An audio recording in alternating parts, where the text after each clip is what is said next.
It's F-Flex on the beat. It's F-Flex on the beat.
Start of the year, 86 teams from across all 9 Challenger EMEA leagues started their battle. Some failed, some defied expectations, but some really stood out.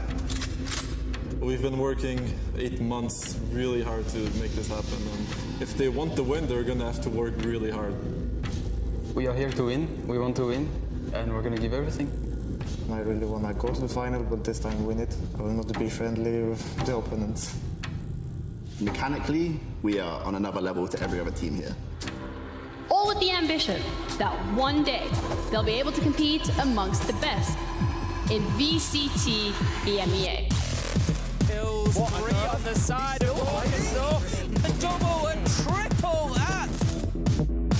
Operator in the hand, on the square, to a shot, nice diffusion, and it is going to be Bayaz. They must know surely he's won. Cabroni's link for the next as well. Of course he can. Oh, it's a man, he's coming ahead. 4 kills.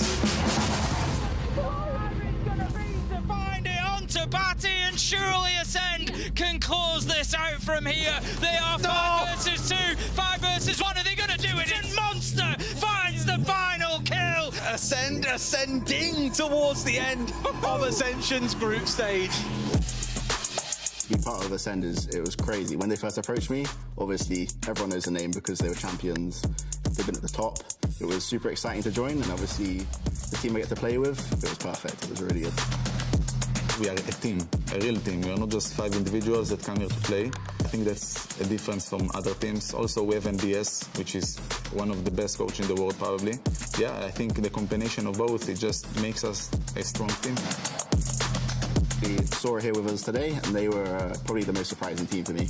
We played them, they were super good. Play style was pretty crazy, pretty aggressive.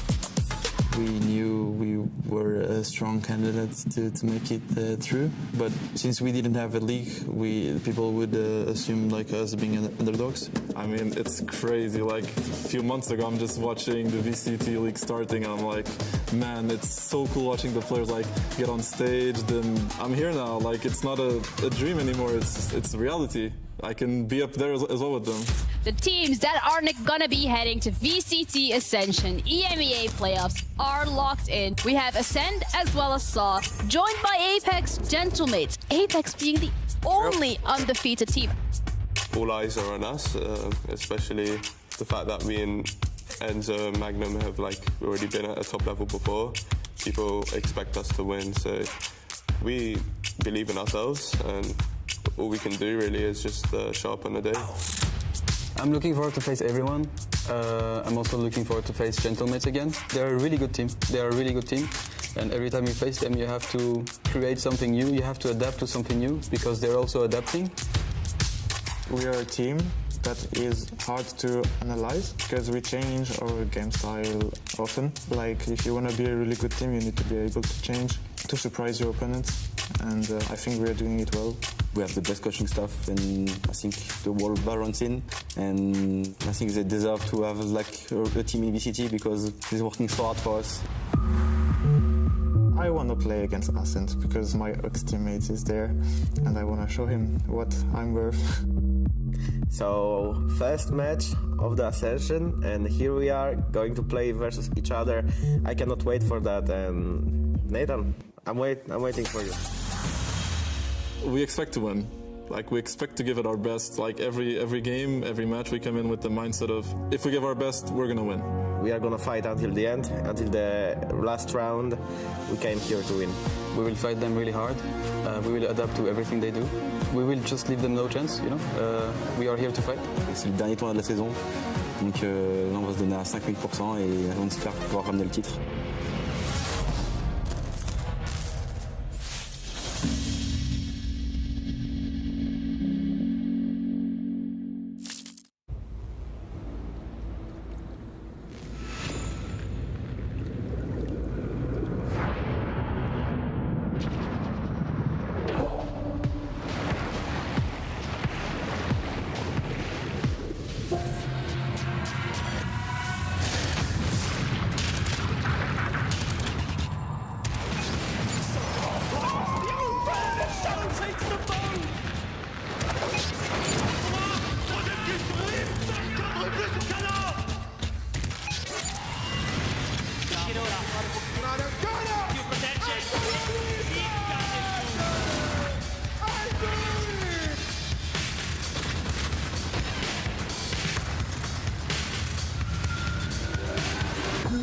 Rise to the challenge, ascending to claim their place amongst the elite.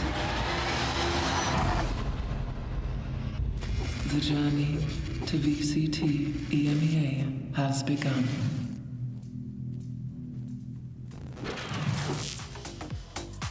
Hello everyone and welcome to the playoffs of VCT Ascension EMEA, coming to you live from Messe Berlin. I am your host Yingsu, and it's great to be back here in the Coliseum with these two gents as well, Lothar and Hypok. Thank you for joining me. Yeah, it's good to be home, right?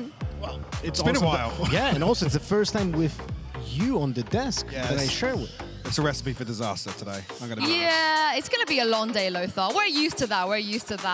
But like I said, we are here not for VCT this time, but for Ascension, and it's going to be an incredibly important tournament going on to the ecosystem of next year. And if you guys at home have been watching the other regions, they've actually had this tournament already, and they have secured the two teams that will be representing them in 2024 over in North America in NA, America's region. We have the Guard, and Pacific, they have Bleed here. And Hypok, I don't think too many surprises, right? No, not necessarily. I think America's was destined to be a Guard M80 final. I think the fans got what they were after the whole time along.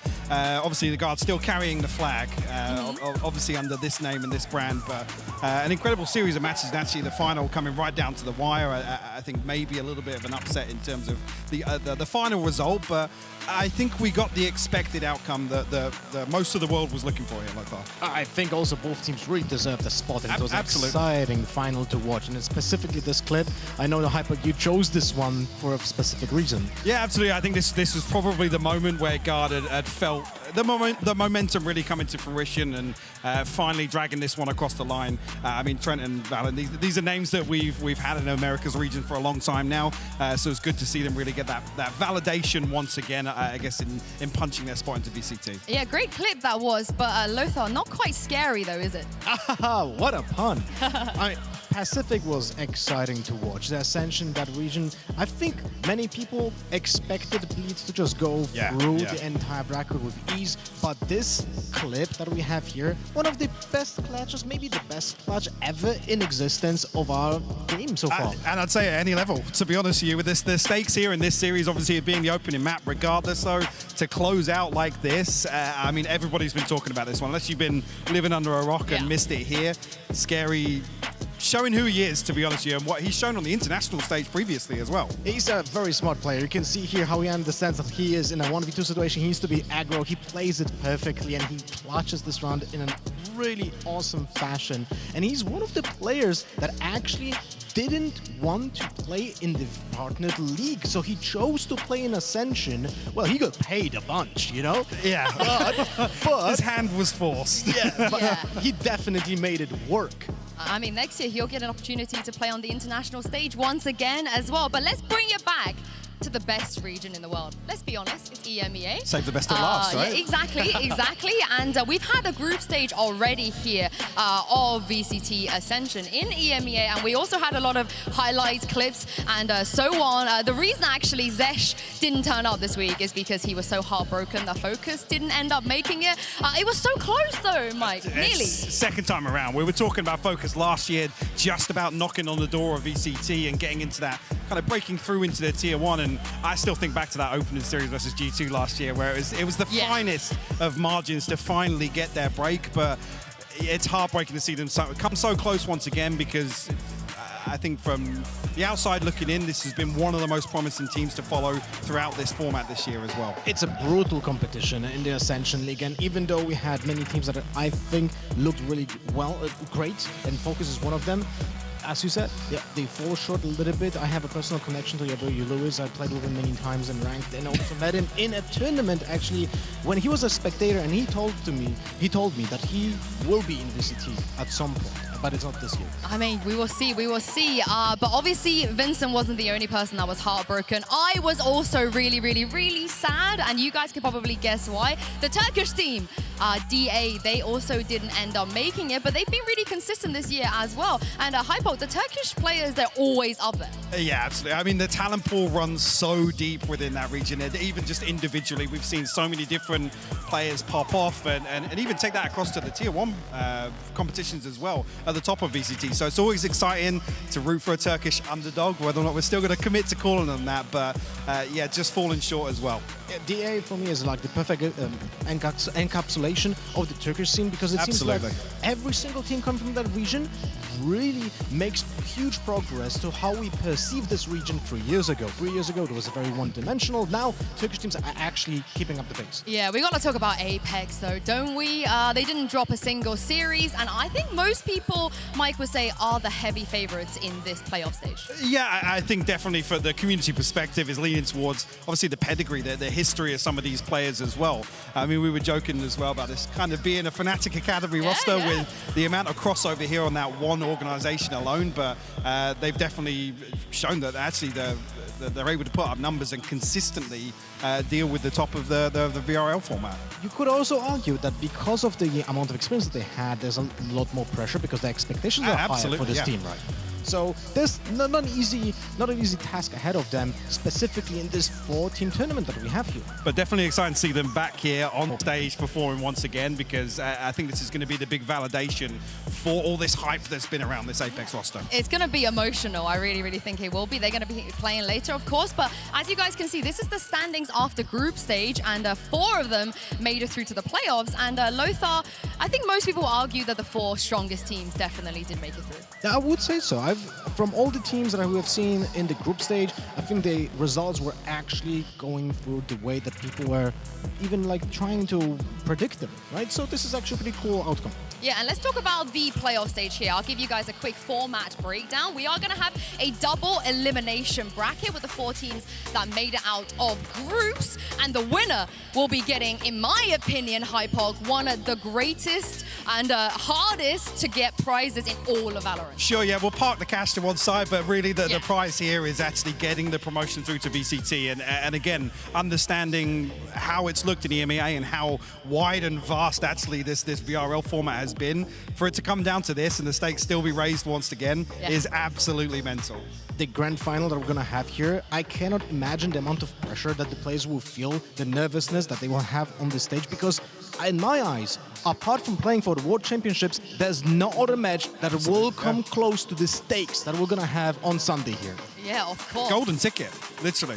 Yeah, I mean, it's going to come down to one of these 4 teams as well. And unlike last week, where everything was played online, this is going to be a LAN tournament from here on at the playoffs. As you guys can see, the players arriving here in the Coliseum, really enjoying themselves as well. Lothar, like you said, a big pressure, but also a great learning experience for some of these players that have never played on LAN. And also, they really look happy. They're buzzing, man. They're buzzing to be here, yeah. That is awesome to see, because not for many people, this is going to be the first time, but also they're going to have the chance to trash talk the opponents in Arena live with the audience. I really cannot wait to see how they will play. Yeah, and I also want to point out the LAN experience diff as well, because it's a little bit unfair here, but when it comes to VCT LAN experience, Hypok, no one really can trump Enzo Magnum. I mean, nobody gets off the starting line, to be honest with you. The graphic tells you here. Obviously, we talked about this Apex roster. Everybody has been because of the experience that comes with it. And actually, these 3 members, Enzo, Magnum, and Mystic, all crossing paths at one point or another during Fnatic's history. That's definitely it's a big accolade to have. Obviously, in the team, a lot of these new players are going to be stepping onto the stage. Had the opportunity to watch VCT here in the Coliseum. That's got to be something that plays into their mental for sure. Yeah, and when it comes to the teams that have no experience on LAN, though, there are 2 possible outcomes. Players will be either outperforming their expectations or underperforming, because that's typically how it ends up with players first time on LAN. Well, I'm just really happy that we managed to get them here, you know, after the group stage. And if we could take a look at the schedule so you guys know what to expect at home. All 4 teams will be playing today. Apex, they're going to be playing a little bit later against Saw. But first, we have Ascend versus Gentle. Made a lot of narrative in this matchup as well. So I cannot wait to get into this match and see you on the other side.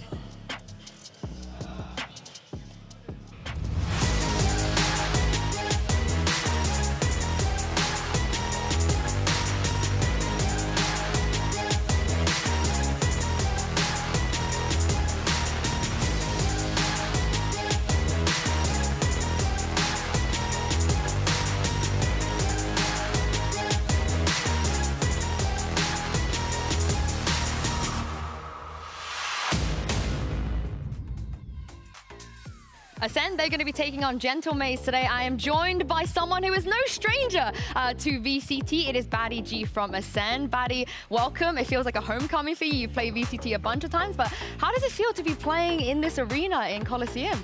Hello everyone, finally. It's my time to come to the Coliseum. I'm really happy that I am here. You know, it's like a wonderful feeling. I was playing like VCT, but it was never like ending with the LAN finals. Some unlucky situation with like Reykjavik that I couldn't attend there. So I'm really happy, I'm really proud, and I'm super excited to actually go with the Coliseum and just be ready to hear the crowd, hear everything, and feel it. Yeah, we're so happy to have you here as well, Batty. I want to talk about the group stage real quick. That was online, of course, last week. All of your games were kind of close. You know, there were some 2-1s. Even the game that you lost, I think you probably could have won it. Why do you think everything's been so close so far, and you haven't been able to maybe win a series really dominantly? I think it was really important that because we were trying some things, we were like still figuring out what to do on the playoffs, and we were trialing a lot of stuff. Also, like other teams played really well. I can remember like even versus Desire, they had a player that was like actually dominating us. You know, we lost. It's all fine. We fixed the mistakes. Now we are united, and we improved a lot. So we are ready. So come for us. Yeah, well, out of all the things that you tried, you said there's some new things. What did you learn from it? Are you going to still be experimenting this time? No, I think we had our phase of experimenting. Now, right now, we have everything was ready, was working. So if everything goes well, we are ready, you know? And of course, like, you want to like experiment sometimes, but this time we are ready for all of the teams, and we are really prepared. And united as never. Oh, that's the most important. You have a solid game plan, it sounds like. Now, you have a British IGL. I'm a really big fan of British IGLs. So talk to me what Brody is like as an IGL, because obviously you also have IGL experience as well. Not really like a main in-game leader. We have like this opportunity that we have like 2 second in-game leaders. It's me and Musashi. So we have like 2 different voices in the team. And of course, Brody, he's the most calm person I've ever played with, most likely. He never tilts, he never like, we can never hear doubtness in his voice. So it's really good on hard when game goes hard. And he's like, just, guys, calm down. I'm like, all right, I feel way better, you know? So I think like in-game leading in this team is really good. We have a lot of ideas of our game. We had at the beginning we had to like, you know, play a little bit with each other to like understand actually 3 points of view. How do you want to approach the game? Right now I think we are after that. So how does it work in terms of your responsibility? Are you mid-round calling? Are you more attack, defense? Talk me through it. Well, like Brody's like main in-game leader, you know, so whenever he wants to call something, he does that on the beginning of the round. After that, if the plan changes, or me and Musashi or someone else from our team wants to change the plan, we are ready for that. If we know that our call is proper in some timing, we just say it. Brody has full trust in us, we have full trust in him, so whenever he wants to do something, we are going with our like full power. Well, Barry, it looks like you're really, really prepared. I can't wait to see what you're going to bring. Thank you so much for joining me. Thank you so much. And we'll see what you can do on the server. Thank you so much. We'll see. Oh, Barry G in the studio after all these years. But I do want to pick out something he just said here, Lothar. 3 IGLs. How do you feel about that? Oh, it's obviously better than Fnatic then, because they have 3 times the IGLs that Fnatic has. But for me, this sounds pretty worrying, because on LAN, when they have now all the attention on LAN to that's that stage environment. They're gonna have 3 IGLs yelling maybe at the same time with different ideas. He said that they're after that stage, but for me, without having clear responsibilities, they might go down to a chaotic round when someone doesn't understand the call or does something completely opposite. Sure, and I think the one thing to keep in mind is obviously the bigger picture behind this team as well. They do have the experience, the pedigree to probably try and keep that in check. Although at face value, I guess from the context we get from that interview, does sound a little bit concerning, right? Because things can get a little chaotic. Once the stakes are raised, people are a bit more riled up, then, I don't know, we'll have to see how that plays out. I mean, we talk about IGLs and experience. There's no one else in this studio that has more experience than this man. I had the pleasure of chatting to Gentlemate's coach, Existence. Check this out. Well, we have a esports royalty here with us in the studio. It is Existence from Gentlemates. Now, Existence, you're one of the most experienced FPS players and now coach in all of history, I would say. But more as a player, I think that's what people know you. So now you've had an opportunity to kind of full-time coach. What's that been like? What's your coaching style? My coaching style, I'm still searching for it. I think, yeah, I'm kind of the same as I was as a player, but it's difficult to speak about my style of coach. Yeah, I will find a good answer for later. Now, when you were playing Valorant, because you did play Valorant as well, you play a lot of Breach. Right now on your team, you guys have quite a few compositions with Breach. Yeah. Other people don't really do that though. So do you think that's because of your personal preference? What's the philosophy? Yeah, it's about me, but also about the players. I think that Breach is very good, very, very good. And I haven't seen that if Nathan was better with Breach as a support, we could play it like more. Yeah, it just depends about your game style, I think. Why do you think Breach is good right now? Because like I said, a lot of the other teams don't involve him as much as you. You can play aggressive as defense, put a lot of pressure. What is difficult and maybe make like the difference is using the ultimate at the good timing, etc. So you have to plan a lot of things. So it's like very tactical. I think in defense, in attack it's easier. Like you push aside, you go or you fake aside, and so it's easy. But in defense it's difficult to use it well. And but if you have a really good game plan, you can do it. Yeah, I feel like that's what you guys do, right? You always have a very good game plan and we try. Yeah, and structure too. But in terms of your team right now, individually they also have a lot of experience. But what would you say is the biggest win condition of your team? Win condition?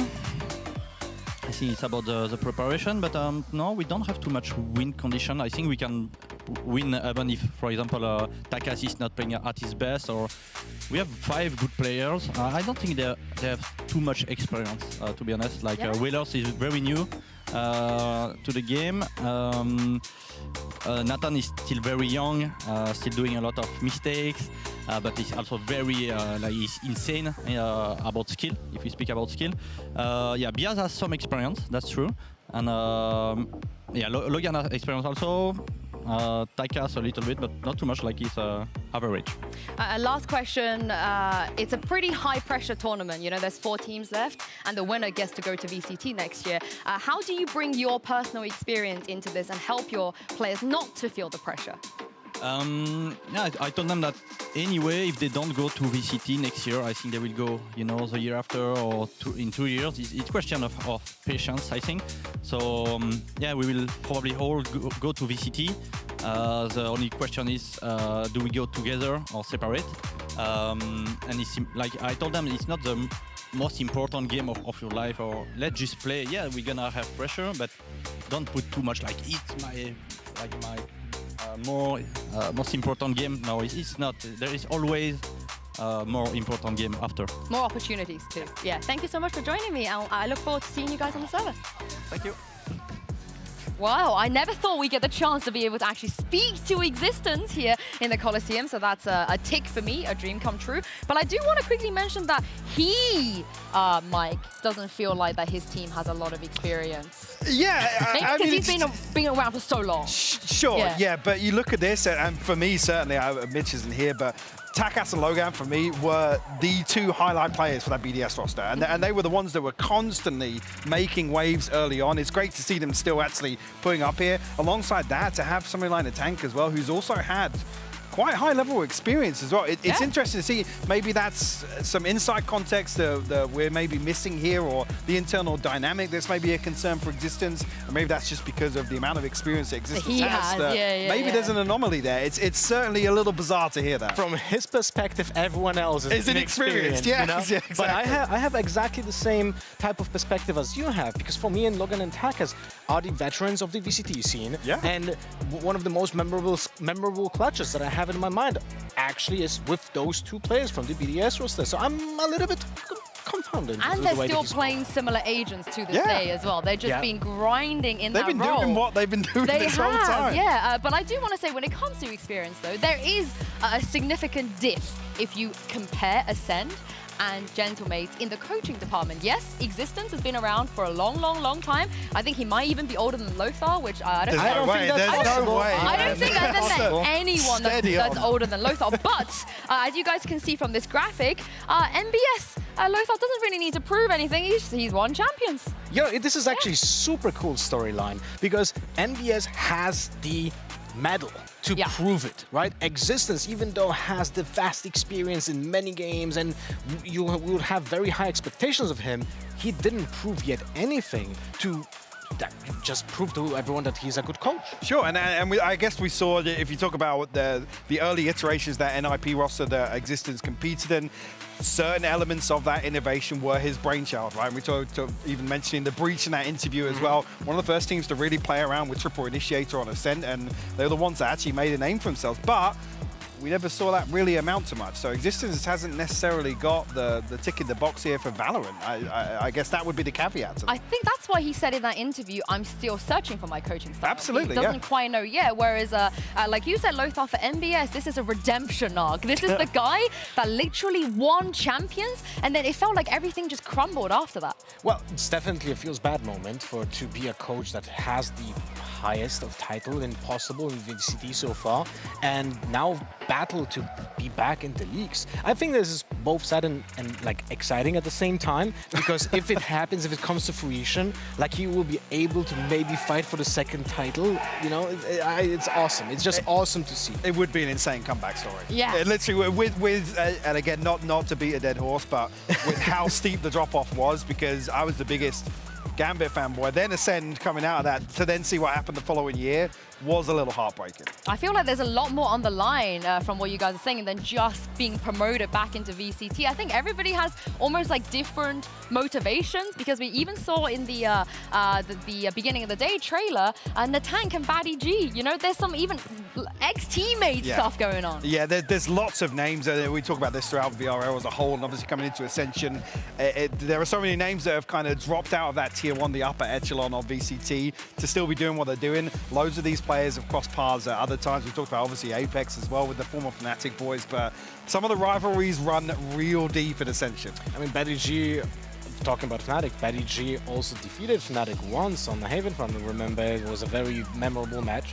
And there's, as you say, there's many storylines just kinda emerging from the 3 years of the VCT that we have so far. It's pretty fun tournament to watch now. Yeah, especially with ex-teammates, you know, you're gonna have a more of a read on their tendencies and so. But how do you guys feel about this very different approach of one team having more than one IGL, and then the other one under the kind of guidance of the IGL existence?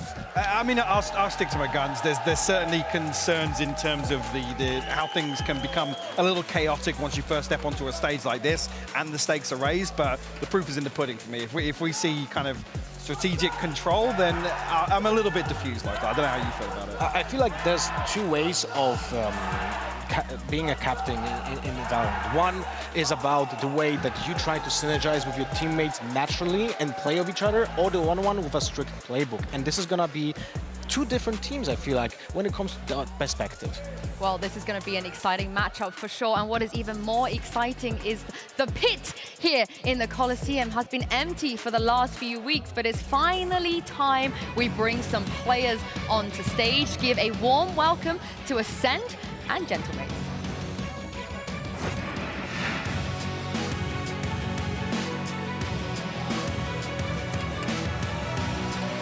Ascend.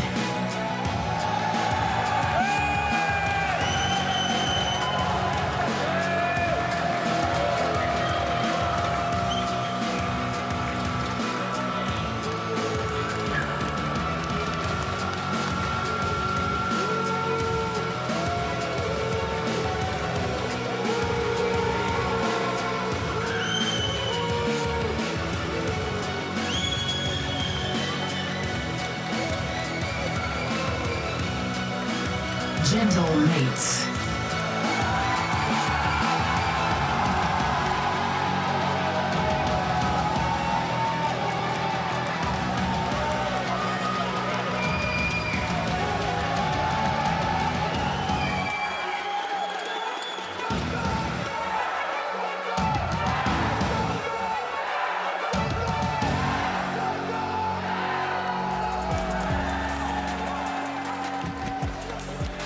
The Coliseum has only housed players from the VCT EMEA main partner circuit so far this year, and today is the first time that we get some challengers on stage. One of these teams could potentially be playing in VCT full time next year, and Hypok, with just 4 teams in this playoff stage, you know, everything starts now. They want to win this first game and avoid going through the lower bracket. Absolutely, yeah, and especially when we come down to these final 4 teams.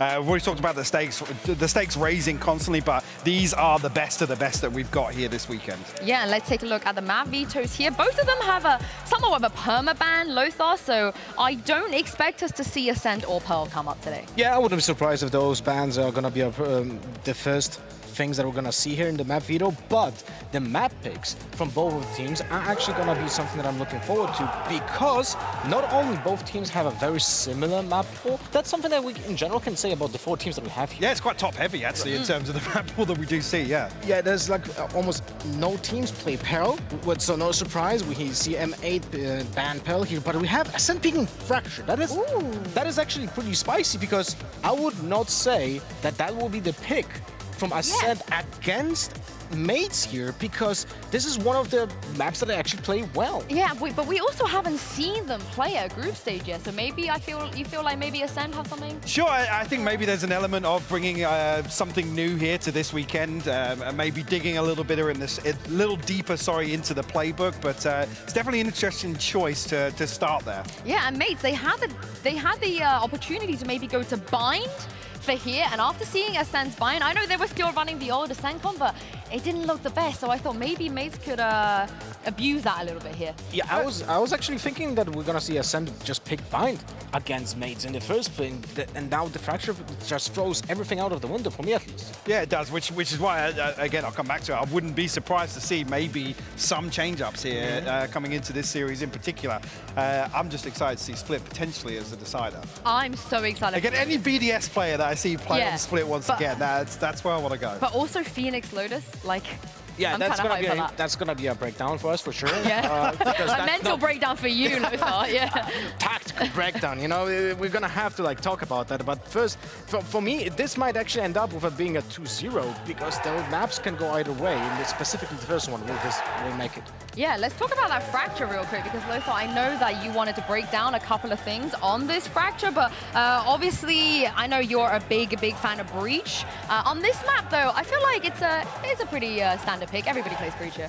Yeah, but I wanted to speak about the series that we have seen Ascend play previously. And this is just one map, right? This is the one time they played last week on Fracture, but I wanted to point out very specific way that they attacked. This is the first 10 seconds of how Ascend approached the map. It's very specific and different from many teams that we typically see play attack on this map. So typically we would see a Breach stun and Breach utility being used in the area on the A main.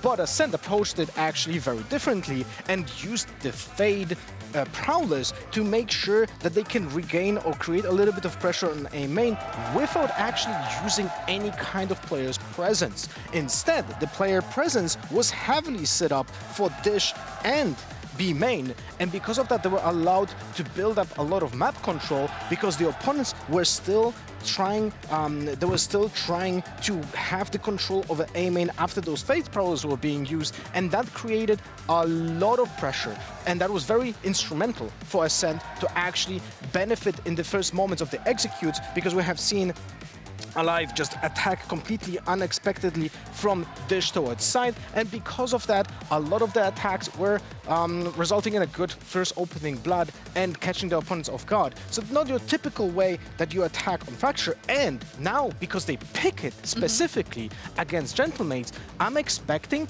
this to be completely changed because they have to prepare something specifically against Gentlemates. Yeah, as we head into Agent Select as well, like I said, Gentlemates, they haven't played this map yet in the group stage, and Hypok, they were running Breach, KO, Brimstone, Killjoy, and Raze, which is very different to what their opponents were running. So what do you think about this? Yeah, I think it's maybe dialing back to some of the early days of Fracture where we did see some more KO playtime, but looks as if actually, yeah, we're pretty much the same. Yeah, they haven't changed. On the Raze here as well. I'd be interested to see the execution. With the Brimstone, it always feels a little more in just because of the nature of the smoke, so whether or not pace is really going to be the answer here, and they double down on that. For me, it's also the Stim Beacon that just boosts up the mobility. It's one of the, like, let's say, more dive-in compositions without even the mobility, because KO delivers potentially disruption that will be paired up with a higher movement, just for the possibility of cascading onto a side when your opponents are for the 8 seconds just completely without any kind of utility and cannot stop your execute, right? So for me, it's going to be very interesting to see how Ascend approach the KO battle here. And how do they want to counter KO?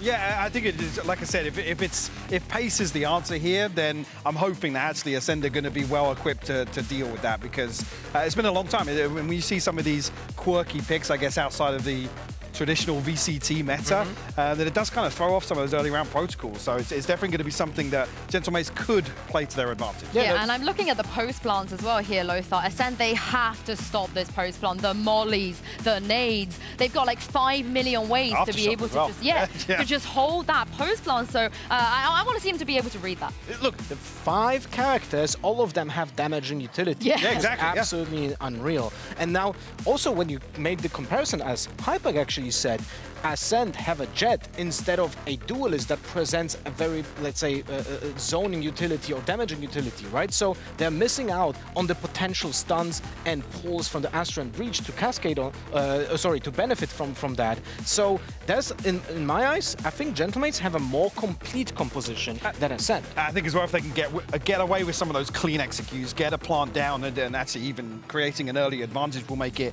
even harder actually for Ascend to break back through on some of those close ones. My only saving grace about this Jet is that it is alive that's playing it. His stats have been off the charts. Yeah, it's a trademark pick for him. Yeah. He's been basically one-tricking for as long as, even back to the early Finest days when this guy, I guess, made his breakthrough, made his name known throughout. So it's definitely a comfort pick, and if he can lean into that as best he can, sure, maybe there's some way that Ascend are able to navigate their way through what we're expecting to see strategically from Gentlemates. Yeah, Alive was always an exciting player to watch. By the way, if you remember, Tom has made a video about the best free agents to look for when it comes to VCT. I put Alive in my top 3 there. Oh, well, Tom's not here just yet, but do you know who is here, though? X-Warrior and Ender. Over to you guys. Well, this is where everything comes to life in Berlin. What both of these teams have been fighting for since the start of the year. Remind you, it was 86 teams, and now we're whittled down to 4. This is where the real fight begins. Look, there's a lot of prizes in Valorant. You can get different trophies. You can win in VCT. You can win in EMEA, NA, Game Changers. In Ascension, winning isn't just a trophy. Winning is securing your future for the next 2 years. I don't think it gets any better than that. And just seeing the electricity from our 4 teams that have showed up here in Berlin, it's been incredible. Arguably the highest stakes we've seen so far in any tournament in the VCT roster, and yeah, you know, that trophy is what these 2 teams are fighting for. But like you said, not only that, but a qualification spot alongside the greatest of the EMEA. They shall stand if they're able to take down all opponents standing in front of them. It's Gentlemates versus Ascend, and we're getting things started off in Fracture. Less talking, more doing. Let's get straight into the action here. We are in for an absolute banger. You could see it, how different it feels going from online into a LAN setting. Just BattyG playing with the crowd on the opposite end. But right now it's the mates getting aggro. Very aggro indeed. It's going to be a quick trade. Takas is trapped in as Musashi is going to try and take care of him. Aftershock, Blind coming through. Good coordination from Gentlemates to try and get him out of there, but they do end up losing more players, and that's Ascend on top with 3. Great opening now that Ascend are going to have to find a way back in. It's really just Beas sort of trapped here on site. If Beas can get 1-2, maybe something is doable. They know exactly where he is there when he's going to get pincered in. It's definitely a tough spot here for Beas. Let's see if he can do the magic. Flashpoint accurate, and so is BattyG's bullet. Ascend are finding their way onto the A side. They're looking well poised to get themselves their first round. The tank was trying to go for a sneaky little orb, and you might have seen did have a shorty in hand, but was holding on to that with a classic on the ground. Dropped that one around, so now should have been heard by BattyG. Actually, maybe just out of range. Ooh, nice little dink onto Batty. There's a long way to go still. Upgrading to a Ghost. Some utility available for him, but the sidestep does allow for a crossfire. And there you have it, swing from BattyG. That's 4 against his former teammate. And there you have it, that's the first round going to the hands of Ascend. And that's a way to start it off for BattyG. When Batty came out with those walkouts, there was a lot of talk from the other side of the arena. He was egging him on, he was playing the game, and to kick it off with a 4K here as well. Just absolutely fantastic stuff from him. You can see arms up in the air. It is a different game when you get into LAN. You can throw everything you know sort of out the window. Higher stakes, higher pressure, just the noise of it all too, whether it's the white noise, the headset, you can feel the vibrations of the fans in the arena. Bro, Ascend were walking into the arena and they were getting booed by Gentlemates' fans. There's a lot on their heads. So far, they've been playing online, right, the entire bracket, but this is where things get elevated most. Now, entry towards the site. We got the whole gang up here. They're just hanging out, man. We got a flash in hand, we got a C4. I mean, it's the best opportune moment for Gentlemates to get an upset round. Definitely the setup they need. Fault line avoided. Flash out into the open. VALORANT accurate with the first one, continuing his momentum from the previous round. But Monster's even lying in wait on the back line, which could be troublesome. Alive, the first to drop for Ascend, and then maybe a chance yeah, for Ascend read the stack. There's no point really walking into that. Yeah, you give over a little bit on that entry just to Marshall, but now 4 players can move into A. Don't think Logan spotted Monster. No, Monster was hiding out the entire time for sure.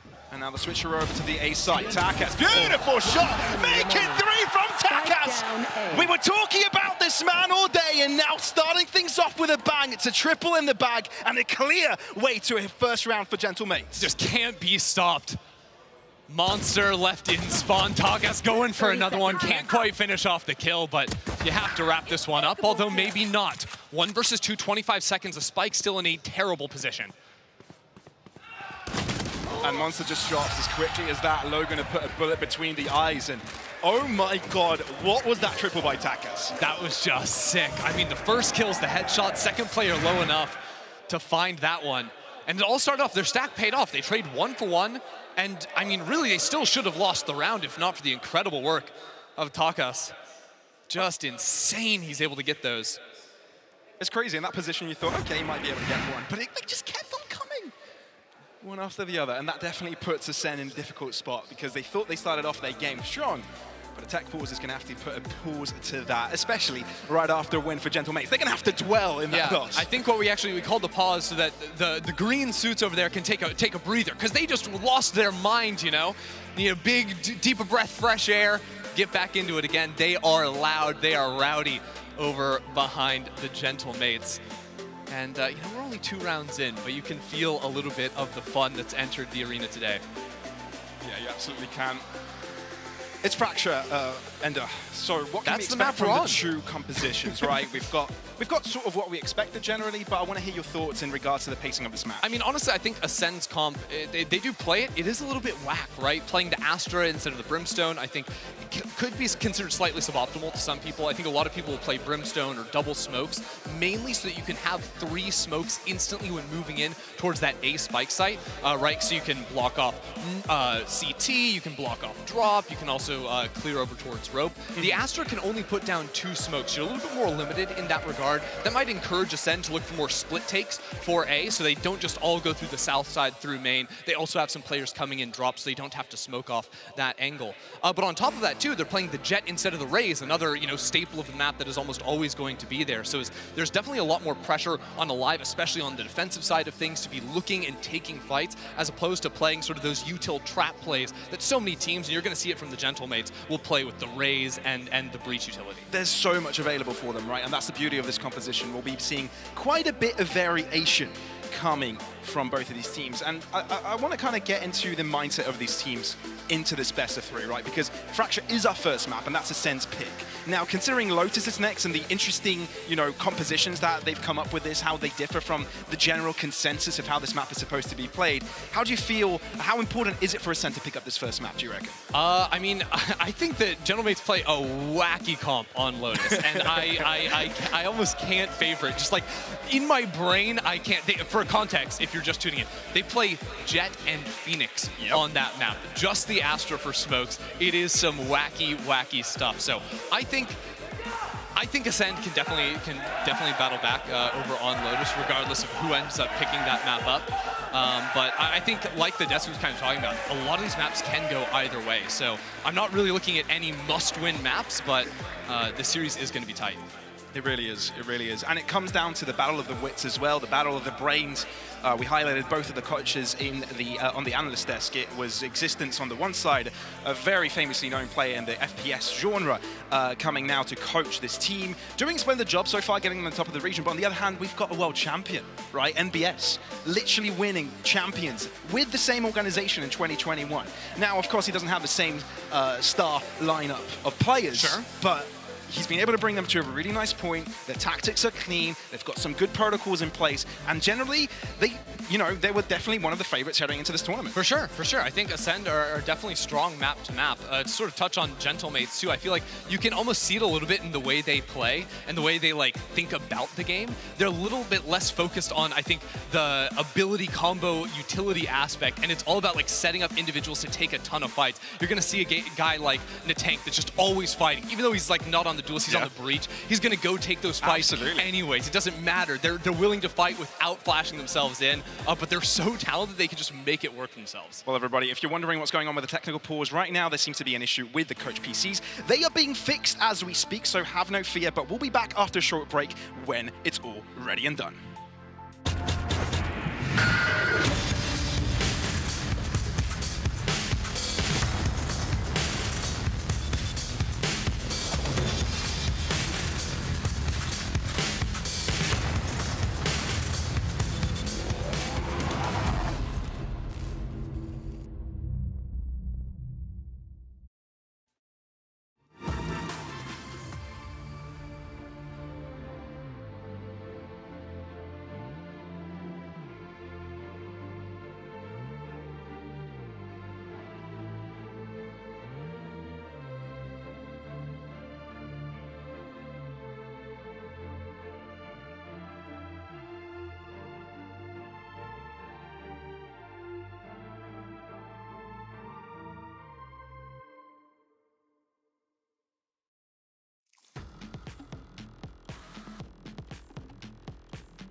remind me, what are we doing here again? I don't know. What are we doing here? Are we casting Valorant? It's Ascension Yeah. to qualify for VCT. That's what we're doing. Yeah, right. All right, we're back into it. We already played 2 rounds. We got a third one coming up real hot and spicy. Number 1 started off the 4K on Batty G. Number 2 was a Takas Sheriff Clinic to win the Eco and bring it back to even 1-1.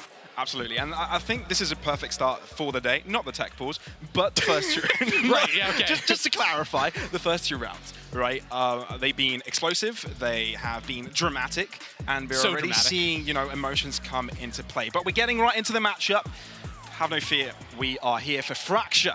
And of course, we'll be playing the 3rd map. We've got a buy from Gentlemates all across the board and a couple of marshals for Ascend. Yeah, Ascend obviously lost all their money after losing round 2 after the pistol, so it'll be a tough one for them. And yeah, the operator comes online. Takas is a nasty, nasty opper.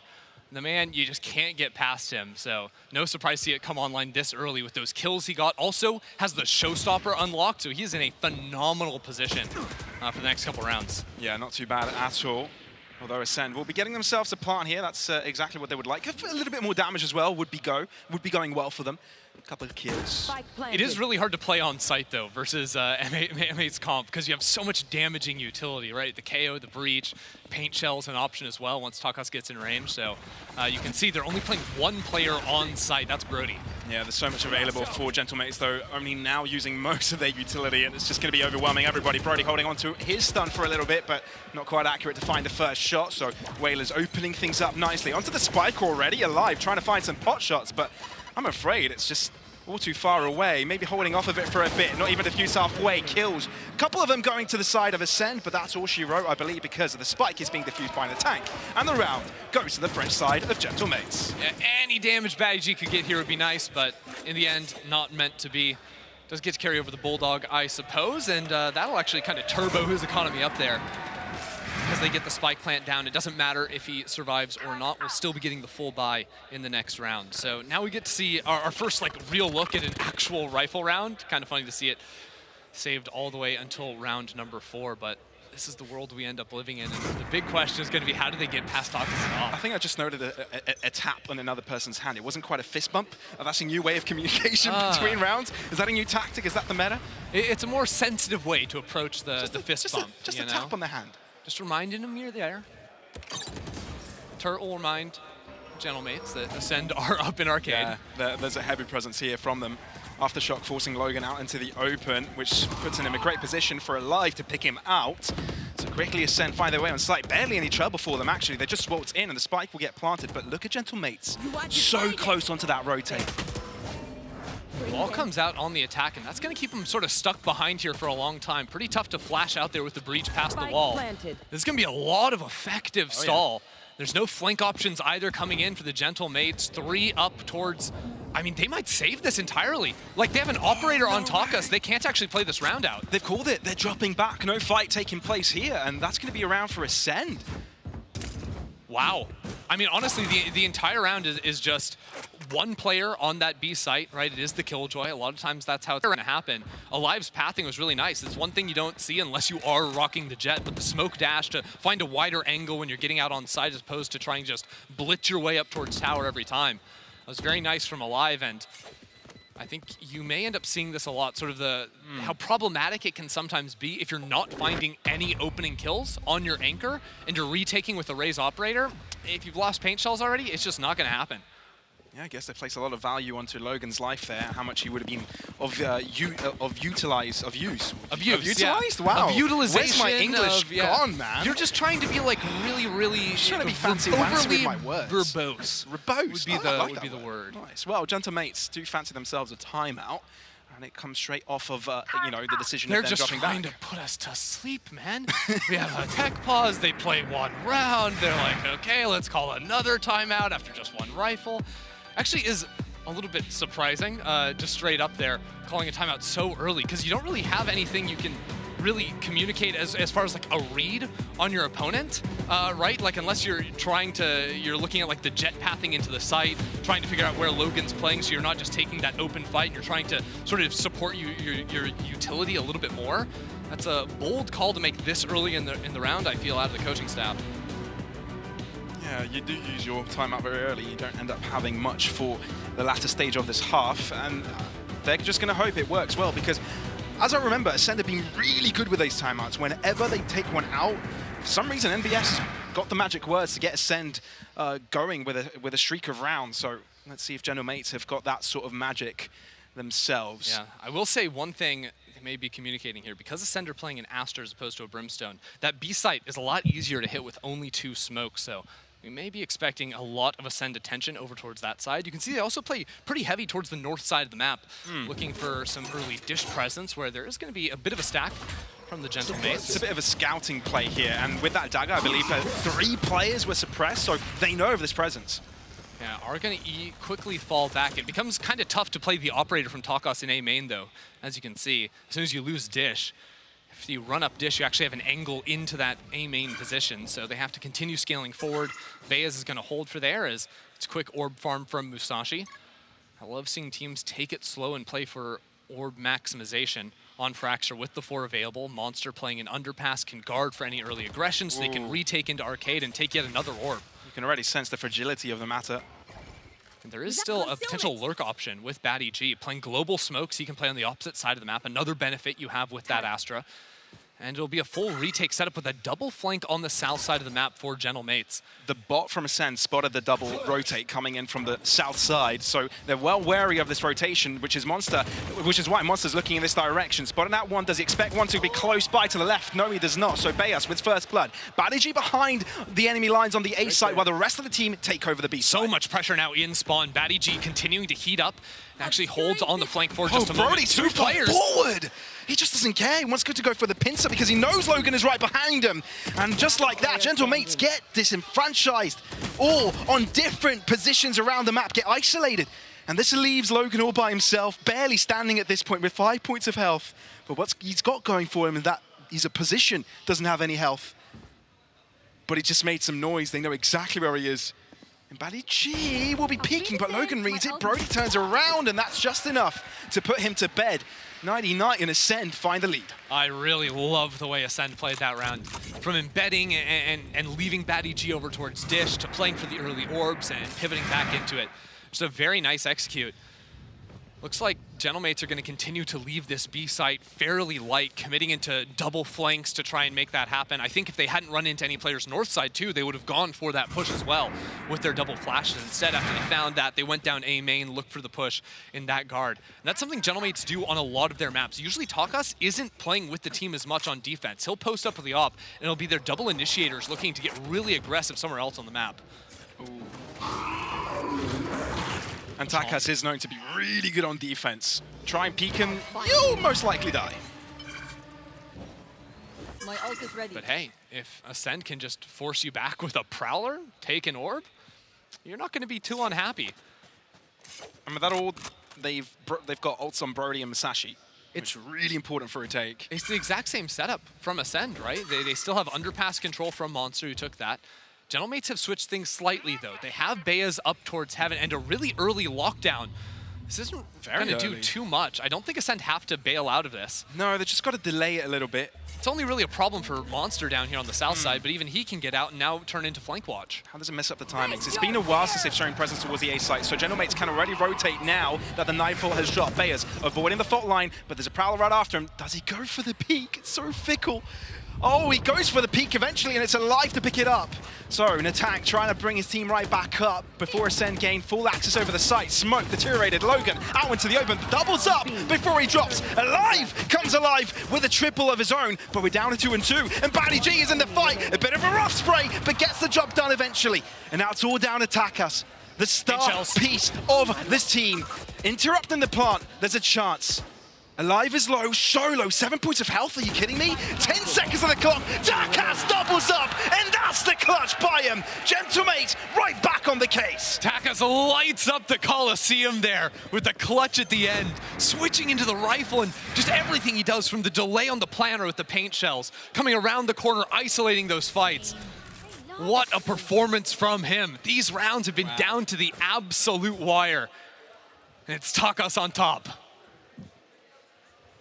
Oh boy, oh boy. Are we seeing before and after? Yep. It's like during the round that's going on. Yeah. It was a very slow-paced round, wasn't it? Straight to the notebook once those fights are taken one by one. Can't let that happen. Not against a player of the caliber of Takas. Was able to actually, I think, recover the operator after that round too, so that's back online. And Ascend will be switching things up for a little bit more of a south side presence early on. It's just alive towards the north side, which is uncommon, playing Jet away from your initiators. Just sort of taking these fights completely on his own. Oh, what? Hold on. There's a fight up here. Alive, already out, and a tank coming aggressive, doesn't care. One play, I'll deal with you, mate. And just like that, Nana Tank gets himself and the rest of the team in front, but Yeah, still, that Ascend are on the back foot here. They might be in danger of being pincered in. Yeah, double smokes. They're going to have to clear through. And still with that player up on Dish, you just can't get into the site. It's just not possible. No. Someone has to overstep. Someone has to give you an angle. Even if you manage to get there, Whaler still has the ultimate to try and cancel. They're aggressing pretty far forward. Whaler's there and waiting. Oh, but BadiG is successful. And maybe there's a chance in this round. BadiG going for a second bite, but it might be chewing out too much. And a tank on the backline deals with him. But BadiG gets one in return. Very doable for Ascend.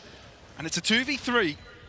But can Gentlemates get out of this? 3 players, 3 different locations. Watch the flank. Takas with the operator coming around the corner, finds it! Pete Crawley, and that's the pick for Takas, leaving Brody to himself. So many flashes are thrown to his direction. Wide swing from him, but it's not tank to pick it up. A quadra for him this round, and Gentlemates find the lead. Yeah, that's not North American tank. That is EMEA tank right there, absolutely popping off on his own on the top side of the map. Taking those fights, I mean, just straight up beats the Jet Knives. Gets the Rolling Thunder off of that. That was a headshot there, and then just instant, clean, easy tap. Has the perfect position to tear up Ascend for the rest of that round. Yeah, gorgeous stuff from a tank. And knowing the timings and everything, being in play when it is most required of him. And now, Ascend, they've been going half shields the entire game, which means they can facilitate another buy. I feel like Ascend have kind of realized a lot of how this north side of the map is being played. Again, it is double initiators playing here towards Dish. If they don't run into anything, maybe they look for a little bit of a push hold on. Takas just full scented there. Did he blast back in to try and get an early shot? Yeah, the fault line didn't really help out when that endeavor did it. So early on, Takas loses the op, a really crucial player in Gentlemates' play. Yeah, I want to see how that happen again, because you don't expect early aggression when your initiator's on the opposite side of the map. Bit shocking there. There's a boatload of utility on the speed site, though. With Logan alive, it's still a difficult affair if Ascend want to tackle the speed site. It's so weird, though, because Alive is now attack opping. He's solo north side, so the rest of Ascend have to work without that dash to get into a site. They have to sort of pack mentality their way over towards the A site and hope they can win out. But there's going to be 3 players potentially running up behind into that operator, so it's a good thing that Alive is continuing to hold that angle, though as I say that, he's given it up, and now this flank is going to come in a little bit quicker than he expects. Oh my goodness, they've cleared up so much space.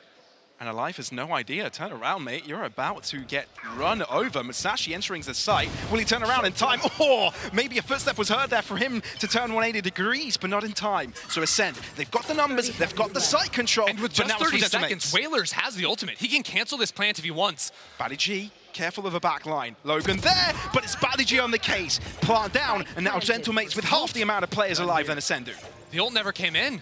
They're calling for a save on this round, as a matter of fact. Wanting to hold on to that operator.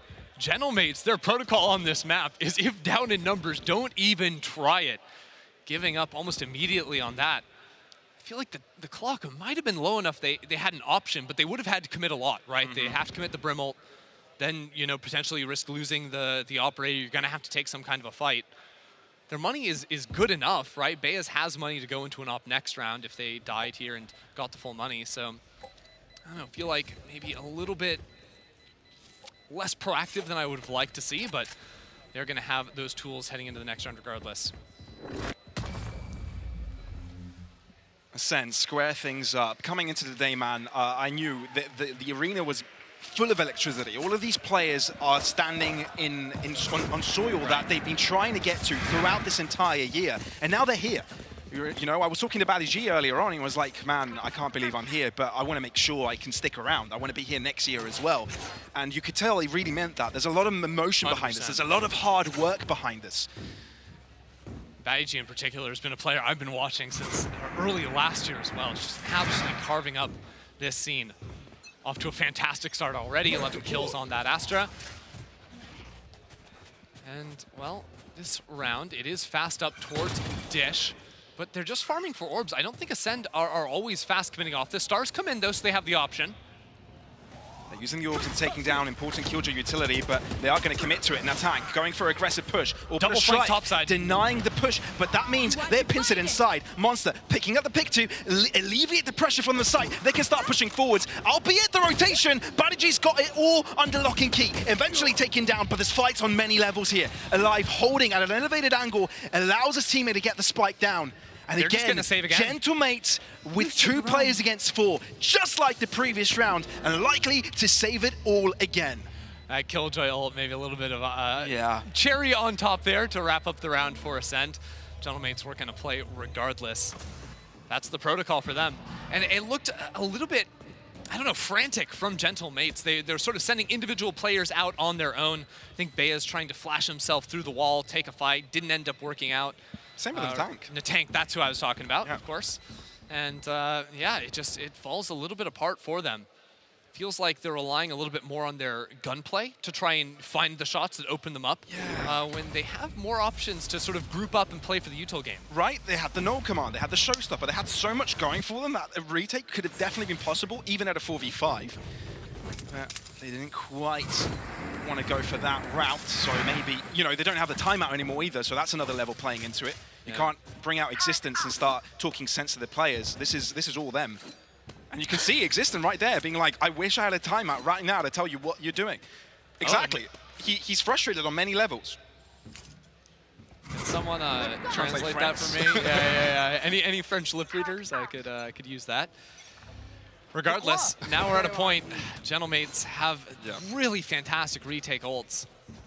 Need to see them get in a position to do that. You can see their ideas to play full retake over on the A side, just Killjoy to stall. But Ascend have had almost no conflict, no issue getting the spike down on the ground. They have been easily able to get into these sites time and time again.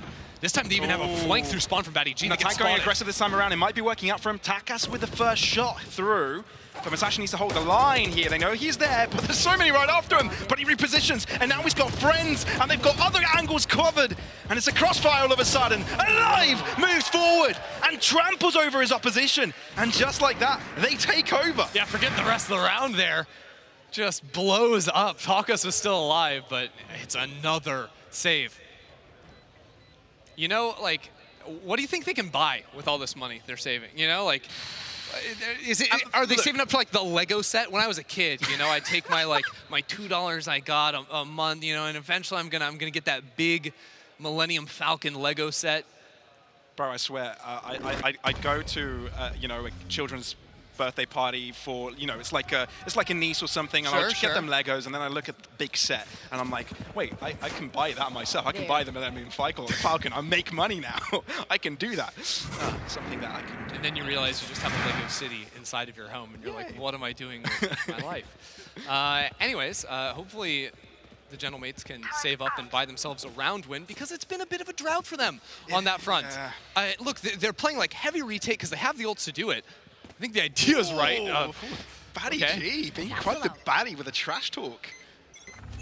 This is a huge play. Get back into the game. There's something happening. Showstopper was enabled. Takas we're in their spawn. Forwards.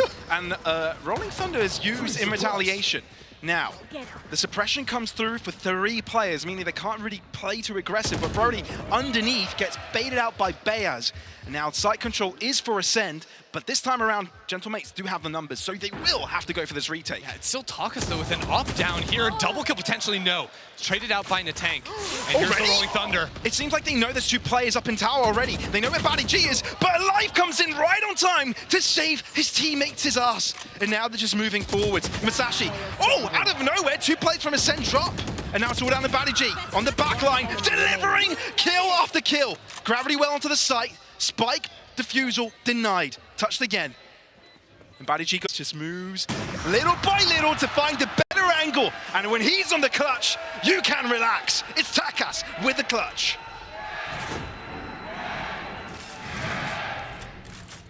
Takas has just won half for the rounds? For Gentlemates, I don't know. The clutch is from the Sheriff kills to there, going for the wide walkout with the operator. That's a terrible position to have to play with an operator in hand, no less.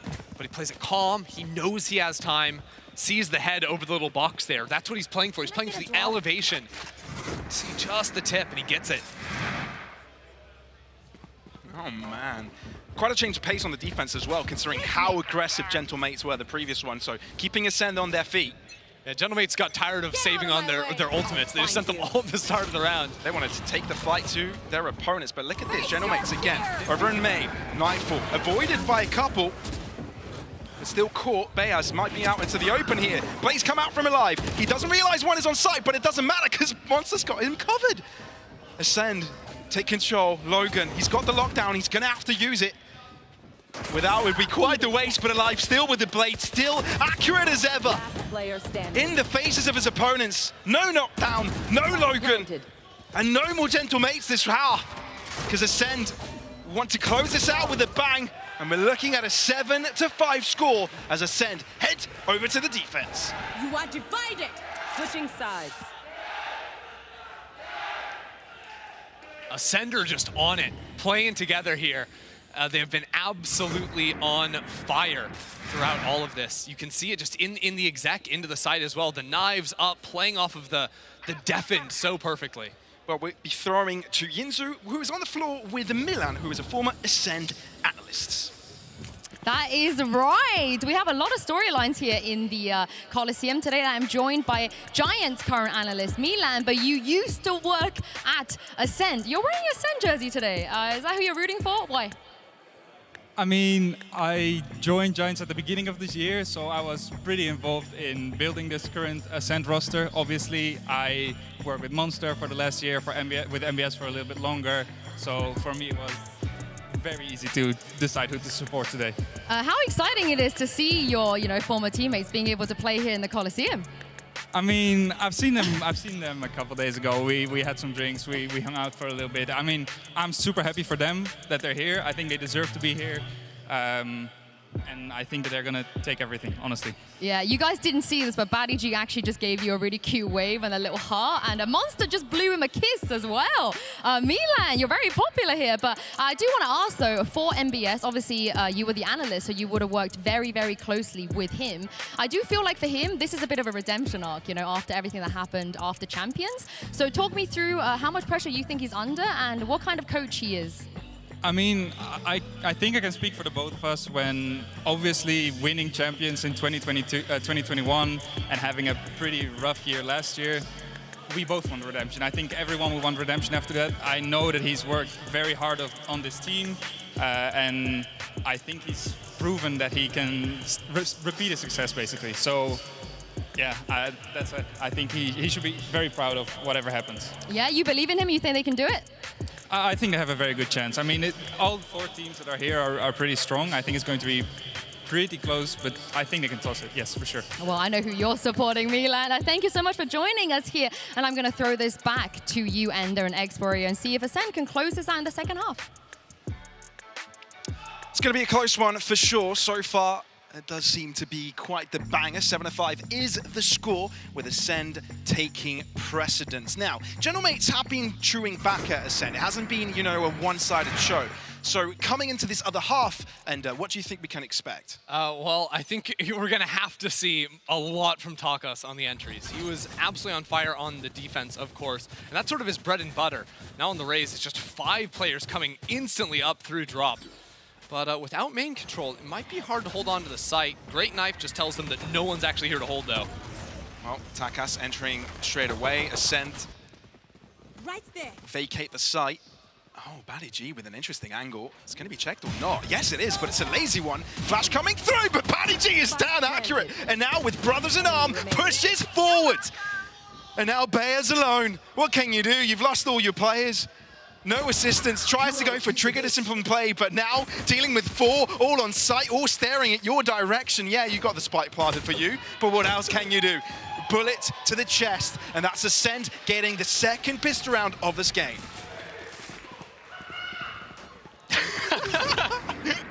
I can literally hear Batty G outside of my headset. You just making this place loud, making it rowdy, and why not? Those 3 kills, only headshots. One by one. He is having the time of his life out there. Yeah, and some of it you can feel are a bit personal as well. Former teammate with an attack, they've got into VRL finals last year and got in 2nd place in the grand finals. Not quite able to do what FUT Esports were able to do, but now he's got another chance to, you know, enter that realm and become one of the greats once again alive. Nicely done there with the first shot. Does put them ahead of this one. Gentlemates have to do with their sheriffs that they have and with one lesser player.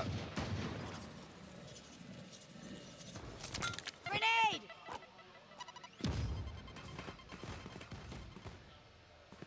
Just going to keep on walking. Taking down a bit of Killjoy utility. And you can see Gentlemates, they had their effort split. There was a bit of an effort towards that A site, but now it seems they're all regrouping and trying to take a double-sided entry towards this B site. I think the main call is just orbs, orbs, orbs. Get as much as you can. Tend the crop, get another one. There's a star directly on it. Batty G knows what the play is, knows what the idea is, but now he can't actually use it. Gets the smoke down as quickly as possible. Oh, was that a pot shot through the smoke? No, that was down the south side of the map. Okay, all right. Downstairs. So actually, Batty G just gives them the smoke to take the orb. Was trying to find some spam. Right there. Good Samaritan. Yeah, really it's so that he can't get traded by anyone else. It's actually the right call. There. Yeah. There's a bit of a crossfire here. Brody calls for the cross, but Batty G actually quickly deleted. Fault line catches one out to the open, but able to drop back off the shot onto the site to delay the push. But in reality, it doesn't do all that much. Only delays the inevitable. Spectre now collected by Waiters, but how much can you do? The answer is not much at all. So there you have it, Ascend clean up with only 1 casualty by the end of it. A little bit nicer, I think, than the first half, and that one's slipping away. No chances, no opportunities afforded over to Takas on the opposite side. As my voice goes. You all right there, bro? Help me out. I'm gonna have a water. Can have a sip of that. All right. Heading into the bye round, the meat and potatoes of this game, and with Gentlemates starting to trail 4 rounds, this is a time to start hitting back. Otherwise, it'll be a little bit too late. You okay there? Okay. Of course, it's going to be a bonus from Ascend, so I'll try and do as much damage as possible. You can see Gentlemates traversing towards his right-hand side, taking up a lot of space, and you've got Logan as well on a soul journey. Although Musashi with his jiggle peaks will eventually spot him out. But if you can see from the defense, Ascend have got all of their eggs into this basket. Yeah, a lot of smoke's been going down. Oh, just pure chaos, I look think, how aggressive he's gone. He's gone past the smoke. And I think Brody has read it, but can't quite connect the spray well enough to get the kill eventually. Aggression from Batty G, punished by Takas and Whalers. Alive on site, quickly quelled. And there you have it. Gentlemates finding traction straight out of the bat. As soon as they get guns on the board, that's when they can shoot back. It's just fun pathing too, I think, from Takas. Playing verticality the whole way through. Shot's not quite coming in there, but what you saw he did, you're right, he went past the smoke up onto Rafter with his first satchel. His next satchel took him on top of the next box, so he's just looking down on players, peering over the Astra smoke that was on the ground. You can see that right there, like, who was expecting him to come up on that angle? And then he's just straight up out of Ender's game, you know, enemy's gate is down, gun between the legs, dropping down on Batty G. The only way you can find a kill against Batty G, but it's how it has to happen. And with all the funneled orbs and the kills that Takas has accumulated, showstopper already. Might be seeing that quite aggressively be played out to open up A. It's a pistol round run back here on the north side, but good. Lear should spot this one out. Not a Lear haunt. Musashi forced to drop back, gives a call for the rest of the team to come in. Although a seize has been placed to delay the push. Ascend are going to go in for the flank. Here comes a showstopper. Takas won't be finding anybody. You might try to shoot it onto it live. It is successful in connecting. No more operator, and that flank will no longer have the impact it would have. Yeah, the turret broken gives information over of what's happening. Actually looks like Brody is repositioning quickly. Calls in Batty G as well. So from 3 north side, now they have 1 north, 2 down on the south. But the two brothers, Natank and Takas, just moving together here. Spacing, wait for your teammate. Oh, Brody reads it. Falls back just in time, but still, it's a 2v2 fight on main. Well, Musashi tries to lure presence over from spawn. Here comes the push, the collapse, but it's Whalers that comes out on top. Good little stunt from Brody, but he needs to finish the job. He needs to carry forwards because his rest of his team is struggling. Not enough pressure is being pushed out of this main position, so no one can aggress onto this site. Yeah, Monster just won't be able to find a fight. It would only be Brody with a chance, so it will be a little save call coming in from Ascend. How the tables have turned here just a little bit. Recalling my bot. We saw a look at what I like to call the Swippy swap. Double peek strategy from the Gentle Mates, where at A main the two players just switch positions, and whoever was shooting, I think that was Brody, just had no idea where he's supposed to be aiming. They're on both sides there.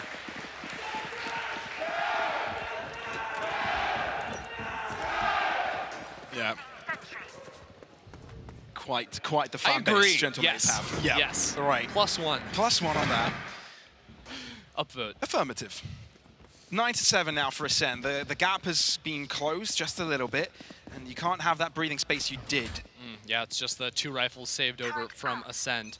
So it's heavy stack, and both rifles in the same stack over towards A, trying to get that read. Yeah, with the lack of weaponry, we're likely to be seeing an 8th round now coming in from the Gentle Mates. Unless any magic comes through from Brody and Monster on the rifles. There is a stack again, right? We saw a stack from Gentle Mates pay off when they were on defense on the B site, but we're going to have to see the opposing team do the exact same this time around. And the way they're playing it too is BadEG is taking first contact out of A main with the Sheriff. So you're not going to expect 2 players maybe in sand holding that same angle after you come around the corner, especially when one of those in Monster is going to have a rifle. Brody waiting with the fault line. This player is ready to peek out.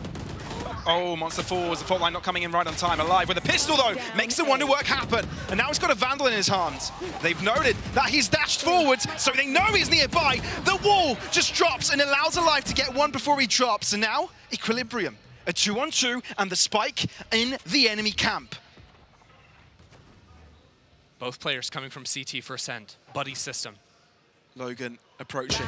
Read by Musashi. Doesn't need a rifle when he can shoot sharply like that.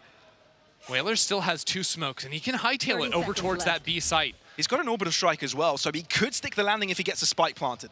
He's really taking his time, though. Finally has to commit. Will be out of range for those footsteps, so Shirley is going to be able to get the full stick down on the ground. There's no util to cancel him out.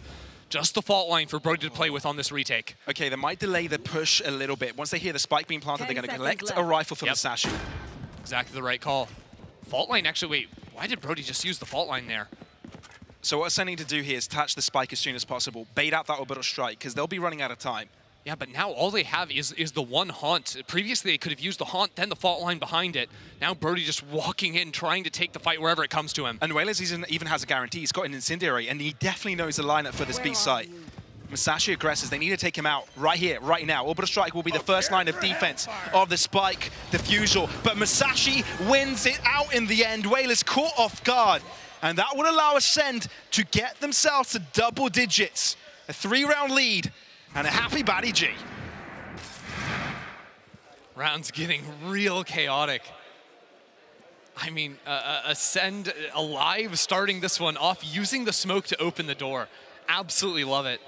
Can do similar things out of the teleporters over towards blind before you TP in, but just the idea to set yourself up, right, and take those fights. You wonder, like, why don't you play Raze on a map like this when you have all this trap utility? Well, because they want Alive to go and fight, right? They don't want to cringe it out and play with the util. Hey, look at this They're crunch gonna coming set in, B-main. Look at this crunch.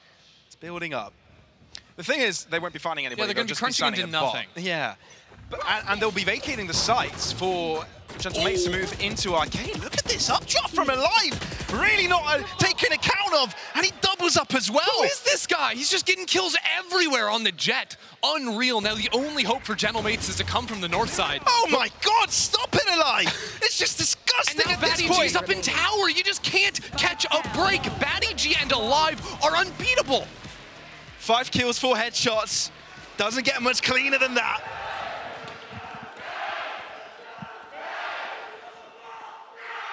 The irony of this B crunch where no one's actually fighting them, and it turns out there's a jet there. Hey, that's another reason. Look at that angle, man. He doesn't even see his opponent by the end of it, but knows where to shoot. It's funny, too, because a Raze play like that, if you run back that far, that's where you're safe. You're getting away from the util, you're getting away from the rocket going to your face.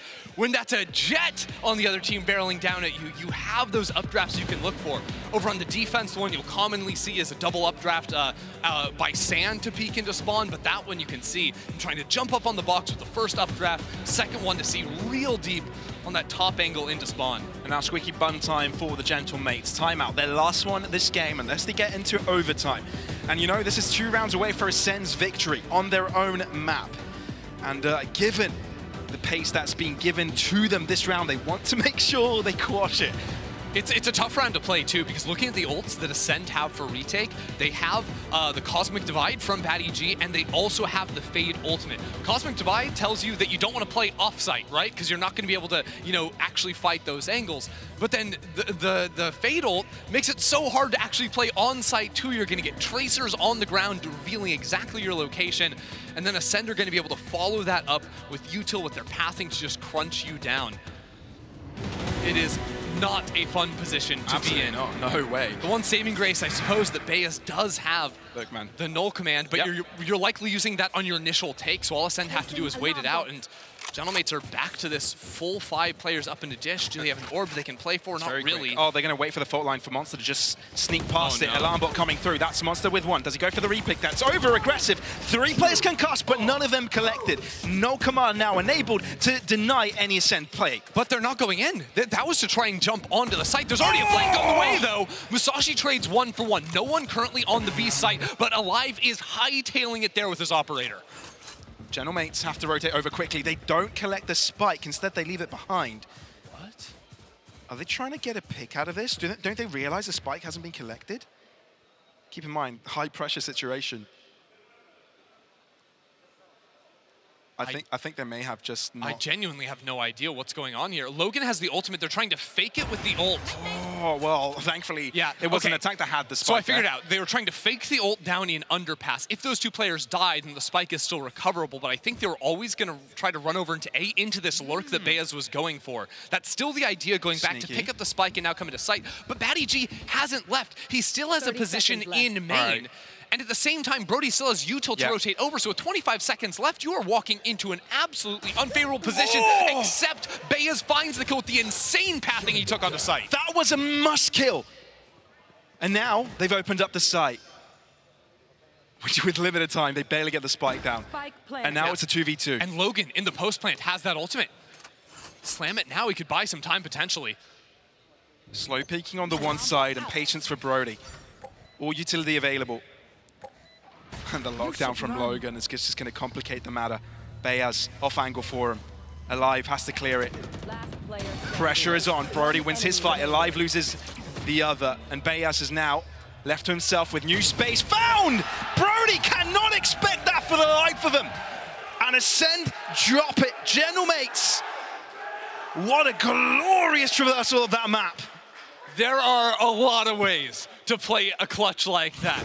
The sane way is to play for time, to retreat, to hide behind an angle, to wait and try to fight once the spike is tapped. Bayes says, hell no, and he takes the fight to him with that lurk. It was insane. He gets the kill on the operator in main, and then pathing into the lockdown. Yep. Just nuts. Look, we had all the information available for us. We can see the minimap, and we still were confused. Imagine Ascend. Flash coming through, Monster having to hide into it. It's a lava fest, and the aftershock is definitely well placed. Out into the open now, there can be easy peekings. Natank, desperate measures, tries to deliver, but not all possible with so many players against you. And Ascend, anticlimactically, get themselves on map point. I don't know about anticlimactic. That was just a massive explosion. Unreal off the rip. They've been looking for a lot of those plays. That's the first time it truly met 5-on-5. How quick was that round? 10 seconds long? 15 maybe? No, not much. Max.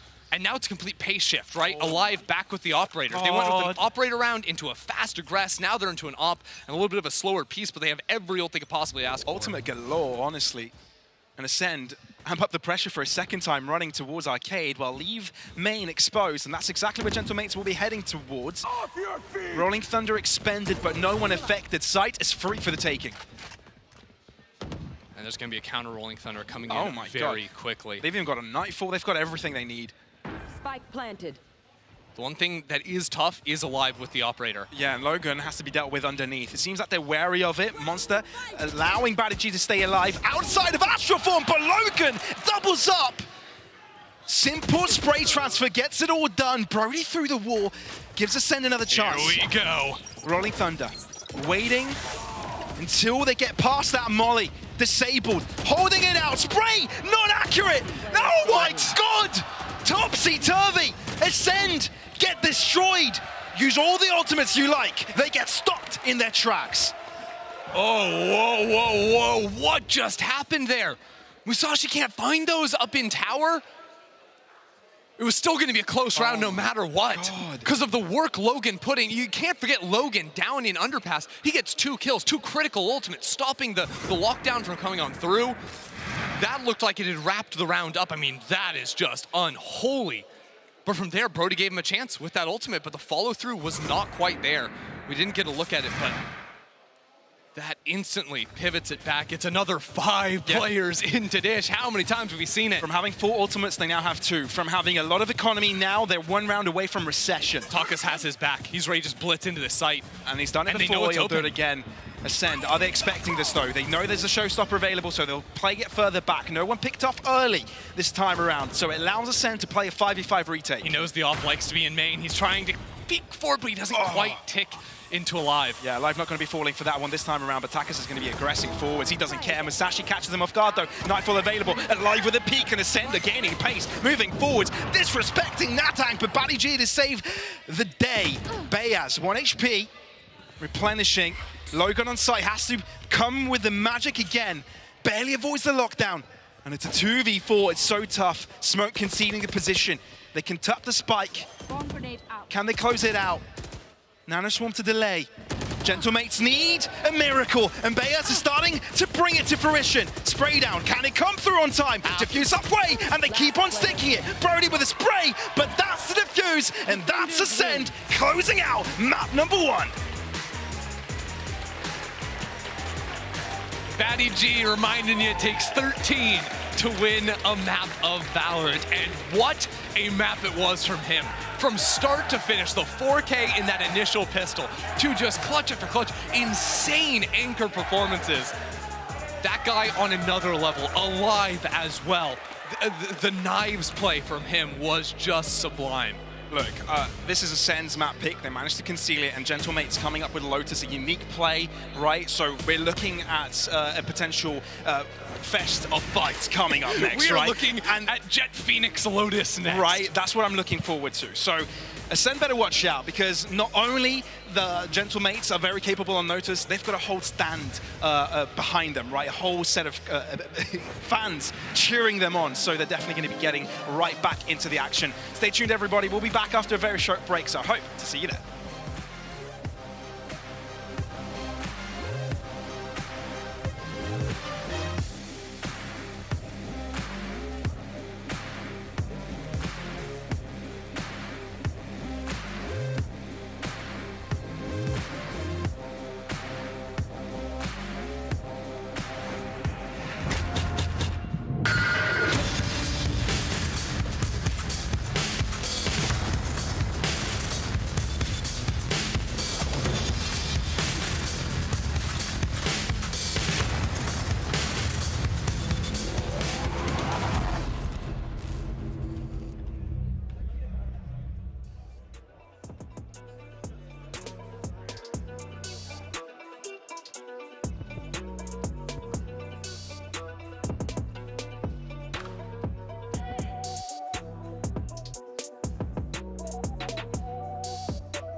We have just seen Ascend win the map by punishing mistakes of the opponents, but I would like to also show something from Mates that was punishing Ascend. So before we started this match, I brought in Telestrator's segment to showcase how Ascend is attacking on Fracture.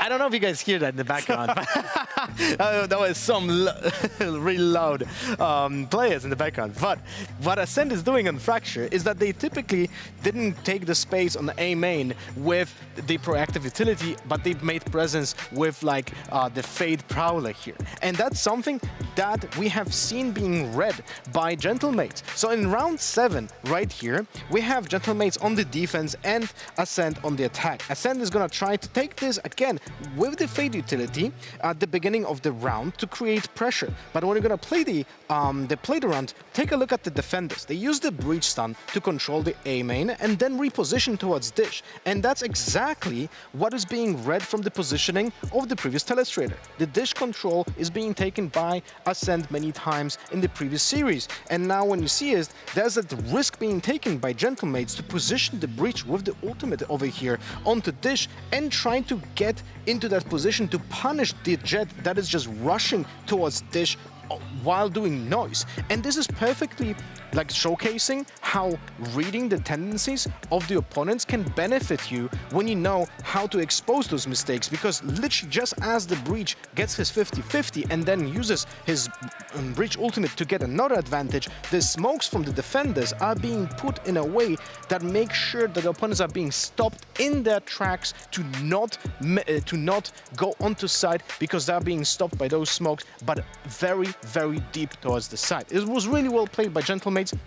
It was not enough to win the entire map, but it was a good example of how to read your opponents. Yeah, and it's something that you even mentioned, Lothar, in the beginning of the pre-match as well. I think you saw this coming, but I also got to say, as much as I love the nerdy stuff, I know you do as well, Mike, some of that game did come down to just individual brilliance.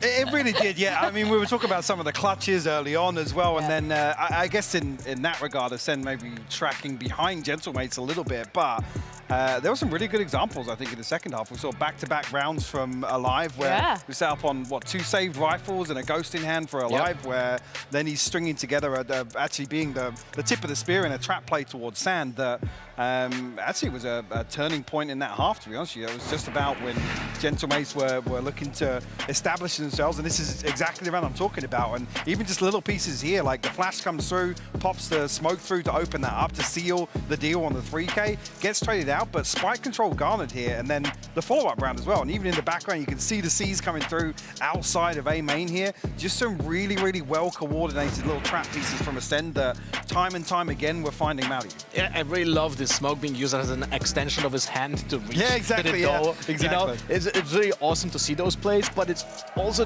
very enjoyable to watch because you literally see how they expose the mistakes of the opponents. Yeah. Gentlemates had a round just before that with a showstopper that they were able to convert and get to the post plan, and then next round they have an option to cascade onto the next ultimate on KO if they take that orb. But then they just dry peek and instead being punished.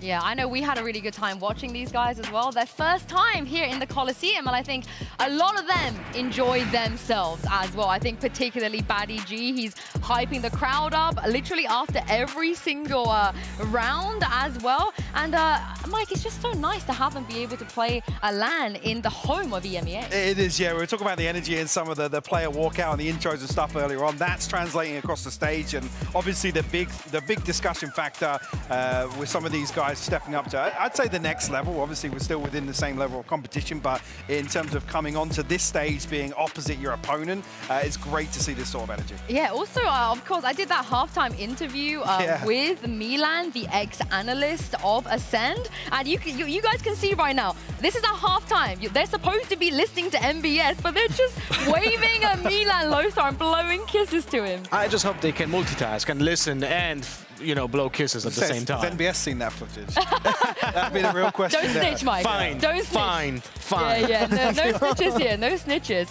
But that was a really fun map. I think you guys didn't really expect that to come up, but it has come up now. But we got to move on to the second one because Gentlemates, they are behind, but they do have an opportunity to bring this back, and they chose this map, which I think we just got to talk about the elephant in the room. He's smirking because he knows where this conversation. You tell us, Lothar. You know. It's Lotus, and there's a very specific character that is an off-meta pick that we're most likely gonna see. Context, real quick, is that you love Breach on Lotus. Oh yeah, you love it. Yeah, I've been saying from the start that even early on, Breach was the go-to. Yeah, and Gentlemates also love Breach. So what makes sense? What makes sense to see on But they Lotus? don't. But they don't play. Right. They don't play Breach on Lotus. What do they play, guys?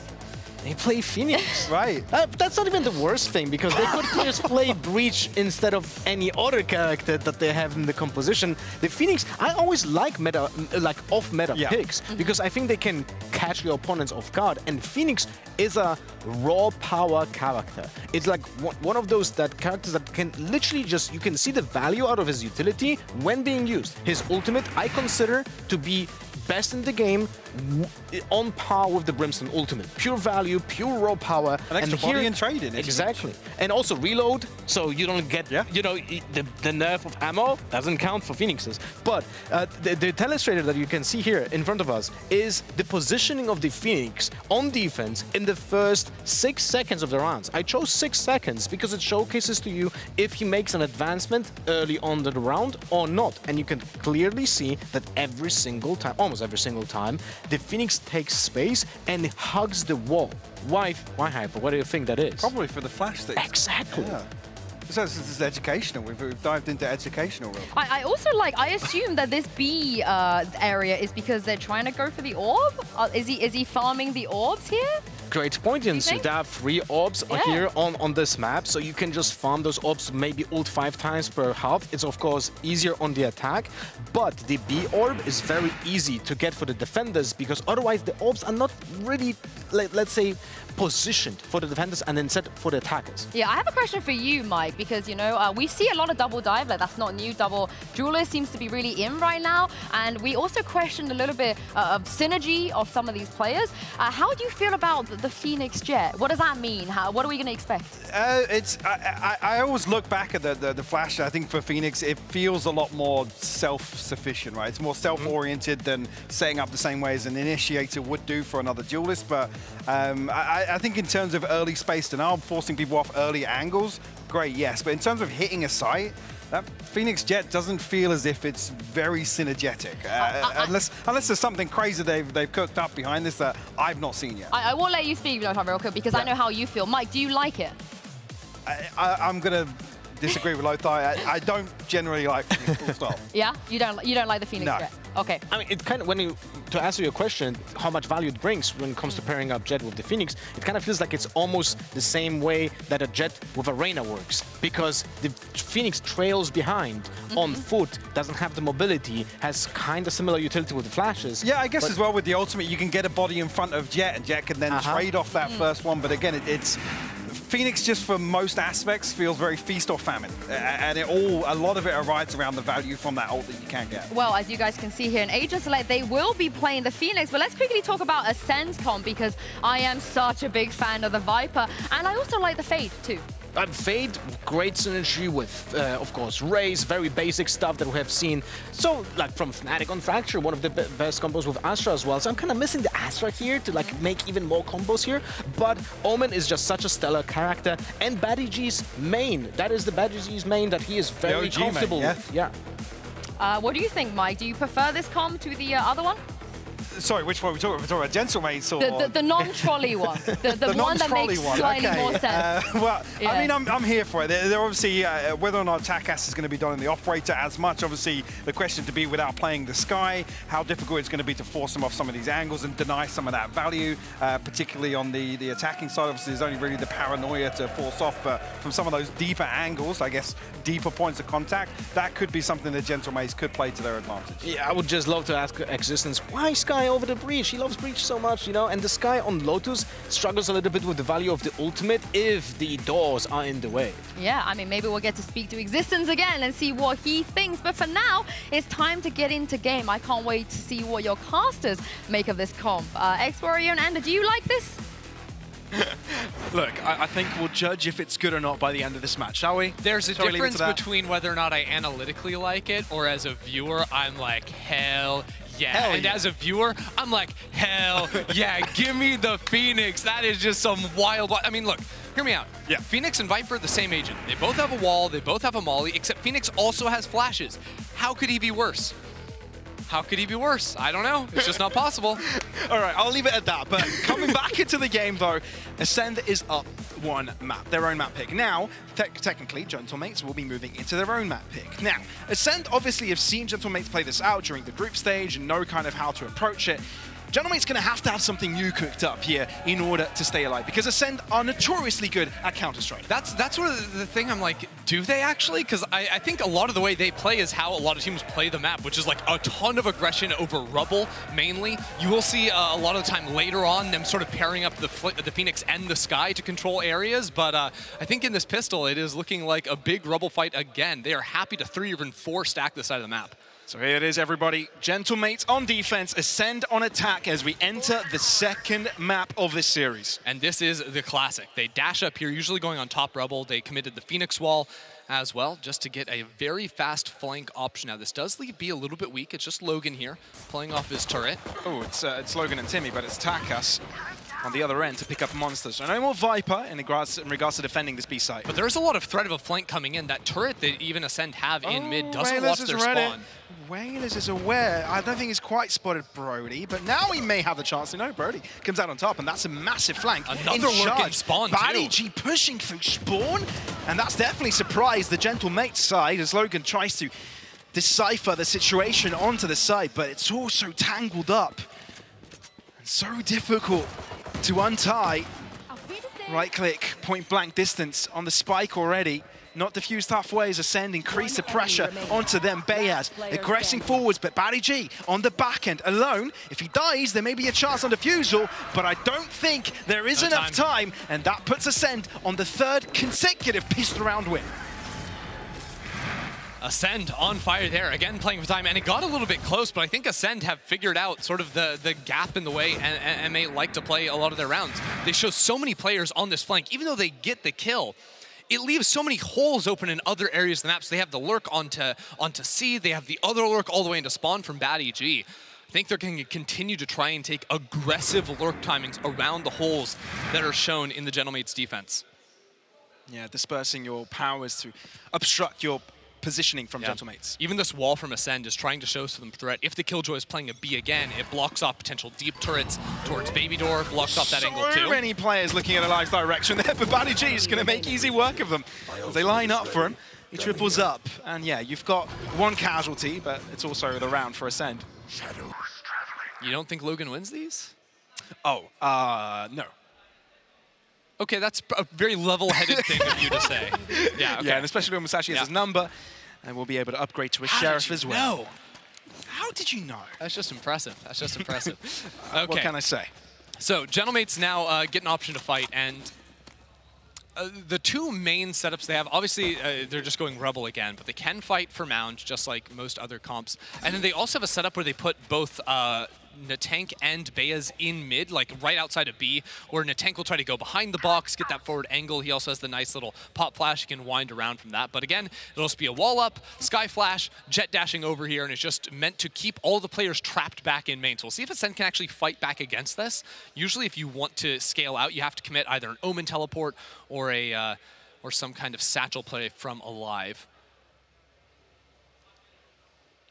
Yeah, it's going to be an interesting one. It feels like time is frozen. The clock paused. Yeah, time is definitely frozen. Did time? Is anyone moving in the audience? Okay, I see motion, so it's not like it's not moving. our It's not just perspective us. of time. Okay, you know, people say time is relative, right? Here. It's a technical pause. I didn't know if I got hit by something. No, what would you do? Okay, time pauses. What's the first thing you do? You can still move around, do anything. Do I H? No, you don't age. I It's don't just age. frozen. Yeah, but this is the first thing you do. Don't think about aging unless you're going to sit in the same place for 20 years. Well, the first thing is just, I don't know, I'd resort to crime. I don't know. The first thing, the first thought I had is just like, you know what? Nobody can see me. Crime. That is one answer to give on the international broadcast. Okay. I don't know, what would you do? I think that's a really, like... I don't know, but we're getting a great look at the You're local... just going to ignore it? No, I just have to address the chunk of shungite you see on the screen. You know, I'd steal that. I'd steal the trophy. Yeah. That's what I'd do. That's shungite is keeping all the harmful energies out of the building. That's actually, because it's on Ascend's side of the stage, that's why they won map 1. Nothing to do with their elite, you know, site execution, their team play, the incredible performance of Batty G and Alive. It's just the shungite on their side. Cool. I'm just going to leave it at that, man. Yeah, that's a cool Very reference. cool. That's a cool reference. I can just imagine the rocks in the sky from Avatar. That's what it reminds me of. You know that's a real place, right? Like the rock pillars you're talking about? Yeah. That's a real place. But they're not really elevated in the sky, are they? No, but they are. That's in China. Oh, okay. That's a real place. Look it up. Right. It's actually real. Floating Now rocks in the the sky. birds and like the tails that can kind of like tangle with each other, that's not real, as far as we know. I haven't been to Alpha Centauri, but yeah, I'm pretty sure that's just fanfic. That would be likely. That would be likely. Yeah, indeed. What isn't fanfic is this game. It's actually quite real. Okay. And we are living it. That's true. And I just kind of want to untangle the ins and outs of it, shall we?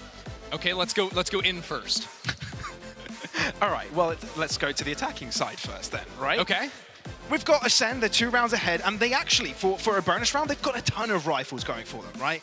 Only a Bulldog is, you know, the less optimal weapon, so they've done really well with their economy. Well, yeah, and that's because they went for, I believe, a bit of an FPX buy in the previous round, went for a rifle on Batty G, had the Bulldogs too. So here's the early aggression. You can see teleports to try and combat, though. Red by Alive and a tank quick on the trade. So Gentlemates are going to just have to force their way out of there, and Batty G does the same. This is the tough thing, though. If Gentlemates ever lose... Oh, no, Musashi. By Musashi. I mean, but Natank is just out in front of the turret. Just a bit of a blunder there on his end, and now A site completely left open, too.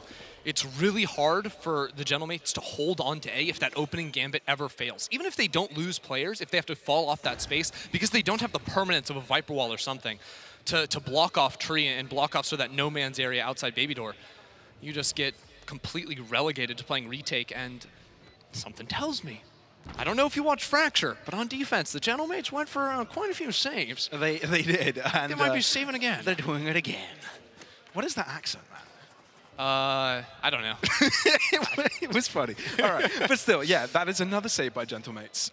Valuing their economy as much as anything. It's better than devaluing your economy. True. That can get you into trouble. What's going on here, man? I don't know. What's going on? Well, Ascend, they'll be happy with a third round, and Brody's actually, you know, he's only got a Bulldog, so there's not much at risk for him. He gets one as well, so 2 remaining for Gentlemates by the end of it. And Ascend are actually building up quite the economy themselves. For sure, because Gentlemates bought all the way down to nothing there.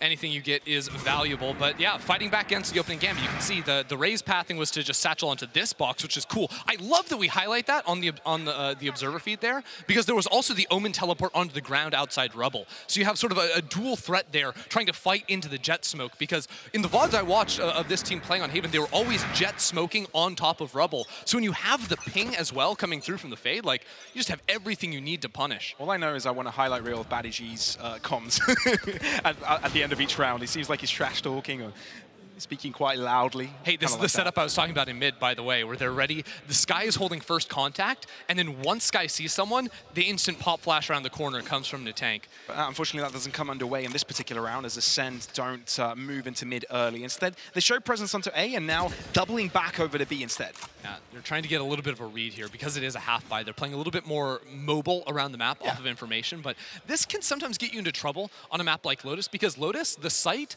teams initially go towards is rarely the site they commit to, because you can break down Baby Door, open up the door between B and C too. Like, a lot of the times you're playing to get info on the defenders over-rotating and then punishing the gaps in the site. It seems that Ascend have baited their opposition towards the left-hand side, while they themselves It's just advancing A. It's a huge mental game, right? You're baiting information around. Now they finally commit over here. Takas has got a marshal at the right crosshair placement, but couldn't quite find the shot. He himself is falling down low, and he's being pursued by so many players and so many different angles. So he gets picked off, so Ascend easily find their way on site. The tank.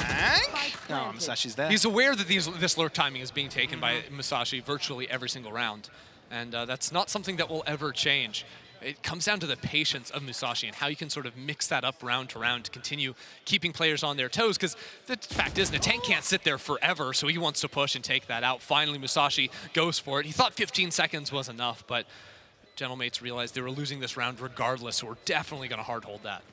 This is pretty early in the game, but I've got the sense that Ascend have got a really good read on how Gentlemates like to play on this defense.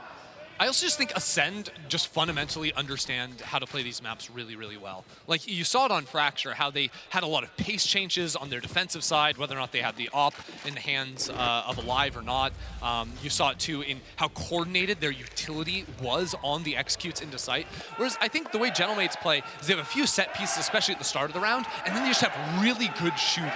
Everything they have in terms of how they set up their comp, right? When you're picking the Phoenix, it's about enabling those individuals to be in good spots to take fights. So those fights around B are going to be fantastic if players actually walk into it. If Ascend avoid those little traps around B with the double flash setup, that's not going to be a problem. And I think we're going to see Ascend either having good responses into it or just scouting out. If they walk up B with multiple players, Brody is probably going to be using the Prowler to scout that out. I think we may finally be seeing contact early on and towards this B side. Let's see, scouting every time. If you're going to walk into this, you have scouting, and you have a specific counter strat ready to go with the Paranoia. At that time, they're not double satcheling in, but they can double satchel in the future. And as they bait Gentlemates to move extra players into the middle of the map, Ascend pivot towards A. Again, very similar to what we've seen so far. There is an operator, though, on that A-long angle. Gentlemates leave Takas on his own all the time. This guy can pull so much out of nothing. Just give him an op and he will deliver. And if you jiggle peek this, there's more likelihood that you will just die. Show me his crosshair. Oh, and there you have it. Dashes forwards instead of backwards. Up just to stay alive as a spray comes his way, but the site has been opened up with a Nightfall. Ascend are moving in. Yeah, Musashi looking for a crazy flank into C as well. Killjoy versus Killjoy on that side of the map. Could decide. It's so delayed. Logan, though, reads it, sticks around, but I don't think he spotted him yet. The bot will instead. Musashi turns around, but it's Logan to win out that fight. Still very delayed on that Killjoy to get into the fight. 4-on-3 is the fight at hand. Badaji has got to do so much in this position. They don't quite know he's posted up so close. The tether catches everyone. Takas down. Brody now called to action. They've got a crossfire with Badaji, and that's exactly what allows them to get their first pick. Shadow step out into safety, and Badaji falls back with his teammates. Natak spray, but Wailer's traded. Badaji keeps on giving, and it's alive, alone, but not for long, as it's going to be Gentlemates with their first round in the game. Gentlemates make it happen, waiting for Logan to get into the fight. It gets close at the end because Brody landed a filthy tether on that fade, caught out the Phoenix ult. That's why it was so slow to get into the site. But still, they had the numbers because they waited out. Logan won that 1v1 against the enemy Killjoy on the opposite side of the map, was so patient. It's just good awareness. Both teams understanding how the other likes to play, how they're trying to find holes in the game plans of the others. And these are on the fly. I don't think we had attack timeout so far, so definitely good calling from both sides. Gentlemates finding their way on in the game. Close round as well. I'm curious about this setup over towards C. I know initially there's going to be some space from Ascend, but it's both duelists for Gentlemates with the op holding, and then the tank is behind the mound, presumably with a flash ready to go if they wanted to fight past it. They've actually just fully taken the space over on this side of the map to break the turret, put the availability of a flank on hand. Now, usually because it's Phoenix and Sky playing together, they're probably not expecting a hard hold of this angle with an operator. Yeah, the Paolo won't be spotting it. Yeah, Takas just stepped back for a little bit, but instead of Ascend clearing it completely, they're moving towards this B side. Does this call for a rotation again? That was the lockdown secured from Musashi, by the way. Is ready to put that one down. And the flank with an op, gonna be tough to make it happen, although it's just an alarm to watch.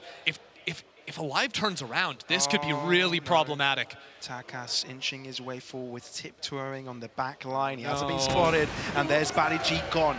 No omen for the Ascend side. Now, they move on even further. Seekers enabled straight away. Alive catching both unawares and delivering real quick. Ascend turn the tables around, but Takas wants to bring the pressure towards them. Blades out, but Alive turns around and deals with him. Cold as ice. Ascend still on top with numbers and try to solidify it as General Mates coming from only one direction, but they're not even moving forwards anymore. They've dropped back, they're saving. Alive just carved that round. Was pushing because he knew that one player got detained by the lockdown, but he had to win the honorable duel, the fist fight 1v1 at the start. Gets they're going to go for the punish on the next. Logan says a no to that. Wants to hold on to his Phantom. Again, second time around. But still, Ascend get the win by the end of it. A 5th round on the board and don't allow General Mates to gain any tempo. It's important to check back in how this tournament works now. We're here in the top 4 teams of Ascension. It is a double elimination bracket with best of 3s right now. So loser of this is not out, but they will be playing for their lives for the rest of it. Winner goes on to the upper final. Win that, you're in the final, and you win that, you are in VCT EMEA for the next 2 years. It doesn't get much better than that. Technically, in this playoffs, you need 3 wins to end up on top. 3 match victories, and you're in VCT EMEA.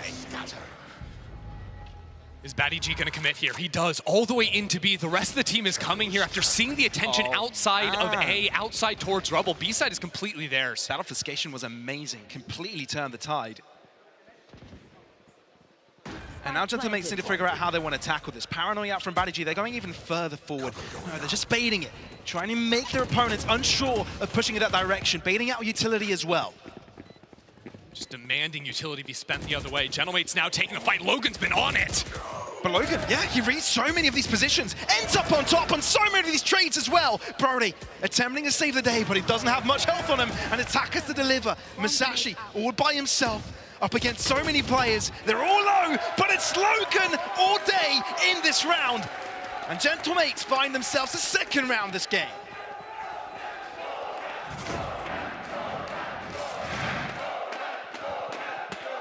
Logan gets it done. I mean, these are fights that are not supported by utility. He just wins every single 50-50, one by one, as trades are trying to come in. What a guy.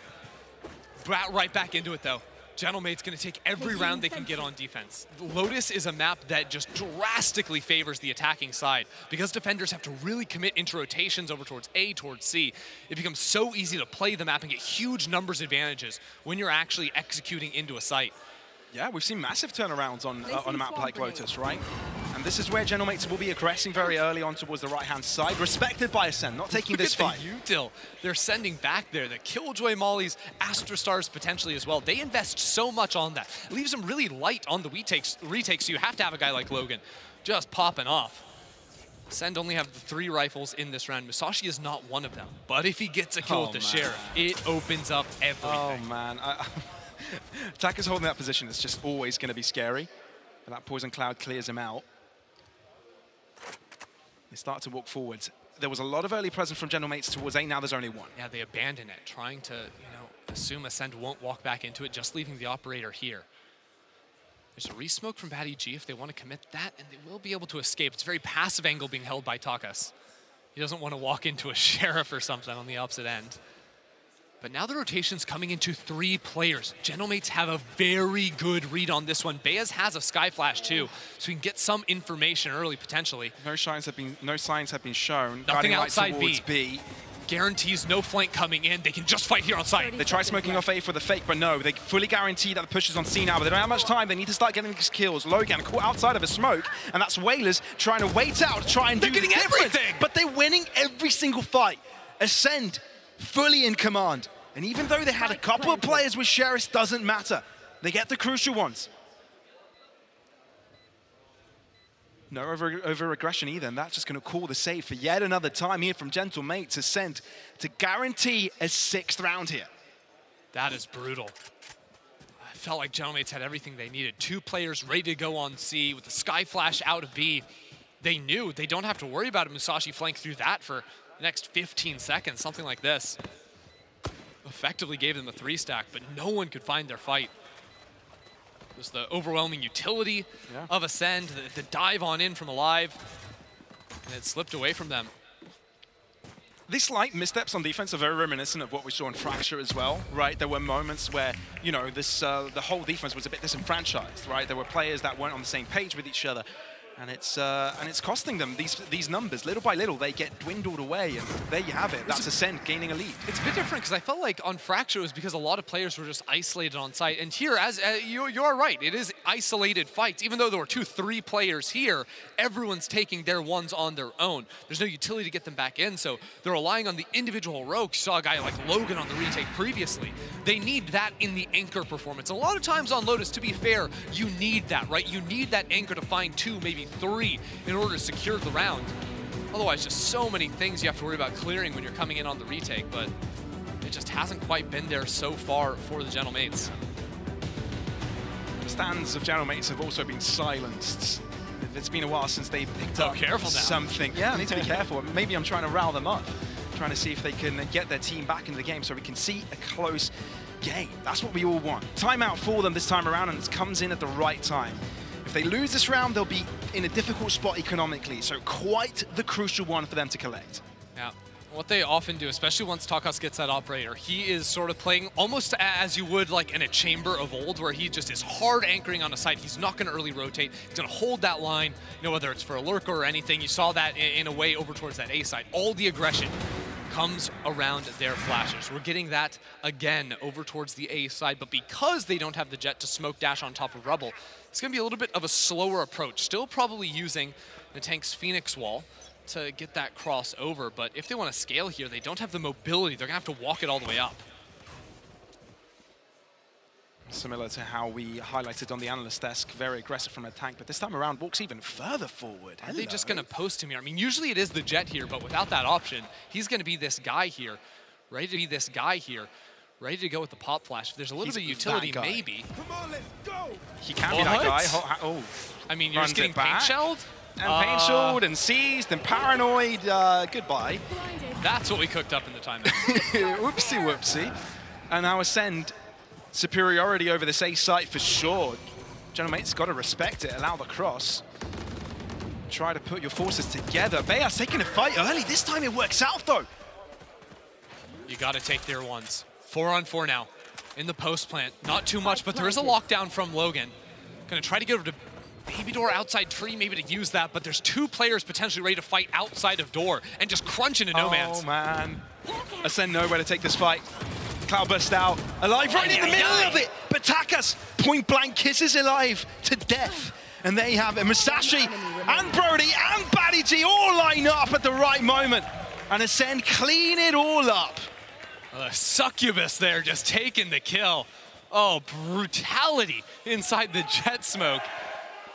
And it just slips away. That crunch with 2 players on both sides. They're all trying to funnel through. And this play, I mean, the util response is perfect, but the Phoenix ult there, not even flashing himself in. It's just a dry swing off of that one. Unsupported for sure. Both in presence and in utility. And Ascend punish. Quick on their feet, really. These calls have been magnificent this game. Now fast look on the opposite side. Gentle Mates playing towards Mound. Last time they went for a push here to break Killjoy utility. They could turn this into a triple flank, and I think they're going to. No operator in play anymore. And the turret is a very shallow one. Now at the same time, Monster's just posted down bottom B, and he is holding this angle. Oh, that's interesting. Uh-huh. Well, I think they're aware of the flank. They might not be able to fight it, but they're going to turn around and pinch him in a lobby. I don't think Monster will turn around in time, and he won't. The tank deals with him, so I think for the first time in a while, Gentle Mates playing off of an advantage. More players, the life turns away, Guiding Light not doing all that much. Baddy G lets one pass by, well, sticks around for the rest of them. Takas, the warner that has crossed, will quickly be dealt with. Whalers on the other front can only survive for a little bit. And Logan, the magician of rounds ago, will have to come up with magic. But it's a swing and a miss, and that's alive on top yet again. And Ascend just keep that momentum going. Yeah, Ascend just keep finding themselves coming up heads on these openers when there's just no one running into them. It's just open sight, open sight. Again, all they have to do is win that opening fight, and everything belongs to them. Sure, they lose the flank options, but they all committed after they lost their player up in mid. They're like, okay, we can turn and fight A main. We know they're all coming from from our own spawn, we don't really have to worry about the rest of the map. Just turn and make sure they get stuck in the choke. Just a switch up of roles there. Yeah, Genomate's desperate right now. Guardians, Sheriffs, not looking all that healthy, all that wealthy, or might I add. The tough thing is, too, like, Ascend don't even have to, like, commit on the opposite side of the map. Absolutely not. Usually players would post up outside Rubble, which they do, but because Ascend are playing the Fade, they have really good re-clearing options towards Rubble. For a second there, I thought Takas was about to swing that try. Monster, he's out in the open. Potential for him to get picked. Very nicely done. A micro play that works for them. Paranoia out and Takas no more. A rifle at least collected? No, not even that. But here come the Prowlers, right? You can't hold the forward position. You used all of your utility to take at the start of round. You have to retreat. Then what are you doing? You're gambling back in tree on site, finding an angle somewhere. It's not favorable. Yeah, I feel like the only aggressing utility they've got left is going to be the Trailblaze and the double curveballs from the Phoenix. And with Whalers holding out all by himself, he's got a lot to do. But not capable of doing it. He's got plenty of time to do it now. Well, not really. 30 seconds left. Spike planted. Oh boy. Yeah, it's everyone a rough one. in their ones again. Look, Natank is the only one with a rifle. If there's anyone going to do it, this has to be him. Or no one at all. Save. Possibly. Their money should be fine. Yeah, there are a couple of Sheriffs that can commit to a play. And there's a alarm bot right in front of the tank, so you can't really do anything about it. I think you want to go for a fight just to farm orbs on the Phoenix. You can buy next round no matter what. I mean, yeah, maybe you have to buy the light armor if you die. No, the tank saves. Yeah, the tank saves. Bayaz will stick around. Is he going to get a kill? Yes or no? No. Oh, man, no faith, no faith. Oh, Alive ends up getting a kill instead. Okay, that's and he secures the showstopper with that, by the way. That's actually just rude. No, I won't stand for that. I'm sorry. Last round in the half. Oh, no. Reminder, this is surely an attack-sided map here, but the way Ascend have been playing is just so much cleaner, I feel. Their utility has been on point. They're playing together with the swings, with the util combos. It's just all been there.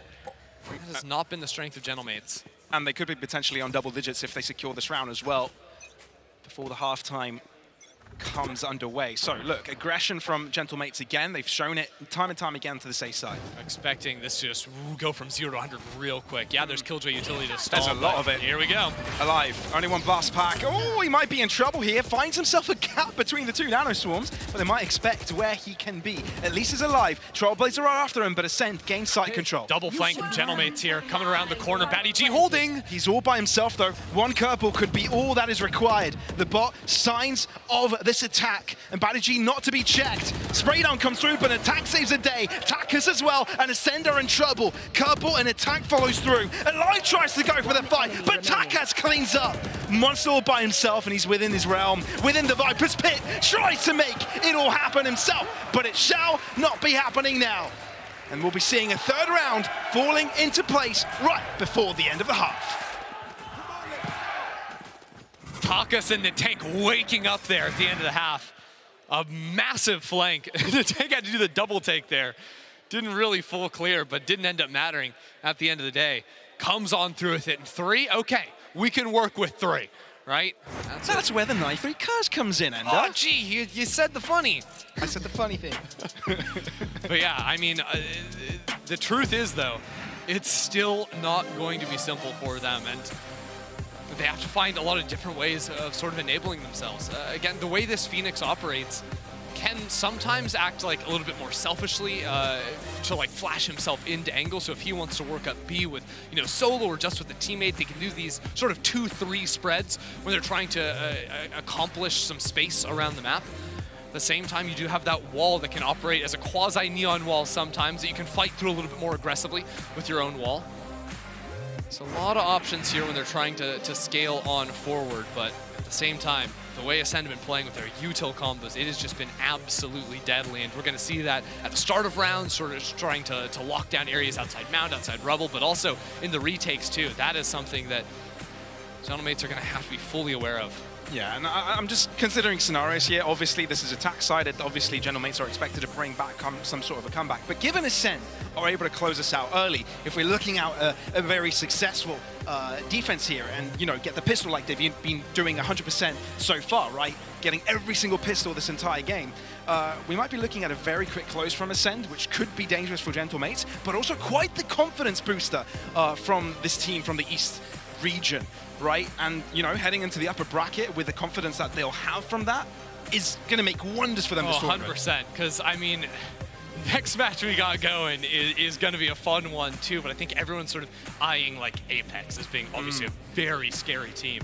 And you've got to have confidence going into a potential match up there. But let's get to Gentlemates for a second, because I think we almost have to look at this half from their perspective almost entirely, because they're the ones with all the pressure. They're down a map. They're down 3-9 at the half. They're the ones on the attack for themselves. And I think that one thing that we saw in the early rounds, especially that Ascend exploited on Gentlemate's side, was finding some like really aggressive lurk timings, especially in these early rounds where maybe you don't have like full utility on the defense. You can see Musashi is going for a setup with a ghost here, as opposed to having like the alarm bot for a little bit of extra control. So Gentlemates have some ideas to find the gaps, but it's about where those gaps are going to end up being. And like you can see on the screen here, it's actually an A setup from the Killjoy with a lot of trap up mid. What's Swoopy is BaddyG has a Paranoia ready to go to flash all the way up mid if they ran into anything, but instead they have the option to try and open up door and pinch into this C-hit. Hyper aggressive from Tak as Monster delivers, and he's like, oh hello, that's a ghost, thank you. It's a great opening kill to have. Now just fall back into the smoke. You have a triple flank on the way. Turret will eventually spot that one out. I think it's kind of smart for Monster to not go for a second buy. 100%. You play the numbers here, 5 versus 4. Now, Gentlemates have to fight 4. No. That flash sucked. Yeah, not putting it lightly there, are you? Musashi delivering again. So hyper aggressive from Gentlemates, and it's not quite working out. Little by little, they're getting dismantled. The tank trying to save the day, but honestly, too much. Ascend are just such a drilled team. Like, I just find it a thing of beauty to watch when a player gets that opening, right? There's that adrenaline rush, you get it, but then falls back into the smoke. Then the same thing, you see it with the hold all the way back towards spawn too, right? You get this kill, and then you're putting a turret up, because all you're doing is waiting for the center of mass of your team. That's the 3 stack on the flank coming around. That's the area that really wants to go for the aggressive fight. You just bide your time, be a thorn on the outside with the numbers advantage, and Gentlemates will lose to themselves almost. They have to run into you. They have to fight someone. They're down numbers. No way we just called a timeout that early. Wow. Wow. That was just after the pistol round, by the way. This never happens. But obviously, when your back's over against the wall, when you're a map down. And all I'm thinking right now is, does the coach hear a decision like not to save there? Because I only saw a Spectre purchase the last second when the timeout had actually started. And if the coach wants to call for something like a force in this next round, you guys can't see it at home, but they are Spectres being brought up right now. Yeah, they have a lot of time to decide on this, and I think that's the route they're going to go. But I think that is almost the only reason you would call this round 2 timeout, is your team is going for a save, and as coach, you think that is the incorrect call. You have to win this, because if Ascend get to 11, you don't think that you can avoid them winning 2 more rounds in the rest of the half. And honestly, I think that's fair with the way Ascend have been playing. Risk is being taken. Existence is going to try and help the team gain lost ground. 100% success rate for Ascend on pistols this match. Haven't dropped a single one. 4 out of 4. Sorry, I was freaking out because there were 3 Spectres purchased and not the entire team. We're fine. They got it all. Gentlemates are throwing everything into this And with round. that timeout, Ascend sort of have the idea that, look, this might be happening. This might be a possibility. We've got to respect it. Those Spectres really unreliable at long range, so getting the smoke to crunch down, having Baby Door broken already, gives a lot of options over to the Gentlemates. Yeah, even if the tank throws a curveball here, it won't be effective because there's nobody there waiting. Musashi is further back on site. They note 2 players on B, though, with the paint shells coming in behind it. So A feels very, very soft. They're going to try to exploit it, and they're pushing into spawn. Ooh. They're making so much Musashi noise, knows of this. He definitely does. Curveball comes through. It's a spray, good enough for a kill, and damage onto another. Somehow equally traded at the end of the day as the B site is being attempted. This is tough. This is so tough. Brody doesn't have a good angle, though, with the Marshall to get back into sight. They're planting down at the bottom of pit. Tough to hold in the post plant. They're going to have to fight their way on site. Brody with the swing together, the paranoia. Badaji ends up dropping. Marshall not the best weapon to deal with this retake. Bayaz pushing aggressively. General Mates taking care of it. And I think they made the right decision to get themselves a bye in this round, because it will be working out. Even though Monster gets one kill by the end of it, Gentle Mates find their way back into the game. That timeout call may have just given new life into the Gentle Mates. They were ready to roll over and die in that round 2. And then be playing on the back foot for the rest of this. And even then, it was close. But this kill from Bayaz, the decision to fight forward, spotting out Brody around the corner. They go for those aggressive pushes, and you have to expect it, right? A lot of teams have drifted away from playing double flashes on this comp, even flashes on this comp, right? Fnatic don't play a comp with flashes, but when you have those tools, looking to fight aggressively forward is necessary, especially around that B site. You need control out of at least 2 of the 4 entry points into the site if you're gonna have a chance. Great opener from what Live. a shot, with a Marshall, man. no less. Crazy stuff. Takas, though, finds his way in. Ascend patient, again playing the numbers game. It's a funky round, though. Takas has made it up into B. The Spike hasn't committed. 2 players are going to go C. They're going to try to open door and pivot in, but they're hoping Takas can get some kind of a kill, some kind of something as this walk continues over, trying to pull players off of the C site, and it works. It has worked. Traversal towards C. Underway. Takas drops back just in time.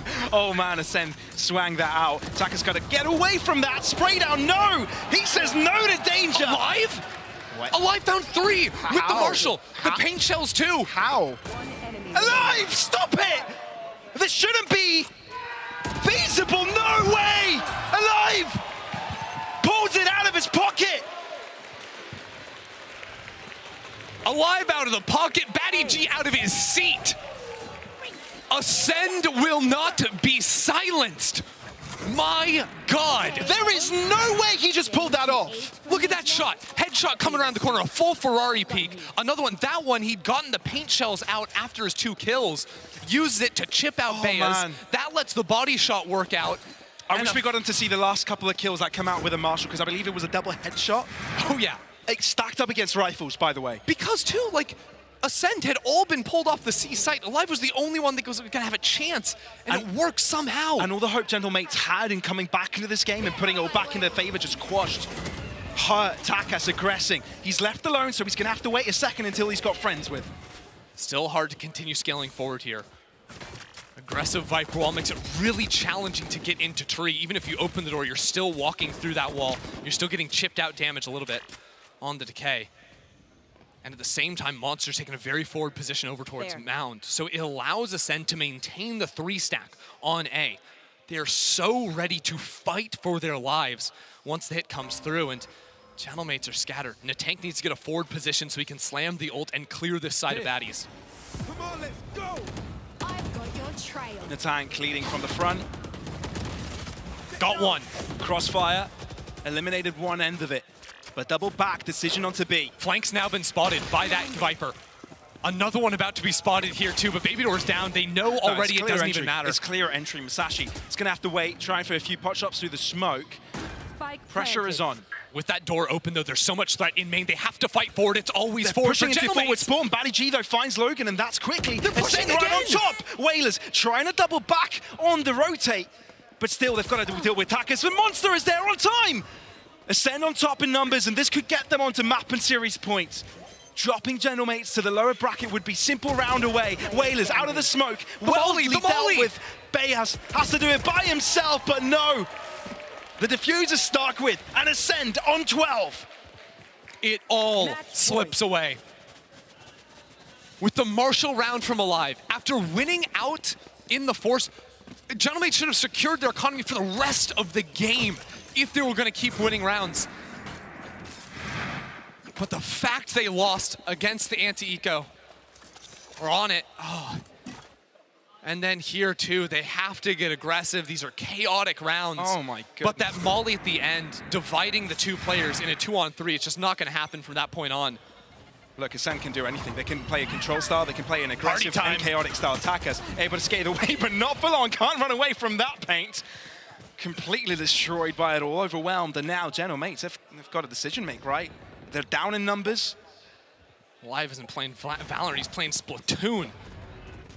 Just putting his mark all over the map.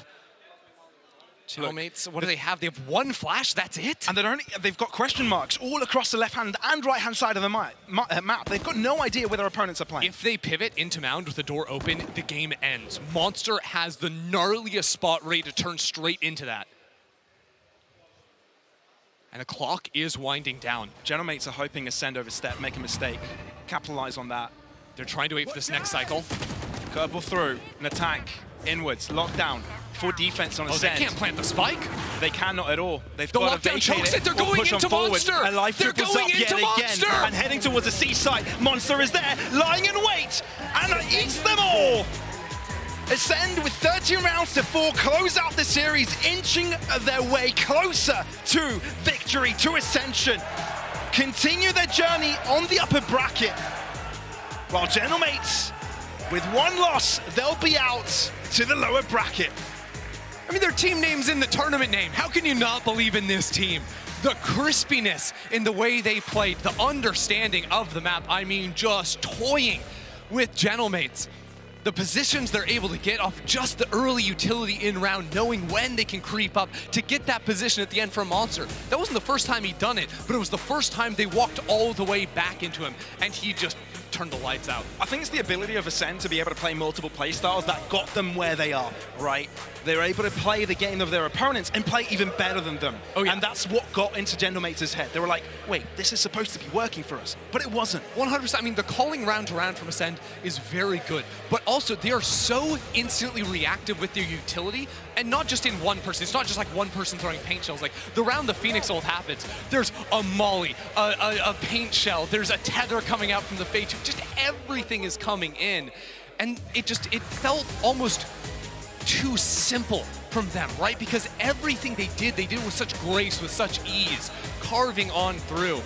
And while there was a lot of fight put up, especially from a guy like Takas on the first map, finding round after round where he was showing up, I think you see a level of consistency in the way Ascend understand and play the map that is going to be hard to find teams that will be able to beat them in Ascension.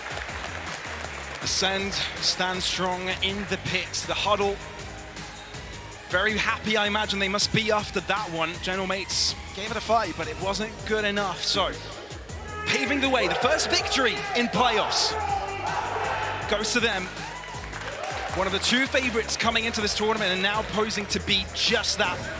They're the first team to get into the upper bracket. Hey, you've got that first win on LAN out of the way. Smooth sailing from here on out. For General Mates, a very different story. Tournament is not over for them, but they are playing for their lives from here on out to have that chance to move up into the VCT main stage. It's been crazy, but let's roll it back a bit, see what happened in this map, and see what happened in the series in general, because Fracture, let's be fair, that was a close one. Yeah, Takas was nuts. Like, I don't know. At the same time, you have like Alive having those insane martial rounds regardless, but I do think we have to give a moment to Takas because his pathing into sight some rounds was really, really creative, using the verticality. On the same side, you had it too with Alive, going for the Jet, which as a solo duelist, solo dive agent on this map, I'll be honest, I'm not the biggest fan of, but the way he was constantly finding ways to take those fights was exactly what you want to see from him. Look, and when we went onto Lotus, it was a completely different story, right? It was Ascend taking over time and time again. And the fact that they keep on winning these pistol rounds, it just helps them elevate that pace, get there much quicker, and deny General Mates from gaining any tempo. I mean, they came in, they clearly did their homework, and they're like, okay, if we just throw a Haunt into the Jet smoke on top of Rubble, that play, that default Rubble setup that General Mates go for on defense, we can just blast the player in the smoke. Like they're raise satcheling to get a better angle off of the hit scan inside the smoke. Everything was showing up for them. They were aware of the few set pieces that General Mates had dipped into many times, the times they have played this map. And when you're able to prep like that and react on the fly to the early aggression, you are going to be hard to beat.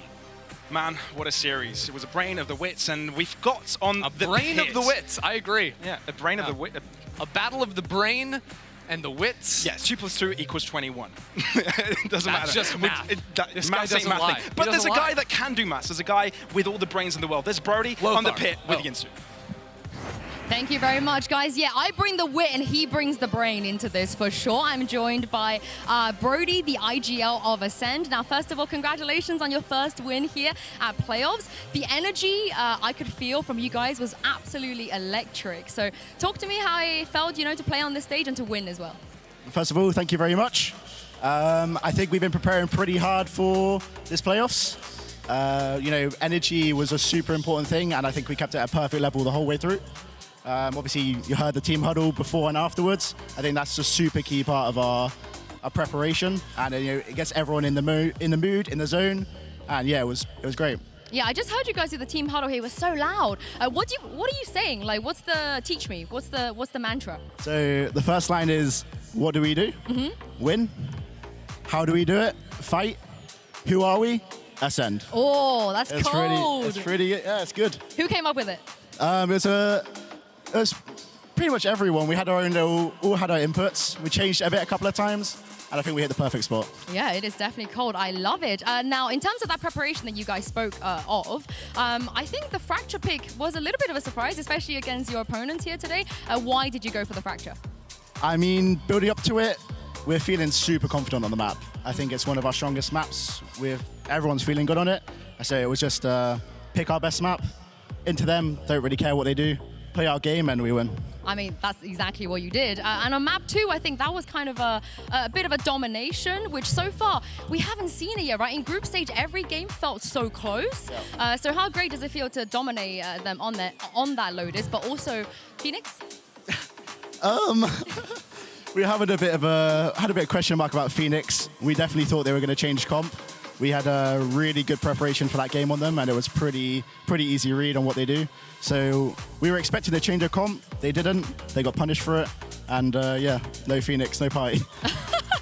I like that. And last question, we spoke to your teammate Batty G before the game started, and he revealed that while you're the IGL of the team, you also have 2 secondary callers in Batty and Musashi as well. I think sometimes that kind of vibe can come across as a little bit chaotic because too many voices on the team and so on. So as kind of the main IGL of your team, what do you think about that, and how do you handle any chaotic situations? I mean, at the start, it definitely took a good amount to get used to. It was 2 big voices in the team, but they deal with the mid-rounding really well. You know, if I'm dead or if I'm concentrating, I'm lurking, they're always in the comms, they're always keeping people active, they're micromanaging, and they're just calling the overall mid-rounds. So, I mean, it works pretty well. What do you do when you do want to overrule something? What's that like? I mean, if I make a call and there's like nothing planned, the call goes with me. Oh, okay. So you're still the boss. You're still the boss. Yeah, definitely. All right. Thank you so much for joining me. Thank you very much. Congratulations again, and we'll see you tomorrow. Yep, see you tomorrow. Thank you very much. Well, that was the first game of the day, but we have more, you guys. Apex will be taking on Saw right after this.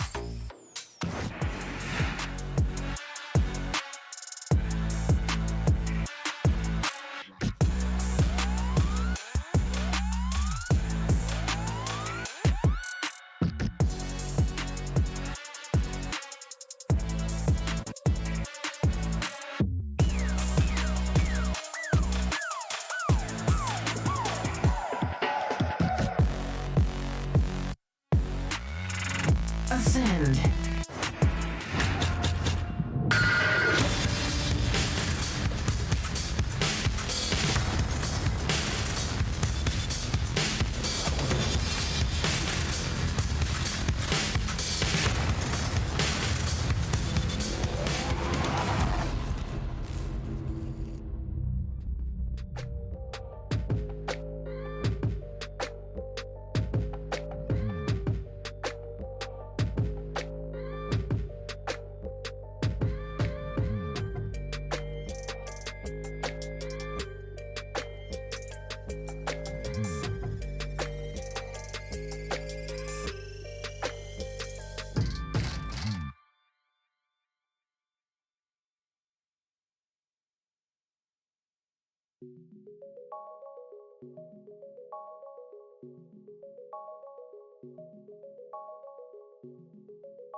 What a great first day here at playoffs for Ascend. They 2-0 Gentlemaids and move on to the next round. I am your host, Youngsu, and I'm here with Hypok and Lothar. Honestly, I think we were really looking forward to that low to see what the Phoenix could do. And in the end, as you heard from Brody, they didn't think it was a very good pick and they punished them for it. Yeah, it's kind of surprising to see a team stick to it. It's maybe one of those compositions you can pull out once. There's a quirky off pick, maybe to potentially even anti-strat a team that's heavily reliant on kind of the mid-rounding with Viper, potentially with the flashes, but again, if it feels telegraphed and other teams can prep for it and you do the same thing again, it is punishable, and Ascend executed that perfectly. Specifically when Ascend is running a composition that is, let's say, able to put you in your place, right? They had the Fate, they had the Raze, they comboed it together. There was a lot of small pieces of utility being just used to zone out the opponents, and because Phoenix, as you have seen in the pre-show Telestrator segment on positioning on Phoenix, he's easy to predict. We have seen him being punished by Paranoia in his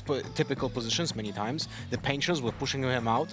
The Jet was also being punished by being on Rumble as well. There were many things that Ascend was doing really exceptionally well to punish those positional, let's say, positional, I don't know how to say it, commitment from the opponents here. I mean, let's not kid ourselves as well. Alive It's just very good. Disgusting. 240 ADR on this map. 240. I mean, we had a couple of rounds to highlight from Fracty here, but this was a ridiculous performance from him individually. We were talking about that point of map 1 where some of the individuals started stepping up, and whilst Batty G deserves a lot of credit and obviously the energy translating into the game as well, Alive I felt like he just didn't miss a beat. This ace was ridiculous from him. We have seen the ace from Kankan. This one is better with the same gun, right? Almost the same, with a marshal. That round, by the way, what? Takas found 3 or 4 and then Alive responds with an ace. Okay. Like, it's just like the most ridiculous thing to go down. It was great, but come on. Kankan, I feel like we need to see Alive do it like 5 more times. He needs to do it, but he's going to get an opportunity to do it like 5 more times. Now we've seen this Ascend team on LAN here. What did you guys make of them? I mean, I do want to come back. Obviously, the big talking point with some of these players stepping across onto the stage here. One thing I will note, Batty G looks like he was born to be here on this stage. The energy, I mean, you could tell it was just bubbling across to the rest of the team as well. He looked so comfortable. And obviously that, like I said, that translated across to the performance in the server as well. It's fantastic to see him come back and realize that potential once again. You know, it is his first real LAN. He hasn't really been to a LAN before, and you can tell you're just enjoying it. No, but that's the thing, you can't tell. Looking at him on the player pods, it's like he was always destined to be here. I think he radiates an aura that helps the teammates to also uplift their morale. Yeah, and just lastly, before we move on, what does this mean for Gentle mates here, Lothar? How much work do you think they have to do before they come back tomorrow? They have actually a lot of stuff to fix, like their half buys, they won 22% during the entire match. Their full buys, 44%. So it's really like the amount of work that they put into those full buy rounds has to be, let's say, the more effort has to go into it. 0 pistol rounds won. Definitely lessons it's the there one that sticks as well. out for me, yeah. But you know what sticks out the most for me is the amount of times they won a 5v4. 5v4 they won 5 out of 10. In a 4v5 they won 1 out of 10 when the opponents won 5 out of 10. Well, stark contrast. I mean, they're going to have a little bit of time tonight to get everything together and come back tomorrow, but it's time to talk about the next match and get the second game that they started. It is going to be Apex versus Saw.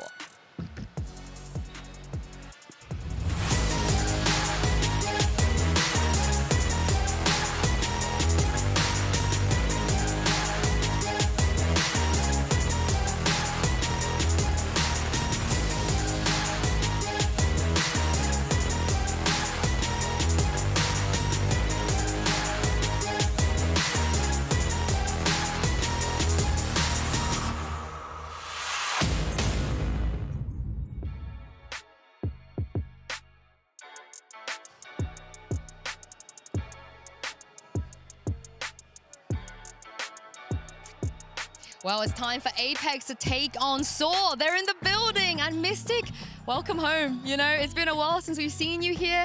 For me, it feels like a homecoming. How do you feel? What's it like to be back here competing on stage? It feels great. I mean, I'm back at home. You know, I've been grinding this whole year, trying to get back to this position, and yeah, like seeing everyone's familiar faces and this kind of similar atmosphere is a great feeling, you know. So hopefully we can perform. We've missed you, Mystic. Now, the end of your 10-year kind of career with Fnatic, you know, it wasn't the most positive way for a player to go. I know it was a very tough time, not just for you, but for anyone to leave a team like that. And I think going through something like that, I could at least see it changes a person. Do you feel like that experience changed you? And what would you say you are like right now as a person and a player compared to the end of Fnatic when you were on Fnatic? Yeah, it's definitely changed me a little bit. I think right now I'm holding myself a little bit more self-accountable. Like I'm making sure that like all of my efforts and hard work is down to me. And yeah, like coming away from Fnatic was sad. I love them a lot, and I'm happy that they're doing well now. But yeah, it's put me in a position where I can focus on myself and try and improve as much as I can. Yeah. I mean, we've seen those improvements. Mister, your numbers are absolutely obscene, especially for your role as well. And speaking of that, Fnatic, you still have some connections. You know, Enzo is there, Magnum is there. I think people kind of meme that this is a Fnatic Academy 2.0, however you want to put it. But in terms of the server stuff with the strats and protocols, are there any differences you feel that you guys do that's not really got anything to do with Fnatic? I think we have a little bit more of a freedom. Like some individual players, like Kiko, and maybe more myself now and Magnum, we have that freedom to just make our own plays. Whereas in Fnatic, we're used to that really structured stuff. And I'm not saying we're not structured now, because after playing 2 years in Fnatic, I'm gonna keep these habits, and it is kind of like a similar play style. But I think we have the very similar approach of having them like innovative like strats and stuff like that. So we always got that in the back of our mind. And yeah, I think if we are ever to have a matchup against them, it'll be a good fight. I know you won that one, Mystic. I know you won that one. Lastly, I think I want to talk about the two players that weren't at Fnatic, because I think, like you said, you have your own identity now. Kiko and Shadow, what do they bring to your team? Oh, they bring a lot. I mean, Shadow reminds me kind of myself of when I was in Fnatic. Like he's like the glue of the team, keeps everyone together. He's such a joy to be around, and to be honest, he's a very underrated support player. He's definitely one of the best out there, and hopefully people will come to realize that he's someone that he shouldn't be looked upon. So. Yeah, and then we got Kiko, of course. He's kind of like a mini Durka. So yeah, I'm kind of happy I've got someone like him on my team as well. So I remember the first trial day I had with him, I was like, there was like a crazy shot he said. And I was like, what? Am I playing with Durka again? Like, what? What's going on here? So like, put me in a very comfortable position. It was an easy choice for me to be like, yeah, I want to play with these guys. Well, I mean, it must be nice when you're not only Fnatic 2.0, but Mike, you got a mini Durka on your team as well. Yeah, I mean, that's a fairly bold statement to make, but yeah, Kiko's been proven, I guess, over a long period of time now, and a couple of other teams that he has played for, that he's got the potential. Maybe next up. Maybe he is next up, my Durka. Oh. There's I feel like there's an infinite amount of jet mains that just pop out of nowhere, and suddenly everyone is just like, oh my god, this guy is the next generation Durka, even though Durka's, what, 18, 19? 20, but I will say, yeah. I can see what they mean, because a lot of the movements, it does kind of remind me of Durka. I think the smoke usage as well, I see the similarities. Yeah, he's not a one-dimensional jet. I mean, this guy first came onto the radar, I guess, playing with Bonk back in the Red Bull Homeground qualifiers. We also actually covered him in the G League Clash as well. But he's basically just been a bit of a rank demon. He's played in some lower-level teams, but solidifying him now in Apex, where you have that structure and they have the ability to really employ him as a duelist, that's where we've seen him actually grow as an individual. That's for me the keyword that I like to use about this team. Structure. They are a very structured team. They are the team that you expect to know how they will play, which can be also the downside for the team, because they can be more easily read. But I do think that Apex is a great example of a team that you want to like build up the fundamentals for them to work through, they're playbooked in the future. Yeah, absolutely. I think as well with that pedigree, that history of some of these players here, which is why we've seen Apex probably demonstrate, in terms of fundamentals, in terms of strategy and whatnot, probably operate the closest to what we expect of VCT teams. And that's really been where their strength has lied, is actually kind of exceeding their peers within Ascension and within VRLs. Yeah, I also want to quickly talk about Mystic as well as we look over these obscene stats from both teams, by the way, is that, Mystic was super candid in that interview talking about how he was affected and how he changed as a player, and you can see that on the server. There's proof. You really can, yeah, and I think it's always one of two ways when a player gets dropped from a Tier 1 organization as well, a Tier 1 team that does go on to do well. It's good to see that actually that coming out of a negative situation, that's been his drive to improve and really get his redemption shot, to be honest, to get back to that same level once again. And I think as well, that's something that plays a big part in terms of the mental, because Mystic historically was quite a quiet member of Fnatic internally in communications. So I think that's a real positive to hear that from him. I also do love how he's like, yeah, we want to play against Fnatic. Like, you gotta go through these teams first. Yeah. You gotta go through these teams He's already first. thinking one step ahead. I love that. Yeah, and one of those teams, of course, it is their opponent today, Saw. And Mike, you actually had the pleasure chatting to Batty earlier. So take a look at this, you guys. Here of being joined by Batty from SOAR. I guess coming into the Ascension playoffs here in the Coliseum, what does it mean to you guys as a team to have the opportunity to perform here on this stage after watching the VCT season and also to be the first Portuguese players to have the chance to play here in the Coliseum? We are glad to be here. I think it's a dream from all of us to be playing on the same stage as the guys from franchise. So I mean, it means a lot, especially when you have a whole nation behind you. So yeah. Okay, and how's it felt to this to be the end product of, I guess, the grind finally paying off? Because the VRL it's been a treacherous run across the entire region, but to be here as the final 4 teams, how are you guys feeling about having the opportunity of punching your ticket through to VCT next year? I mean, yeah. So all of the guys here have been grinding a lot. The other teams as well, but I think for example, Tomasi and Davi have been playing together for like 1.5 years. So I think it's a long grind, and I think it's finally paying off because it's one of the best achievements we got so far is qualifying for this LAN and playing in this venue. So yeah, I mean, it's we're just glad to be here, and we're gonna do our best as usual. Okay, I guess from the outside looking in, I think probably the community perspective as well, a lot of the focus lies on Apex. Some may call it a blessing or a curse, but how do you feel, drawing them in the first round, having to face them first here on the stage here in Berlin? Yeah, so on that part, I think that we don't really care. We have to beat everyone to qualify for franchise. So we're fine by it. Maybe it's good to face them in the first match. Maybe they're shaky. Maybe they're not feeling the venue still. So I think it's good. But yeah, we have to beat everyone. So yeah. Okay, brilliant. So formality, ready to get it out of the way quickly. Yeah, sure. SOAR as a team, I guess in my eyes and a lot of other people viewing it this way, have looked like one of the most fast and loose teams and most explosive, call it volatile as well. How would you kind of characterize your team's identity? What do you guys feel your strength is that you bring into the game? Yeah, so me as an IGL, I think first of all, we tend to play for our strong aspects of the game every single time, and then if it's not working, we adapt.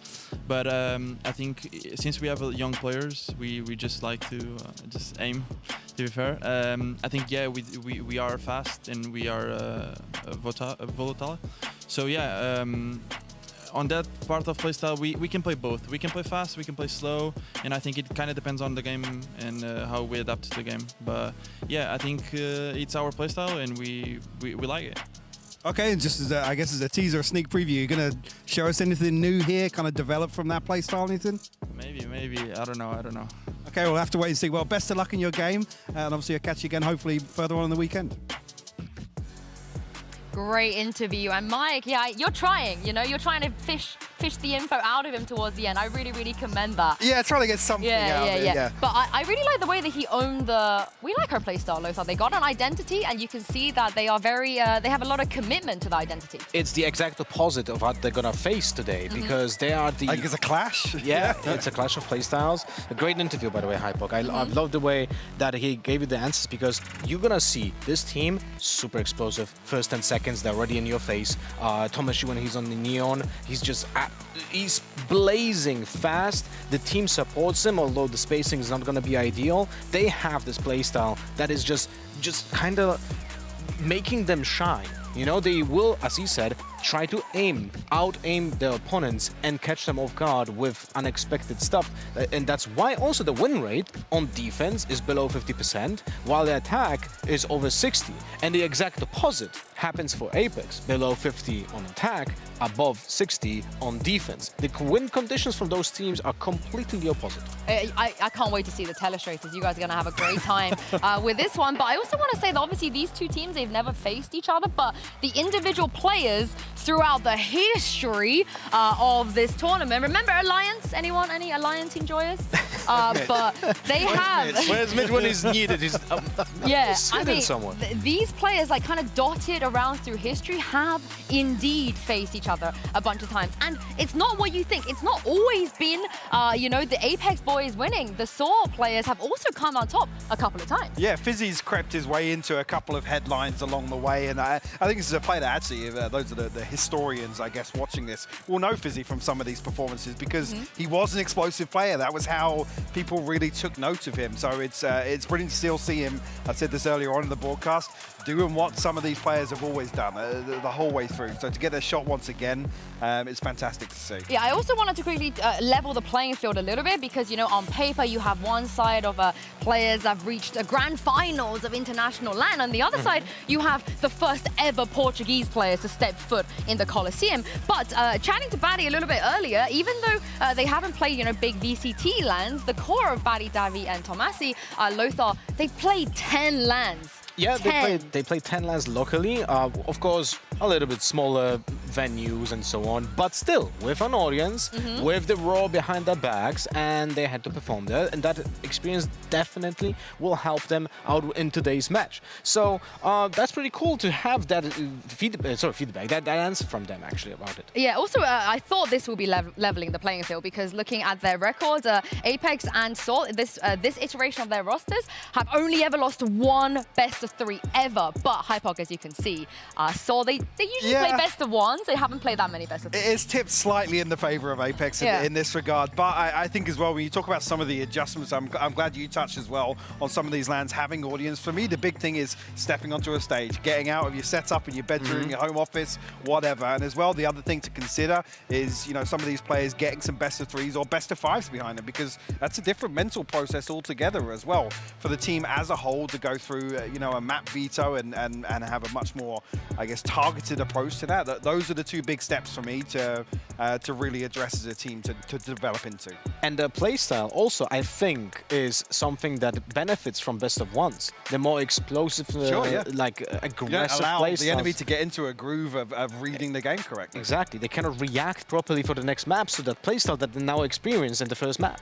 Honestly, I feel like all I'm doing here is to trying to copium, hopium sort, leveling the playing field. I'm going to carry on doing that because if we take a look at the top 5 players from the group stage, at least according to ACS, as you guys can see, there's 2 Soul players in there, and there's only 1 Apex. Therefore, 2 is better than 1. But all jokes aside, I just feel like, I think you put it really nicely, Mike. The community are all leaning towards Apex, not just in this matchup, but in the tournament as a whole. But I just want them to realize that Soul are much, much better and more capable than people are giving them credit right now. Absolutely, yeah. I think if you go back and I made a comment about Apex probably demonstrated the closest to the VCT level in terms of, you know, strategic overview and fundamentals and whatnot, but I think in Soul we have the perfect example of a team that's almost like a mini PaperX, right? Yeah. I mean, how many times we come into international events talking about PaperX to be the kings of chaos, the ones to really throw off some of these structured, really disciplined teams that demonstrate time and time again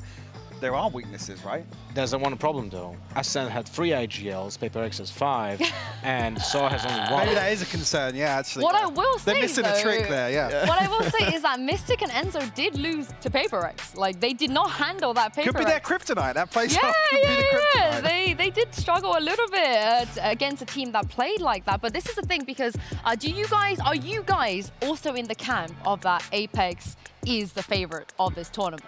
I think it would be disingenuous for me to say that I think Saw is like favored to win. I think Apex coming into this match is definitely on paper the more favored to win. Yeah, I think to look at this statistically, you have to lean in favor of Apex, but I think to dismiss the opponent, particularly here today in Saw, would be a complete disservice to what they've achieved themselves on their run. Well said. That's literally what I wanted to say as well. You guys agree? Right. Nice. I thought you were going to lead with a stats don't lie there. That would have been perfect. Nah, okay, well, I missed the joke now, so that timing is off. It's awful now. We can move on. We can move on and talk about the map pools, because I think both teams, we're in a rare occasion where they both have great map pools. I feel like no matter where we go, for me, potentially could be quite close. Yeah, I think this is probably one that, again, we talk about the play style of Saw. It feels a little more I don't want to say flaky, but it definitely feels like it's a lot more map pool dependent than Apex being strategically across the board quite sound. That could be a dynamic in this series that maybe could be a strength for Apex, and whether or not Saw are prepared for that. There are definitely some maps that favor attacking side, right? And maps like Ascent, not exactly, but maps like Haven or Lotus are the ones that are more open. There are sides that are literally just a straight line, so you can just explode as well. But it's, in theory, easier to stop as well, right? But when you look at the stats from all of the teams playing, the most speediest attacks happening actually on those maps. So are you guys saying that maybe site selection is a little bit more important, what we should look towards, especially when we do see the map vetoes? I definitely think there's an element of that, yes. I think particularly if we do see probably Haven in this veto, I always think Haven's one of the ones that rides the hardest on the starting side, depending on how teams are going to approach things. Yeah, just remember that those teams have separate win conditions, right? Yeah. Apex would like to maybe perform better on the defense and start on the defense, but the opposing team wants to start on attack because they perform better on attack. But so if Saw get a chance to start on whatever map on the attack, then actually I feel like that's going to be a good confidence balance for them to be able to set the tempo early and try and start dictating the game, as opposed to starting on defense and maybe in their minds, I won't say starting from behind, but maybe starting outside of their comfort zone. Or it's going to be a story of a immovable object and unstoppable force. Nice. You got that in there, Lothar. Yeah. I like it. Yeah. Esports phrase, but I feel like we speak a little bit about the difference in tempo, win condition. I just want to take a quick look at the, I guess, the tip of the spear for them, Tomasi and Keiko. I feel like both of these two players are so insanely consistent when it comes to stats, when it comes to getting first blood, and just everything in between as well. How much of this is going to be a head-to-head battle between those two? I would say actually probably not that much, because those two players might not even meet in the first contact a lot, you know? So this is gonna be more about how those two will perform against the anchors of the side that they'll typically meet. We're looking more towards the initiators, maybe even the controllers or late round sentinels as well, that are probably going to be facing off of this. It's yes, Saw like to play volatile, but it very rarely when you're watching it feels like it's all in on Tomasi, for example. It's usually pretty much deathball, and again that pace is set across all 5 members of them. So I don't really think we're going to see many teams approach it the same way, and I don't think Apex, we're going to see Kiko put into a position where it's kind of, you know, thrive or die really, and the round's going to ride on that. You know what's crazy is, like, just look at those stats, right? We have Kiko with Jet 9 times, Thomas Yu with Razon 4 times, but he also plays Neon, right? So that character also has the ability to deal more damage. But in general, how does that translate to the ability of dealing the average damage per round for those two players? Kiko is on 150, Thomas is on over 150, and that is being driven by the character that he's playing as well. That's just an interesting observation. Yeah, and also let's not forget, Davy even is the one that kind of plays Jet when they want to double dive, and you know he normally plays the controllers, but I think the opping is what leads him into taking that Jet. But again, this comes back to the same point, right? To have two players that are able to flex onto duelists and kind of switch things up, it shows that everybody's kind of singing from the same hymn sheet here. Everyone's bought into the same ethos in terms of the way that they play, as opposed to Kiko being dedicated duelist, and that's why Apex don't really ride on those kind of one and done sort of set pieces. What I also love is that you guys mentioned the anchors. Let's talk about them as well. I got a graphic prepared. I got graphics prepared. You know, we're filling a little bit, and I knew this was going to happen, of course, with you on the desk, Mike. We're always going to be filling. But Magnum versus Fizzy here. Magnum, you know, he also has been playing that Killjoy. I feel like since the day that Killjoy came out, he did a great job on it, a Fnatic as well. But these two, the site anchors you guys briefly mentioned. Those are almost identical. What the hell? Yeah. That's kind of crazy. There's very little separating them at all, actually. Yeah, this is actually crazy. 16 average kills, 13 average deaths for both of them, yeah. It's also crazy to see that the Killjoy players are able to deal that much damage in a round. Because typically, like, when you see how your opponents are attacking your sides, is they either clear the utility from the Killjoy before they go in, but this kind of signals to me that both of those players are very efficient at their setups because they're able to deal damage with the nanoswarms to boost up their ADR. Yeah, and what I will say is, you know, Mystic spoke about how much he's changed as a player, as a person. I think Magnum's gone through the exact same thing. I think he's a lot less kind of like flustered now, because I don't know if you guys remember spectating him in the past, the shakiness that he brought. I think all of that is kind of gone, so it's going to be a great matchup between him and Fizzy and also the two teams as well. But that is enough from us, because it is time to bring the teams onto stage. We have on the one side the return of ex-Fnatic, Fnatic Academy 2.0 players, and on the other, the first time ever in the Coliseum, 5 Portuguese players onto stage. I cannot wait to see this.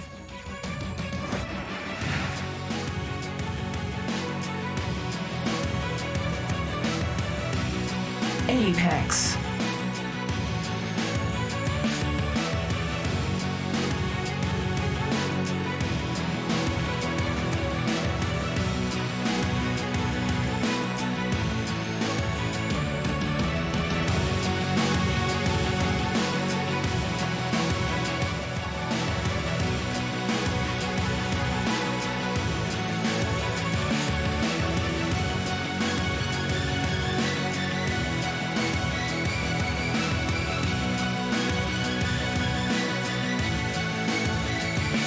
Saw.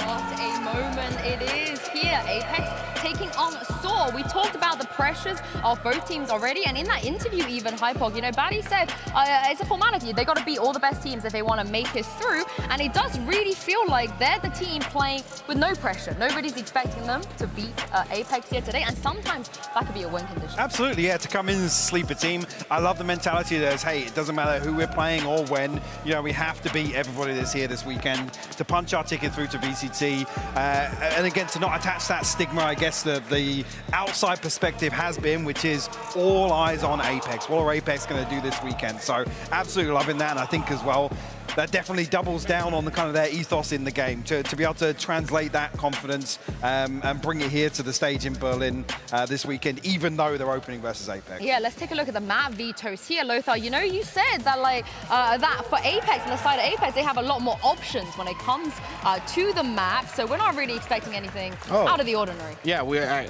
literally getting the same bans that we just had in the previous match. And a different first map, so that's nice. Well, Haven. But no shocker to see it. Yeah, not really a something that we are surprised with. And okay, well, Lotus seems like a map that I think we go. Yeah, well. this feels like this is Saw kind of. I don't want to say coming out and winning the veto, but definitely being able to play to their strengths, playing to their win conditions. I mean, both teams are good on both of these maps so far. Split will be the decider. Sorry, guys, we had the split decider earlier as well. But here, you guys spoke about the side selections. And as you can see, both teams just went for whatever they feel the most comfortable in. That is, like, I mean, selection for Lotus is weird, right? Yeah, it's Saw starting on attack on both of these. Like I said, it puts them in the driving seat to be able to dictate the tempo and possibly force an early adjustment or adaptation from Apex. This is going to be super interesting because a Haven will also be a, let's say, a visual expectation shown for us for Lotus as well, because literally the map is just like a Haven 2.0 with some small details being changed, but they play very similarly, and also because of that the compositions typically are very similar to each other, so it's gonna be a learning process for both of those teams how they approach this map, and that can be translated to map 2. Get to see the neon on Lotus. Oh, I look forward to it. I look forward to it. I mean, Saw, they also get to start attack on Split as well, so attacking all 3 maps here today, which is wild. Yeah, and I don't want to say this is winning the veto, but I definitely feel like for Saw they're going to be feeling really good about this one. I hope they're not too sore about it. Nice. Sorry. I've been prepping. Honestly, how many more have you got? I got loads. I actually have loads. But before I absolutely bore Hypog's ears off, Lothar, talk us through what we can expect from both of these teams. Yeah, now I can board the audience as well. She just roasted you actually with the throw. But I'm going to bring something from the defense from both of those teams and show the comparison between those two. So this is Apex. The first 10 seconds of the defense, it's very rigid, very meta. This is something that we expect. I deliberately deleted the jet positioning and we're focusing on the other players. So we have Sova, wait, let me just choose a color over here. We have this Sova player being on, cannot use my drawing board. Anyway, so Sova typically on A main. We have the Omen on the C platform, typically Killjoy in area of the double door, and the Breach in the connector. This is very meta-like. This is something that we see so often from many teams. On Haven, this is like the typical setup. And then we're gonna swap to Saw. Saw has some similarities, but they do have also differences. So when it comes to Killjoy, she's also starting typically on the double doors area. Then the Omen typically also on the platform, but there's a swap up when it comes to the Breach positioning. The Breach is not playing from Link because he's actually being more committed towards the A area to fight and help maybe the Omen sometimes when they push out aggressively towards that area. Sova is always starting on the A main area to support those potential pushes from short, and if they prepare an explosive opener from double doors, that is when the Breach is literally starting either on B, Link, or in double doors as well. So there's a stark contrast in those opening positions. And one small tidbit at the end, I wanted to show you something when it comes to Apex and their first opening movement on attack. So I want you to focus on the main area, A main area over here. This is where during the opening seconds of the round, I'm gonna show you positions from Kiko and Mystic.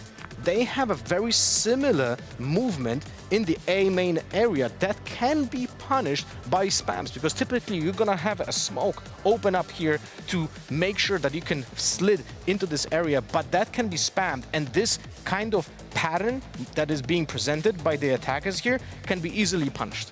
Well, thank you very much for that. Lothar, before we head into Agent Select, is that they do seem to play a mirror comp here, but Mike, talk me through the differences between playing, you know, the comp of Breach, KJ, Omen, Jet, and Soba as a super free-form aggressive team and a super structured team. What are the differences? I think it's really about the application, and actually I think this is a perfect example of how you closed off that Telestrator here. To have your Breach in a more committed position as opposed to in Connector allows for deeper punishes. For example, being in a position to commit that Aftershock into that cubby and double down, basically return an investment on that early round utility and have basically the advantage in the mid round, right? Those cooldown, the fault line in particular being back off cooldown. I think that's a very difference. If you're backlining as the Breach, it can kind of limit your options.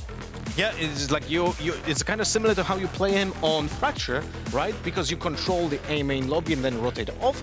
And here Sob presents, as you said, a different approach. So I'm really looking forward if they're able to punish the Apex more structured attack, which is more easily readable.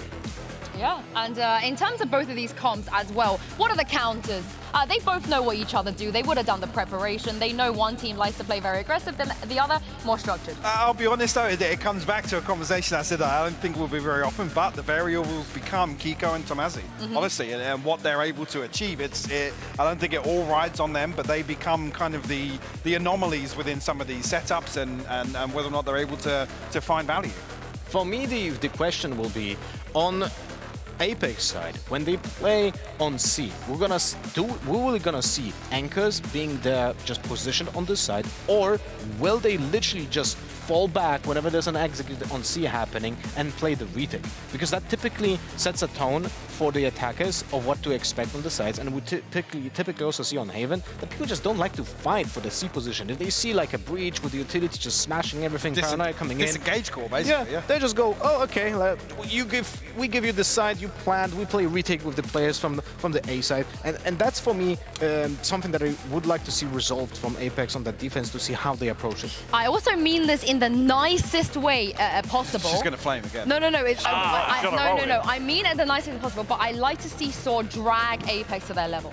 I want to see them dictate the pace. I want to see them bring the chaos. Down to the chaos. I don't think that's possible. I don't think it's possible either, but I want to see it. Okay. Yeah. Okay. It's a very, very hard task, because I think that's actually where you then talk about Apex having the experience to deal with a diverse set of teams with this international experience that the 3 former Fnatic players have got. I don't think that's ever going to get to the point. Enzo's a very, very cool, calm, collected IGL. It would take a Herculean effort from Saw to bring them to that level. Is that the way that you think they can win this? What are their chances here? Because obviously for Apex, they've only ever lost this map once. Their record here is absolutely obscene. Right. What's interesting is actually, I think this year alone, both of these teams sit at 10-1 on Haven. Oh, both wow. of them have only dropped it once this calendar year. So again, it's definitely a stronghold, but like I said, with that stylistic clash, it's whether or not Saw can force an adjustment. I don't necessarily mean Apex looking to start brawling and scrapping, because that's where you probably get a little more concerned, because the positives have lied with them showing structure, them showing discipline, and really playing a cut above the opposition they have done so far in their run. Yeah, and you know, to also say something about the performance on Haven so far. In the past month, they played it twice, the teams, and Apex won 41% of their attack rounds. 70% on defense, just in the past 2 showings on the Haven. Well, I can't wait to see what they can do here, and also hop into your game with your casters. One of them is definitely not going to be biased today against Enzo. 100% not going to happen. Yeah, listen, I'm ready for a pretty objective, pretty unbiased cast here. And look, if you remember all the way back to those Blast Invitationals, man, I'm a big fan of the Portuguese scene as well. So I definitely like to wave their flag every now and then. But today, you know, we've already seen some French players lose, Tom. It'd be a shame to have a French lower bracket. That's just what I'm thinking. The majority of them aren't French, though, so it wouldn't really matter. There's only one French player, if anything. It would mean that most players in that didn't you matchup say would he be was French? Irish? I don't want 6 out of 10. I thought he was Irish, though. That's true. So That's how a good can point. the French wouldn't have lost? That's a great point, So Tom. you're fine with Apex He's losing finally today. confirming it and letting me get away with it. The Irishman down there leading this team of Apex. Look, they are, I think Hypoc hit the nail on the head. It's a Herculean task for Saw to even just upset them here. The 2-0, a 2-1, it's unlikely, but it's possible. The thing I want to say as well, though, is that I do feel like even the way they played so far has been really impressive. Like, they're a team that seem to work very well off of each other. The one thing that I think will have surprised them today is that first map ban. Like, that Ascend being banned by Apex, I don't think they would have seen that coming. That's their best map going through the tournament so far. It's one where they run an unorthodox style, and it's one where Apex were a little bit shaky versus Falcon. Sure. So they took it out. They didn't allow them to pick it, and now they come in with a veto where the first 2 maps, I'd say, are heavily in favor of Apex. They're very, very confident on both Haven and Lotus, which will be coming up after. It's a smart play. You know, Saul come into it's a this great week and you veto for them. put all that effort probably into a map like Ascent, into finding that Kryptonite, and instead you end up here. But the reality is we expect they've done some work. Saul have looked good, and Apex were challenged here versus Gentlemates. Required big performances from players like Magnum, Solo holding sites. And the thing you'll notice about Magnum, his positions are going to change constantly. I mean, an A setup right now, turret to watch for site push out, alarm bot. You can even use that if you start to rotate. You pull it back, and they think you've left the site. The turret will still get the information a little later, and you can slow them down with the nanos. But it's his garage holds, his C site. He is such a reliable anchor. Well, that's the thing as well, is if he doesn't swap his setups throughout this game, that means you're getting battered. That's true, exactly. You need to force him to do that. And look at this, early information, you've already spotted them with the alarm bot, and you still have that extra barrier of them getting into the site. You know they haven't pierced it yet. Set up, dart through, he's going to be able to delay. Look how many players have already rotated in. A 4th man looking to get onto the site in the form of Enzo, but because of this, Saw have started to hesitate. Be patient, wait for this aggression. Tomazi has actually spotted a couple of them, but won't get anything for it. And now we get down to that 30-second mark. They have to make a decision here. It was really smart to send Tomazi back to not fully rotate, try and punish them if they did push up, but they've sort of ended up in a middle ground of this strategy. They haven't been able to catch Apex getting aggressive, and with so little time left, they're going to have to late hit A site. No Sova here to help them. It's going to be a super late lurk coming through. It relies on them getting that spike down, and so far they're doing well to get control, but 10 seconds as the spike hits the floor. Geico already in for 2, and now the trouble's brewing. Davies desperately looking for something. The flank is being caught, but Batty gets away with the kill. Another, all he needed to survive. Instead, Geico takes all 4. Yeah, that was the thing. There was no time for the plant with the last couple of players, but they did have time to kill Kaiko. It didn't matter, though. Both shots connected with the Sheriff, and a brilliant read. The fact is, really late in that round, Baddy tries to sell a fake. Like, he rotates over, sends in a dart into C. All the players on Apex are going, good one. We've just seen your J. Yeah. You've not fooled us at all. And they had 4 players within the site. Still came very close in the end, down to the wire, but luckily when you've got someone like Kaiko on your team, it doesn't really matter so much. It's also something where 1 second could have made the difference. If Tomazi gets in that corner unseen, that round could have fallen apart. They could walk right past him. A fight would have ensued. Instead, they were able to fall back to comfort and allow that push to come in onto them. Very close first round. Big performance from the Jet of Apex. That could be a factor across this. I said Magnum was good last time. This was the other guy. But that's the thing. The comparison has to be between these two players. Like, Kaiko's been fantastic throughout the entirety of the season. Tomazi, he's been the best player in this tournament statistically. I think 40+ ACS above anyone else in the whole event, which is absurd. The question is, how much damage can he do here? As they look to push into the B site, and there's 3 players very close by, and Kaiko's just killed off the guy lurking. Yeah, it's a good start. No shields on any of the Sol players, so a lot of these fights are easy. 1 kill is decent, a second. Now the damage starts to add up. We can see if any more weapons are dropped, but no. Keiko luckily there to save the day. That's 2-0. One off his Blade Storm as well. That's a really terrifying prospect, especially with the ability to sort of fight for those orbs over on A long would be a pretty good place for him to go early. Or even just maybe try and keep a Marshal or something of the sort to try and just get an opening pick. A little bit filthy, a little bit. Early days. Yeah, it's nice when you get those, especially when you're up against that eco, like I said, you're going to be much more free to fire that weapon off, to take closer range fights even, because you can rattle it off like it's a semi-auto rifle. And all you need is the body shot. Now we come into the later game, and it's just a Sheriff for Kaiko. I think this guy's going to be looking for the orb. A smoke down from Mystic. He's dodged the reveal. That's such a smart play. He won't get his reward for it this time, but that's something to keep an eye on as this series progresses. Yeah, of course, in this round, purchase pretty weak for the side of Apex. They didn't really invest into any rifles in the last, so there wasn't a whole lot to lose. And the next will, of course, have plenty behind it. The question in this round, well, firstly, can Kaiko get a kill? If he can, then this round changes. He's able to get his Blade Storm. He could win the round on his own. We've already seen it in the pistol. The other thing is sort of how much time can they buy? If they can really knock this clock down, it could get dangerous. And well, speaking of dangerous, I thought he was about to get a bullet in the head. Yeah, with the dash online, you know, I'm surprised a swing hasn't come through.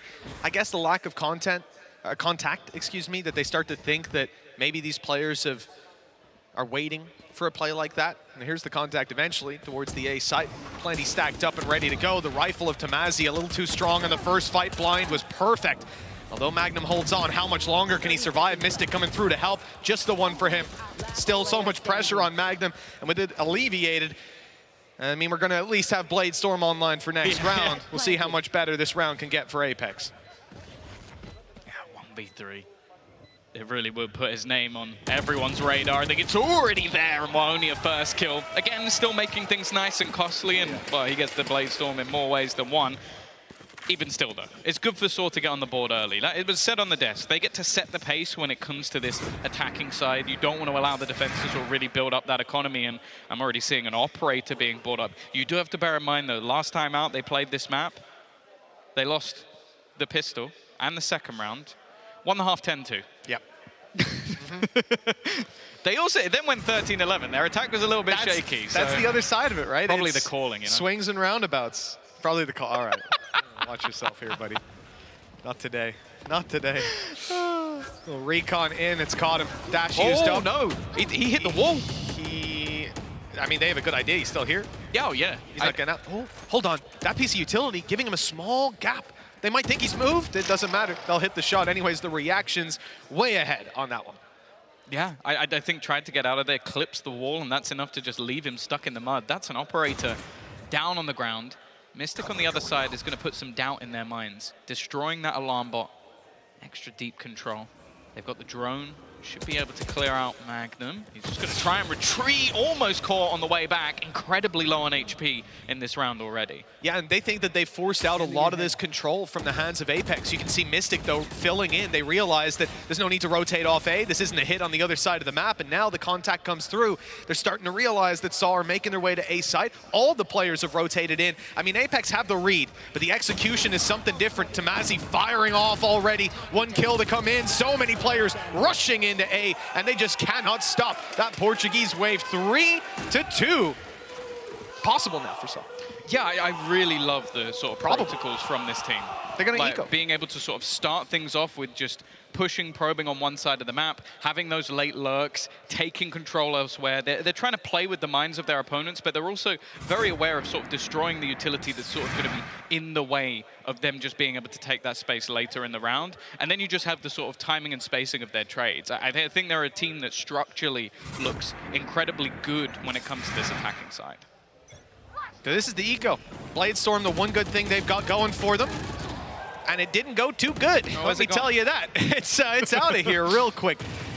And the rest of the players coming in with, you know, a few SMGs, a few pistols. No, I don't think you can retrieve that, Tom, When's that unfortunately. being patched in, you know? We need a jet bar. You should be able to run along and pick up all the knives and then throw them. They only do, like, still 50 damage, but they move real slow. Projectiles. Slow-mo now.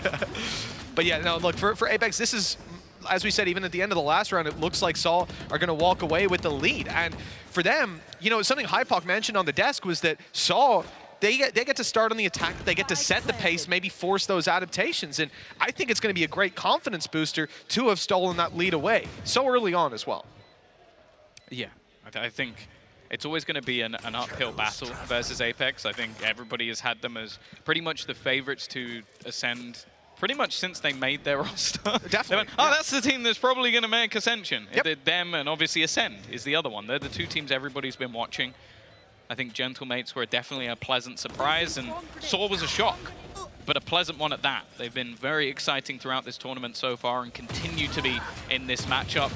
Looking to try and keep things nice and clean. It hasn't gone to plan, though. A chance for Mystic to make things even more costly, but Tamazi is there again to close out this round. Again, only a couple of players surviving for SAW, so the money's not going to be through the roof, and this does give a good chance now for Apex to break back. Yeah, it was excellent damage from Apex at the end. I think those exit frags, not really easy to avoid from SAW once you've made that gamble of where you're going to take it, and I think Long was probably the right call, all things considered, but it is what it is. Operator in play, and I see Batty currently has that. I'll be curious to see. Attack side as well, it's not ideal a lot of the time.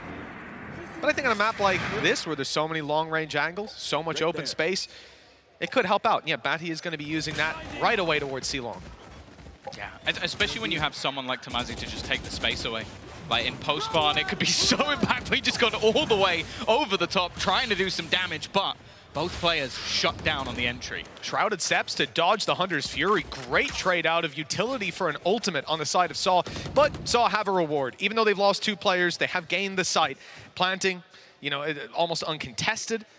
But someone has to make the play now. Someone has to try and recover these disadvantages. Hunter's Fury comes through, and I said the plant was going to be easy, undeniable. I was very wrong. They were aware, though. They were very aware that that ultimate was online. Tapped it immediately, tried to move out the way.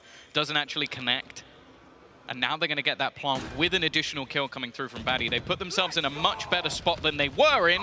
That stun did well, but even still only a 1-for-1 trade. Oh, they've spotted both of them out. Great correction by Shadow. Such a slow rate of fire. Gave him all the time to think and no way to scope in for Batty. Really expensive and great result for Apex being able to tie this one back up. The one thing I will say is they did invest a lot into this, and their ult economy is going to be behind. Yeah, I do want to see how the sort of finances of their opponents come out of this one. I think they should still be in an okay spot to get something on the board, especially with a Bladestorm available. It's not going to be too much of a problem. But I think that, again, it's one of those rounds where these sort of openers, like Magnum, Mystic, do an incredible job. I like the fact that they were so aware of the ultimates that were online. You even see the aggressive position there. He's a little bit unlucky that even tags him. Because that's the thing. If he's a step further forward, that Rolling Thunder does nothing, and maybe he gets more than 1 kill. So Tom, there's 2 Odins in play. This is Haven, right? This is Haven. This map here is not one of the others. It is Haven, and they're running Odins on each side. That's not something I normally see, but I'm not going to complain. For now, so far they've done Absolutely nothing. You know, it's even more curious then. And Odin on a C-long push. What a strange choice Look, from Salt. he's just spamming. They could have ideas. I think that was the thing. It's like, that's not even his his. teammates. He's picked that up off the corpse of Batty, who was out spraying at the very start. I think that's the same with what they had in sort of the operator in the prior round. It's like, you know that Tomazi's going to be the man taking the space. Yeah. So you're just going to try and create as much of a distraction for him as possible. Unfortunately, what ends up happening is Tomazi does the same thing. So Mystic is watching for the same thing, gets a kill, and then just his teammates get brutalized spamming through the smoke. When was the last time we saw a, 3 versus 5 save with over a minute left on the clock? They must have called that with 1:15 on the clock, 1:10.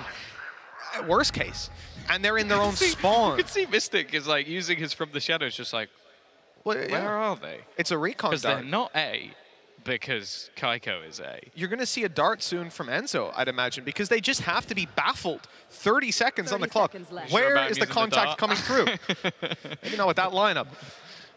But yeah, really strange, I have to say. Even buying the Odin on C-long, that is something that I got to, like, you know me, Tom. I'm going to cope for the Odin any time. But it just doesn't make much sense to me.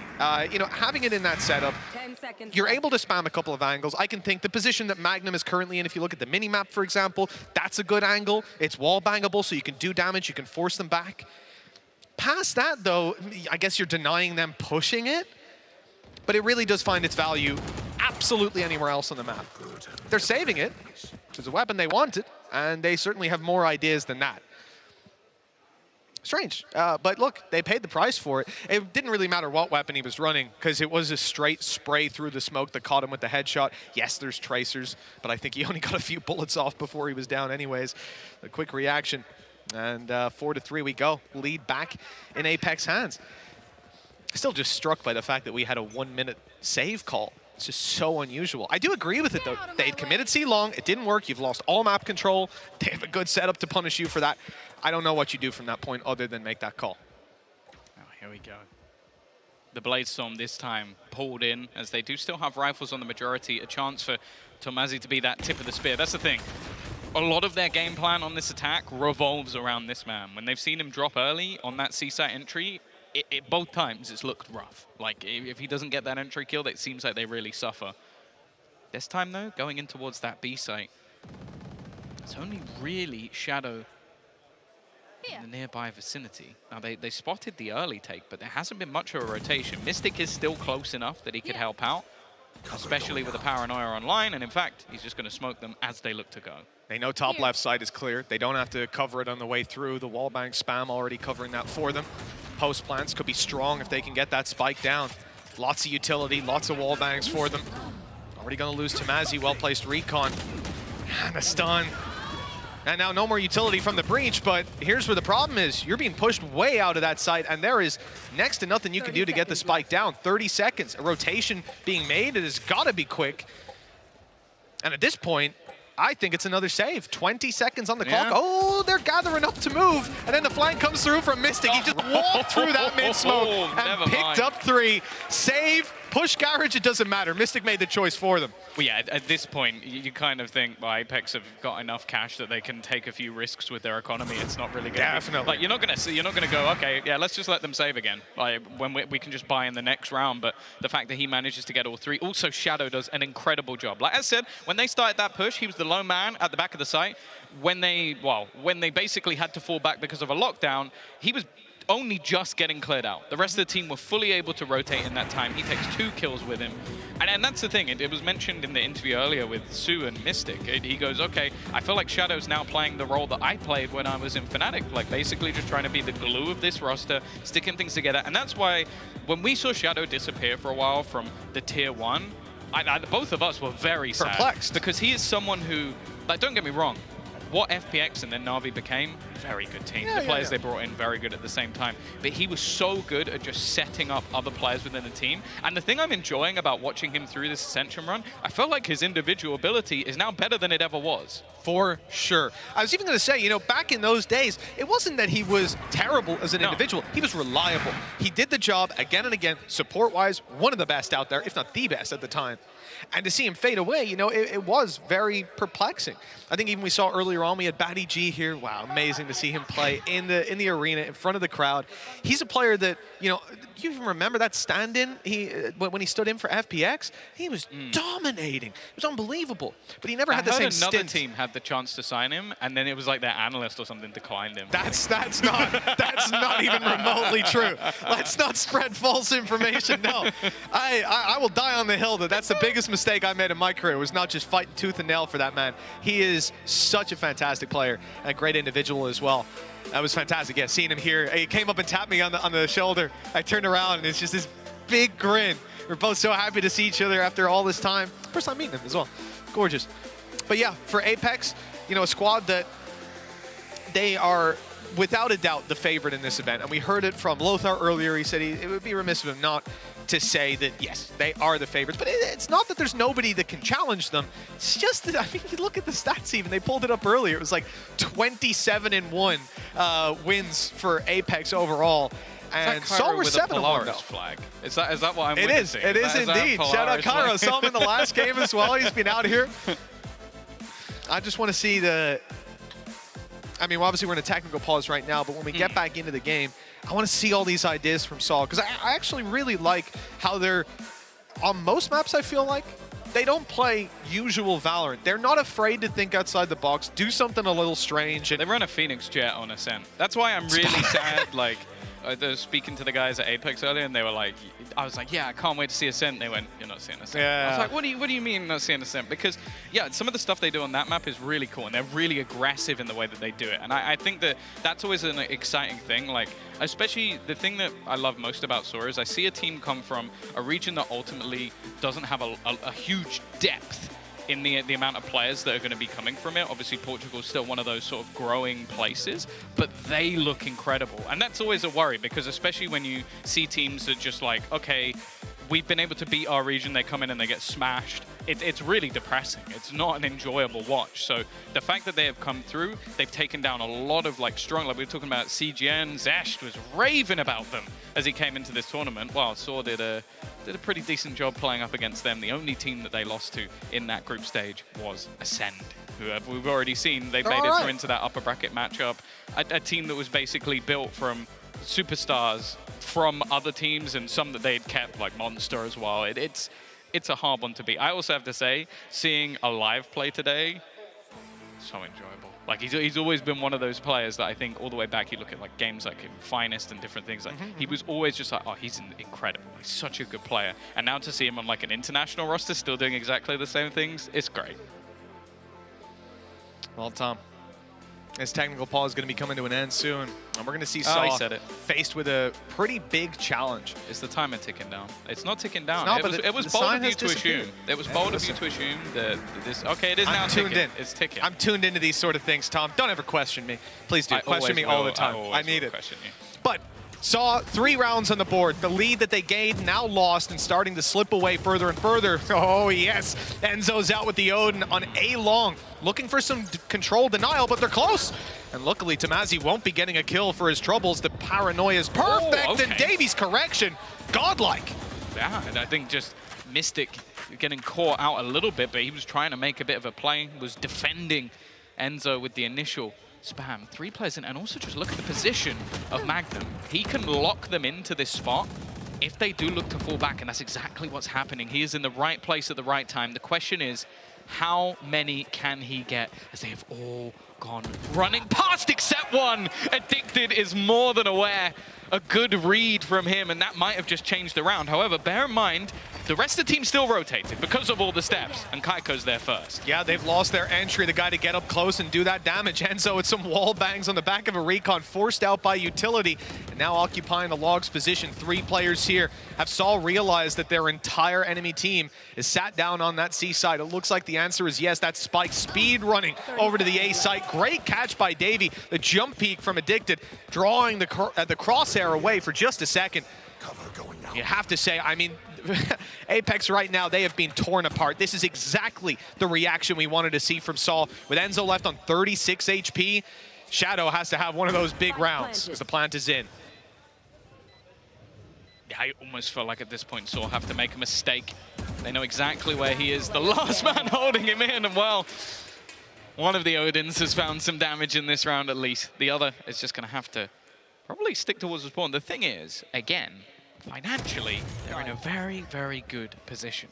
Hunter's Fury recently gone, so a chance for Enzo to maybe make up a kill or two, and realizing that, okay, they've spotted him on one side of the map. Let's reposition. Actually managed to retrieve the operator as well. So something to bring into the next round. Again, they could afford it anyway if he is to fall, and you can see the remaining Sword players spreading out and looking for clues, but as I said, the last time he was spotted was all the way back towards the attacker spawn, and now he's on C site. Well, carried through for sure. Now will be thrown over to Keiko to try and get some damage in.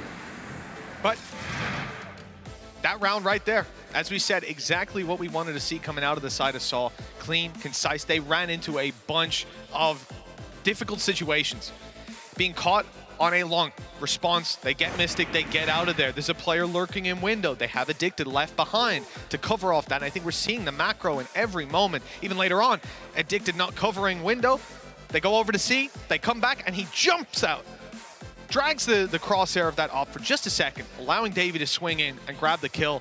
I feel like that was almost a textbook example of solid Valorant, and well, we're going to see a lot more of that, hopefully, as this series progresses. Yeah, I think they're a team that is very much sort of like, they'll sacrifice for the squad. And I think even that, just the basis of a good team is that if you're willing to sort of give up your own stats, give up your own like success necessarily, it's always going to make a much better roster than maybe if you're a little bit greedy. You see, a lot of the time, though, it's not even that you're going to give up your stats, really. If things are working well, things are going according to plan, I think you see it in that round. Addicted, one time, is holding the window, catching the push through while the rest of the team runs away. The second time, he's jumping around the corner like he's Angel at the start of a round, drawing that op out. And so he's going to be here, so you better be talking. I know. I'm getting it out of the way before he arrives. He's not that far away already. Like, I believe he's in Berlin, so you better be careful. He's screaming. He won't hear this. It's fine. But the reality is, in those moments, you have to just put the team above yourself. Sometimes that'll work out for your stats, sometimes for the guy beside you. But the reality is, once you're getting around on the board, no player should care about what it looks like. And right now, they're not allowing Apex to run away with this first half. They're sat 5-4, and that could have scary implications when we swap over to Apex's attack. Yeah, I believe one of the players might be having something with their client minimizing. So that's a pain. It's something to they're going to look Vanguard into. Job. Oof. That's not nice. So it's something they're going to look into. So that's why we have the technical pause. It's no one spilt anything on a keyboard, thankfully, or down themselves. We've seen was it Zipan? I think it was Zipan. Yeah. I hope maybe that's what they're doing. He's having some training of how to drink out of a cup. It could be. They're going to bring it I out think you could use that training as well, I need instructions. I do. I mean, I think... Put them on the bottom of the cup. Just forget to put the lid on. It goes everywhere. These, it is what it is. The other day, actually, one of those lids, they hadn't pressed it on all the way, and I didn't check. I reckon at your house, your girlfriend has exclusively bought sippy cups. No, I get a straw. Get a it. straw, man. I'm not trusted to pour it anymore. Yeah, I don't put the lid on right. It goes everywhere. But yeah, I'll say as well, it's really not the worst of times to have these disruptions. It's close. Both teams have got a lot to think about. And the main thing being, because they're almost neck and neck, you're not left in a position where you've just lost 4 rounds and you're like, oh, come on, I want to just get back in. I think it's a welcome breather in some ways. Less and less as it goes on. I don't think they're going to be saying, I'm so glad. So relaxed. Yeah. It'd be nice if they could put some noise-canceling earphones, go out in the sun, relax. That'd be nice. I'd take that. That's maybe planning too much for a tech pause, though. We're basically going to set up a whole thing. We're going to get special headphones so you can walk around, but you're not allowed to talk to each other, so we're going to get a minder for every single individual and keep your hands in your pockets. I don't want to see sign language going on, all right? We know there's tricks to the trade. Can't let that happen. To be honest, I think if a whole team learns sign language to cheat their way through, no, I think they should be allowed to. I disagree. I think if an entire team puts in the effort to learn sign language, go for it. I think we should allow it. For competitive integrity reasons, I think. You know what? We'll bring you down to League Ops, and you can hash it out with them down there. I'm not. Why do we hash it out? I already know I'm right. I mean, they'll instantly agree with you. That's what I mean. You explain it, they'll say, "You're right, Tom. You're right. Let's change the rules." Very intimidating, Just make sure you include the sunbathing part. We need to get this done. Yeah. Although I will say, sunbathing, Berlin, Summertime. Optimistic. Summertime. Optimistic. Tom. Yeah, it I still spent rains yesterday every 3 days. That's also true. Better than Ireland. You have to do, yeah, but that's. We got 5 days of sunshine and then another 360 of rain. But I also feel like that's some like, it's almost like pity on the Irish, because if there was sun every single day, you guys wouldn't survive. That's true. That's true. We burn pretty easily. Like if Ireland became like Barbados, the population would diminish quite quickly. I don't know, man. I think people would emigrate then. They'd want to be there. It's got to be the number one complaint I hear about. Yeah, I'm loving this game already, man. Seeing Odin being used on attack, it's so underutilized. I've been saying that for a long time. You've been telling me to shut up for a long time, and I stand by it. It was so far based on what we've seen. I don't blame you, but Tom, I think Betty got one kill with it, and it was in a 2v4. But like Apex had 2. Huge. So in other words, one of the least impactful kills we've seen in the entire game. I disagree. I mean, I think he stopped the clutch from happening, and that's maybe wouldn't have happened. He couldn't have done that with any other way. But any other guy. Tom, I'm starting to see a big red line, and that line's disappeared. That's my countdown to this tech pause being over. Time to get back on into the game. Everything's fixed, hopefully. And touch wood. Is this wood? No, it'll do. 5-4. Saw right behind Apex. They've been putting up a good fight. They had a fantastic last round. Like I said, they must have met 3 to 4 big barriers where a lot of teams would have halted. And they would have been crushed, especially off the back of that very early save call they made. That was around they needed. Doing it again. They made it work.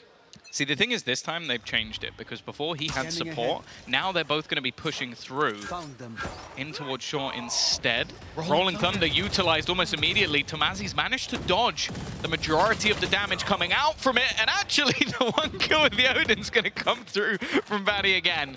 It seems like the idea of the setup is cool, but the execution of it so far from Apex has been nothing but a blunder. Yeah, for sure. I think Saw have had the responses time and time again, and right there, having that Odin posted up, having another player with him even just to spot that short push, that's exactly what they needed. Now everybody on the Apex side is sort of slowing down. They can't afford to lose another player. Nobody can make that play just yet, but they do need some space in return, leaving B site, not open. They have information if they walk through, but they certainly can't do anything on the back of it. Instead, it has to be this push-up, and look, all waiting. Good kill to start with for Enzo, but that's all she wrote. Wins the Battle of the Odins, but it's a 4v3 for Saw.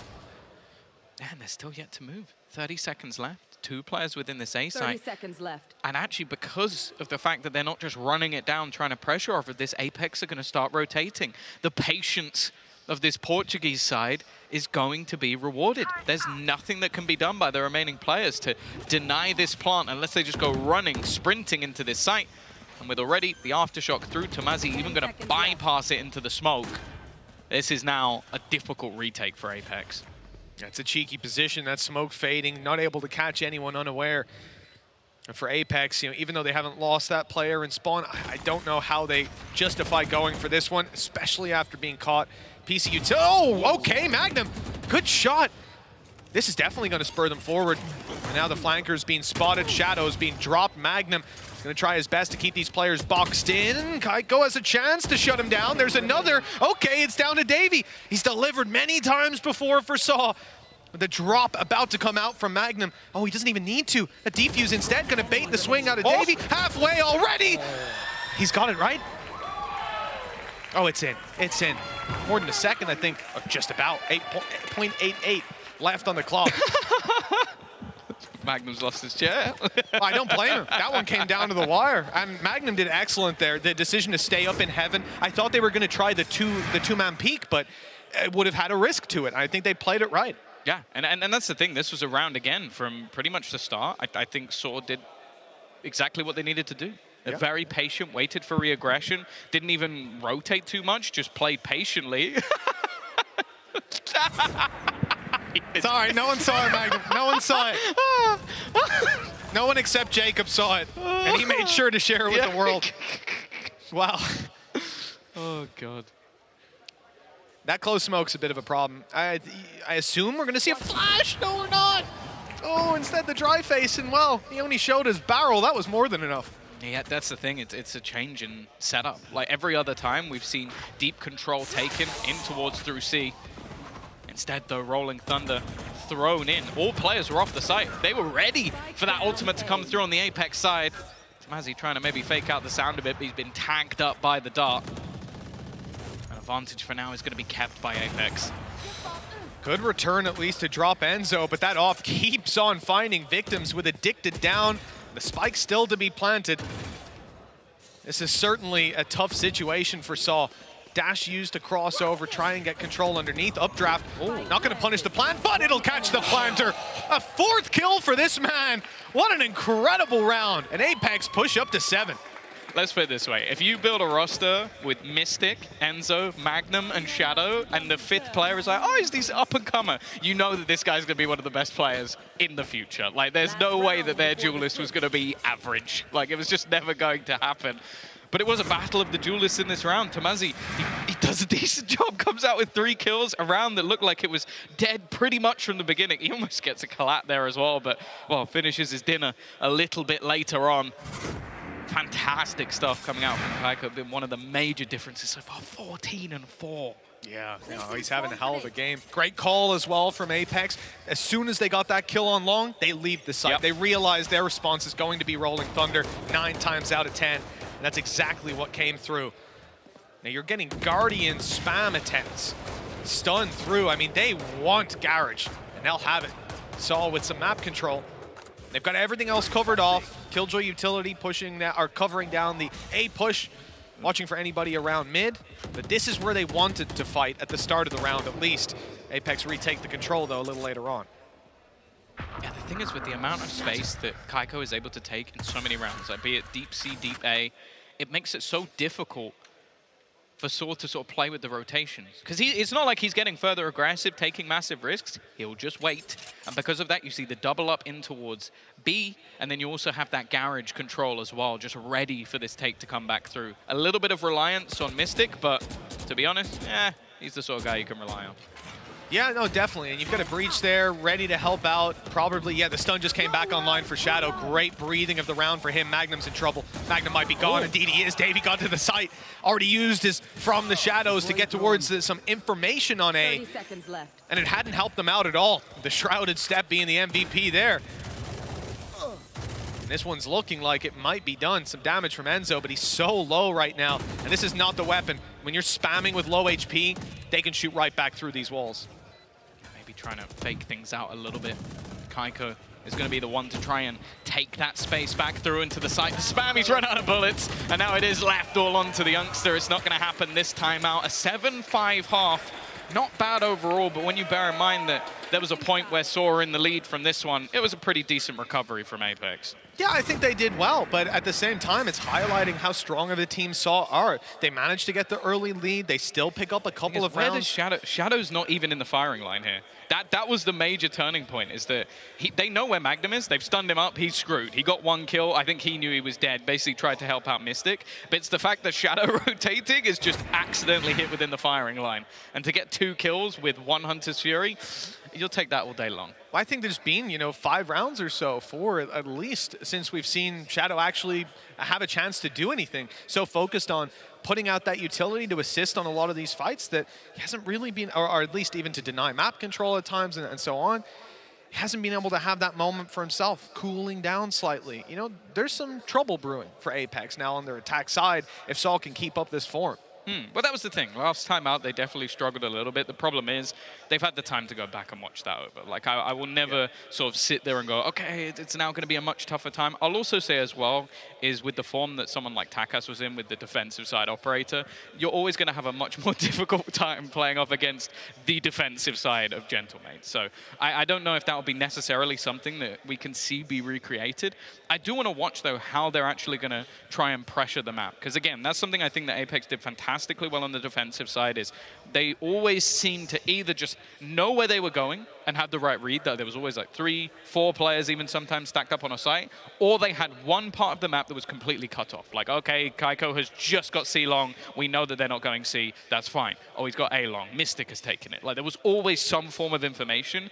That's going to be one of the biggest parts of this game now for Saw, is can they sort of recreate that? Can they do the same thing? And more importantly, are we going to see more from Fizzy? Because he is someone who is a fantastic killjoy. I think someone who's been with that agent for quite a while, someone who's been a Sentinel for as long as I can remember in Valorant.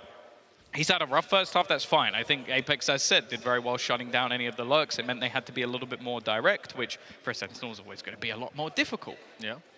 Now going into that defensive side, okay, that's where he needs to be a superstar, because they are going to be pressured. You're going to have Kaiko running at you, dashing into sites and trying to get that entry kill. If you go down instantly, especially on a 3-map site like Haven, round over. Yeah, and I think one of the other things to consider, just thinking back to the analyst desk we had before we started out this series, they did a head-to-head comparison in between Magnum and Fizzy, and the stats actually leaned in Fizzy's favor just a little bit. Now, the teams they're playing, yada yada, we can talk all day. The reality is he wasn't that far behind. Moving on to the defense, we need to see him hit that normal form. He can't have a lazy start, and I think for many of the same reasons that we highlighted over on Magnum's front on their defense, this is where he gets his value. This is where a lot of the time you're going to be that solo side anchor. Hell, remember the pistol round? The way Apex played it, they had Magnum alone on A site. If he makes a mistake there, the round falls apart. An overextension, a missed shot, or a duel he shouldn't have taken, and it goes down the drain. For Saul, Fizzy's now going to have some of that responsibility on his shoulders. And I'll tell you one of the challenges. The challenges is coming into this half with 3 kills and 10 deaths. Because a lot of the time, we see players fall victim to this, players feel they need to step up right here, right now. They go for that peak they normally wouldn't because they want to get their confidence back. And it only ends up knocking them down a peg or 2 further. We'll have to see. Still, though, a decent scoreline for that first half for Saw. I don't think they're going to be too frustrated going back into this next one. And, of course, this being the map choice of Apex as well. It's one that you can, like, you don't necessarily expect to win. It is a very strong map for them, though. Like, they've played it throughout the tournament so far with wins over CGN and Digital Athletics. Digital Athletics was a very dominant victory as well. And that's sort of the exciting thing about this map pool, I would say, is you've got this map, you've got Lotus, which, again, both teams are very, very happy and comfortable to play. And then Split, which I think both of them have sort of had losses on recently and kind of ends up as a perfect middle ground to see, okay, who fixed their stuff the best? It's a perfect series if we get there, but that's the problem. You go into Apex map choice, then you go into and pick a map that they're very happy to play. If you get to a third map, you've done a great job. You know, one of the other things then, you're talking about these teams and adapting and making those changes. You know, you got to put Apex ahead of a lot of teams in that regard, and I think I can point to why. They had 10 players, 10 people, pardon me, 10 players, down on the stage. They literally have as much of a support staff, if you include a sub, as they do of an actual team. Like, that is something else. And we hear the value of a mental coach or of one extra person helping you out in the background all the time, but, you know, some teams will have 2, sometimes 3, 5 on stage with you, plus however many else are helping out. I mean, it gets a little crazy. I think they have 6 support staff listed and 6 players, but I'm not sure, you know, those listings can be behind at times. Maybe we'll get it from them later. Yeah, I would have liked to see that pitch to the org as well, because I really rate Apex. So we're not in franchise, but just being like, yeah, all right, because I feel like you go, right, so I'm going to coach. This is my assistant coach. Like, okay, cool.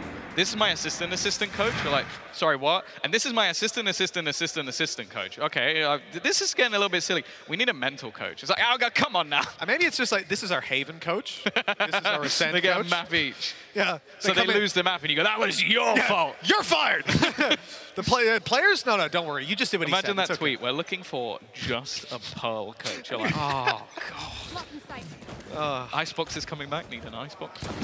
An early fight for Tamazi. Yeah, we were right back into this once the tech pause faded. A sneaky start to the game. Assault, well, they're kind of forced out of this one. A retake setup, a few little pieces of harassing utility, but for the most part, they're going to have to play this one from outside the site. That's some decent damage done. An open plant. 2 players sat towards this close corner. Now, this is the spot where you're expecting a stun and a paranoia or an aftershock to come through. So I would say that hopefully for them, one of them is going to be able to dodge it. Otherwise, this might become a very difficult spot to try and play from. Arsenal's going to go through underneath, and there is that paranoia. Kaiko goes forward, Mystic holds on. And, whoa, it's Enzo to actually snap back onto 2. Dinking up another as well. They are just being obliterated on the site. Even with that, I think that paranoia did hit both players. It didn't even matter. I think it hit 3. And Enzo ended up killing everyone as they ran in. So that paranoia was so nice because they timed it with the recon going out, so those players can't shoot it. They're blinded up. Now, I think someone got to it, and my assumption is that it was Shadow from down below because he wouldn't have been caught from hell. If he wasn't online, I mean, you're getting revealed the whole time. It's easy for them inside the smoke. Blind. They even look at his face. You could tell that he went, I didn't even know I got the second one. He knew the lineup, you know? The lineup. Odin players, what can I say? We know our angles. Not Sova players. No, nothing to do with that. But yeah, really nice stuff to begin. I think we saw a great idea from Saw. Even here, they stacked up C. Apex went towards C to begin with, but whether it was Spidey senses tingling or something else, they've decided to move it back to the A side. Back to Batty, who's all by himself.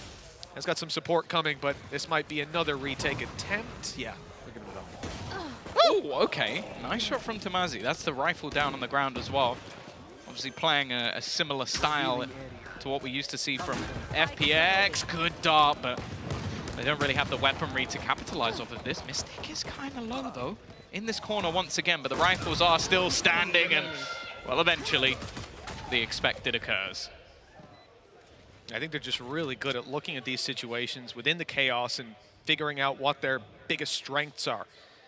Right now, it's the fact they've got 3 players online, so they were ready to swing on Shadow's contact. Really nice stuff. And for Apex winning out this pistol now, puts them 9-5. I don't know what we're going to see from Saw in this 3rd round, but it better be something. Again, Batty's going to be pulling out that Odin. Curious to see where he deploys it. Yeah, I believe as well that's now both pistols going the way of Apex. So their map choice, both pistols. I said, if Saw win it from this point, we basically all just got to collectively give them a round of applause for one of the best maps we've ever seen of Haven, because it's very difficult to win from that sort of deficit. They are going to be coming in with the rifles, but bear in mind, because of the style of bonus round that Apex are playing, they also have an incredibly good buy here, and they're a couple off being able to get that Rolling Thunder, which could be devastating. Oh, Fizzy wanted to go forward. Instead, he's caught by that stun, forced back, pressured all the way. Magnum's got him. Just about getting out of there on time. Davies repositioned, paranoia out, and it might not matter. Magnum's got 3. This round is his. Harder for the Killjoy on attack, you said earlier. Well, he's just matched Fizzy's first half performance in 1 round, Tom. All right. That's unbelievable. That wasn't needed. We had that head-to-head to start it off. We looked at the stats, but right now, Magnum is on fire. Uncontestable, and well, I think that Odin's being saved. Either that or Batty has a crazy lineup plan from the A side. Got a shock dart, you never know. I don't know about that one. Again, you just see the combinations of utility. The amount of flashes that were going through. I think you see an assist from either Mystic, Enzo, on pretty much every single kill, or Shadow, of course. Shadow was at least getting a couple of flash assists there. And that's what makes it so difficult. Like, you see a player instantly get wall-banged out from Magnum, and then the other players he faces are completely blind. So not going to be going their way. Of course, for Apex, now they're in a huge, financially strong position. Oh, no, Shadow's even going to kill off the last man. Second, man. That's rough. That's really rough. I mean, the investment here is going to be negligible from Saw. A 3rd round, like I said, I wanted to see something from them, and they, well, you can't really do too much when Magnum pops off like that, but like you said, the reactions there, Shadow having his flash for backside, that even opened up Magnum to get his 2nd kill. He followed through with his 3rd that, well, that ain't gonna show up on the scoreboard for Shadow as an assist, but he doesn't pop that flash. They don't win those fights. Only the first one is a stat for him. Maybe safe. Can't peek it for now. Look, they're taking the space while he's hidden away. Here comes the swing, spotted by the drone, trapped now. Can go for a shrouded step to get out, and that's exactly what's happening. Yeah, they're already spamming the other side of the box. They knew where he was going. They knew where the escape was going to come from. He's actually managed to hit the tag and a headshot onto Enzo. A huge scalp to take. And And with Shadow low, they could be losing both initiators if they're not careful. At a minimum, leaving a rifle behind for Saw to potentially take. Now, it's a big risk to go walkabouts on C long. But if they see enough contact elsewhere, that could be what happens. So I have a bunch of players stacked up on A as well. Really good opportunity to do some damage. They're holding utility on the back of Patty's contact. He's gone in, though. And that's him losing his life. Now, even if the stun comes through, there's not going to be a response. We saw it go out. You catch 1 or 2 players, but there's no one to kill them. The Rolling Thunder that has caught him as well. Tamazi, I mean, I don't think he's holding on this side. He needs Fizzy to come and help. And he has 2 quick kills, low HP on Keiko. This could go their way. It's still winnable, even just with Davey on this Marshall. Both players so low. Magnum just about safe, 101. Oh, he's trying to fake it. The problem is they're already within that smoke, so unless they bypassed it. And he's got a Marshall. That's the thing, that's why they're playing together. The chances of him managing to get both players with this gun is nigh on impossible. Well, the realization's there, unfortunately. The bullet goes between them. A little bit dicey towards the end, a little bit closer than I'm sure Apex would have liked, but when you're 11-5 in the lead, it doesn't really matter if the rounds are close. It matters if Saw managed to steal one. Yeah, if this was the first half, we would be speaking about the potential and damage. So many things there, but damage. Yeah, and you might not have the chance to answer back. In fact, I believe Saw are in that same realization. They've called for a timeout now, and that will be their last one of regulation. They've used both, while Apex are still just going with that A plan. Coach sitting back and watching the success. It's tough for Saw at the moment. You know, I don't see an easy way back into this, but it is their defense side. They've got a full buy. Their ult economy starting to come online. I like how you said easy, because I don't see a way back into it at all. Like, it's the thing is, we had some close rounds, especially in that first half. They showed that they can battle, they can brawl, but the second they lose that second pistol, the gap just got massive, and then they lose the bonus round as well. And okay, yeah, it was a stronger bonus than, as said, most of the time you'll get, but it now gets to a point of you having to win an absurd amount of rounds in a row just to have a chance. And the problem is, as you mentioned, you've got all the staff, but you've also just got players that are used to sort of being in leadership. Someone like Enzo, who we're surprised wasn't in franchise to begin with. Same with the likes of Mystic as well. But do you, like, it sort of gets to the point where you go, do I believe that him and this team have enough to win 2 rounds if things go wrong? Of course. 2 rounds, that's the thing. You know, even off ult econ alone, you can just save them up and probably close it. Now we see Batty attempt exactly what Enzo was doing earlier, and in fact, what we've seen Batty do before. It was the last game Saw played that they were doing exactly that. The reward almost found for just 10 HP on Magnum. He's been the more successful Odin player. Definitely, definitely, yeah. Those shots have been hitting. Well, lockdown, you mentioned the sort of ult economy. There is a Hunter's Fury. Look at all the util. He's got to try and get out of a position where he's not going to get caught. It's if they realize it's even him. I don't think they have done. The flank from Fizzy as well is going to become a more demanding problem. And because of that, there might be a double layer to this nasty surprise. The bigger problem, though, is that that spike has been ticking. They need to get moving. That's going to be tapped now, but the utility is forcing them off it. Even still, the numbers thinning way too much right now on the Apex side. And it's Enzo left to find 4. Only get the first before Fizzy steps it up. The 6th will be found just about. I mean, we're running down the last couple seconds, 3 seconds on the clock. You can imagine one piece of utility, that's the thing, and it falls apart. Well, they managed to kill the guy who was calling the lockdown. Like, that's the thing. I don't think you're going to assume that the guy calling the lockdown was all the way back towards the A site. I also don't think it would have been wise for Apex to run him down, because you just don't know who else is there. And Fizzy literally got a kill, and they used the Hunter's Fury to defend it. Again, like, Saw, they do well in these situations to read how their utility should be used. They managed to win a round where ultimately a lockdown was thrown in for Apex, which is not a bad ult to take out. Again, though, this has to be the first of many, and this is where the Blade Storm is now going to come online for Keiko.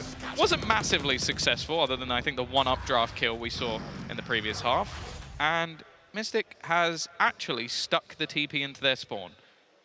You don't see that every day, do you? He's trying to get a meow out of me. We'll see. Oh! Some damage. Mystic's got to be a little afraid up there.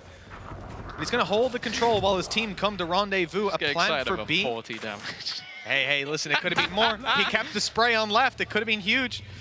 But yeah, they've got the plan, and now they've got post-plan towards A. The entire site is theirs. They're going to have to spend a couple of seconds clearing out the close, but Bladestorm's done just that. Shadow is going to get detained here. You want to think they've got an idea. Hello. But that'd be wrong. Yeah, it was just him trying to almost disrupt the retake.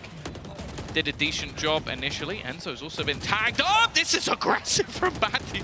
Maybe one of the most optimistic attempts, but it's because his teammates are just defusing, sticking them all the way. It's the spam through, though, alongside an aftershock. It's going to wipe everyone out of the side of Saw. They came so desperately close to that defusal.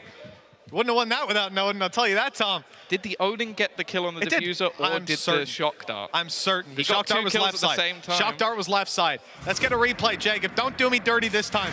Nice and slow. Yeah, we want it. This is the one we want. Yeah, I don't know what the idea was, that he would catch more, I guess. Look, pick it up. It was jet diffusing. That's what I'm talking about. That's what I'm talking about, Tom. look at him Save shrug. the day. Look at the shrug. He's like, I got one with the shock dart too. One of the more ambitious plays I've seen from Batty, and I think, he put his life on the line there. Is like, you need to defuse, I'll protect you. And then he just dies instantly, spraying the Odin as he runs. Look at this for what is basically, looking like the last round. A judge, a sheriff. Ult one away for Addicted. Maybe if he gets a kill, that could turn the tide a little bit, but they don't have anything else to play with. Enzo with a Hunter's Fury. He's actually going to pop it early. Try and disrupt their retake a little bit. Already going to catch some damage as the TP at the last second, but in the meantime, Kaiko's found one already. Yeah, they've delayed so much time. Shock dart's going through, the jump in. I mean, you got a fizzy entry out of that. There's so much to be done from this squad, and so many players that were alive, down to the 2v1. But Davies the one. No more smokes online for him. That one's going to fade pretty soon. Defuse, well, it's not easy to find. 8 seconds, the round will be over before he's able to smoke it up again. And there it is, Magnum to deal the final bit of damage to put it 13-6.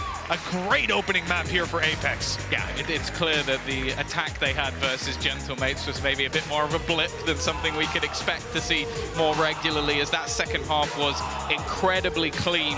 I still think in that first half we saw something from the Saw guys to really say that maybe this next map is going to be that a little bit more competitive, but this is why Apex are the Titans. This is why, as said, for the last however many months it's been since they created the roster, everybody has been talking about this team as, okay, they're the ones to take Ascension. Not even put them in the conversation. They are the ones that everybody expects it of, and what they have just done in this map, I think, pretty much confirms why. Yo, it definitely does. One thing I will say, though, to the credit of Saw, and in particular Davey, is when we were earlier on, we had the French stream broadcast. So I couldn't see the graphics that we were using, but what I did see is the French stream was highlighting Davey, and no surprise, they just lost 13-6, and he's not just the top fragger. By a margin, he's up there on top of the scoreboard. I think he had 20 kills closing that one out. Not bad. Damn impressive performance on a map where you got demolished. Now, they need to have a much better performance on Lotus. That's their map pick, and if they're going to see 3, well, they're going to have to get a lot better in between now and then, but maybe they'll be comfortable. We're going off to a break. We'll find out how Lotus is going in a bit.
What a start for Apex. They lead 1-0 after a dominant win on Haven against Saw. I am your host, Yingsu, and I'm back here with Hypok and Lothar. It was a bit of a shaky start, I feel like, but in the end, I think you could really tell that Apex, they were just too good. I feel like what happened in the game was just the answer to our questions in the pre-match, because we're wondering how those teams will perform on their better sides. And it seems like Apex is doing a better job at what they were doing already good in the other matches. Their defense was really grounded and couldn't be moved. When there were executes happening from Saw, they were just stopped in their tracks or read exactly like an open book. We have seen Mystic just literally spam a smoke from a jet and get a kill almost every time. Like all of those pieces of utility that they used to stop the executes were very effective, and so was like out of the element because of that. Yeah, I think as well the reads were on point, but also in terms of where the round, 2 or 3 people have died across both sides, it's maybe a 3v4.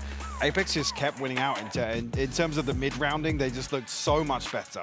I think Saw in that regard, particularly in the second half, I think the cracks were starting to show in terms of the pressure, to be honest with you. It felt like there were a few rounds where they were just lost for direction. It was a bit flat, I think, towards the end. But let's talk about round 10. I think this round, both of you were really, really big fans of this. So talk me through what's going on here. Yeah, this starts up with a very aggressive opener by Apex here, but it's being literally stopped by that one smoke. The ult from Breach here, like the effectiveness of that is nowhere to be seen because of the smokes being put in front of Enzo here, right? But when the punish happens on Mystic, there's the freeze time. Right? Yeah, and actually cutting sound here, we were both saying this, is like, well, they need to do something else. They need to deal with some of the utility elsewhere, because Apex are demonstrating the comfort in this composition by sitting behind that utility, knowing they can lean with Kiko deep on C-Long to command that side of the map. And we were waiting and waiting and waiting. It just so happened it came in just the nick of time. Yeah, just now pay attention to the Sova on the minimap. What is going to happen? This freeze time here, like there's still like B is completely open, but there's an llama bot, so there's no need to have a player there. So now look at Sova. He's going in to have a lineup. He's going to use a shock dart that will destroy the llama bot, and pay attention to the defenders. What's going to happen? They're being alarmed by just having 2 players here, right? But now the llama bot is destroyed, and there's no movement on long. No, and it creates a question mark for Apex to actually peel away from this, and it's one of the few examples where Saw actually, it feels like they converted into or created a man advantage, like comfortably, right? This felt like a little overzealous from Apex to re-clear sewers, but again, it's at that point in the round where something had to happen on either side of the coin. Yeah, and it's a really good example of how both teams have had to adapt, and Saw adapted better, but unfortunately the post plan that we're not gonna show. I'm glad we cut there. Yeah, that was, let's just say the crossfires were not effective. Yeah, I think you guys are a little bit, you're very correct even when it comes to some of the responses Apex had. I think they managed to read Saw pretty well right from the outset.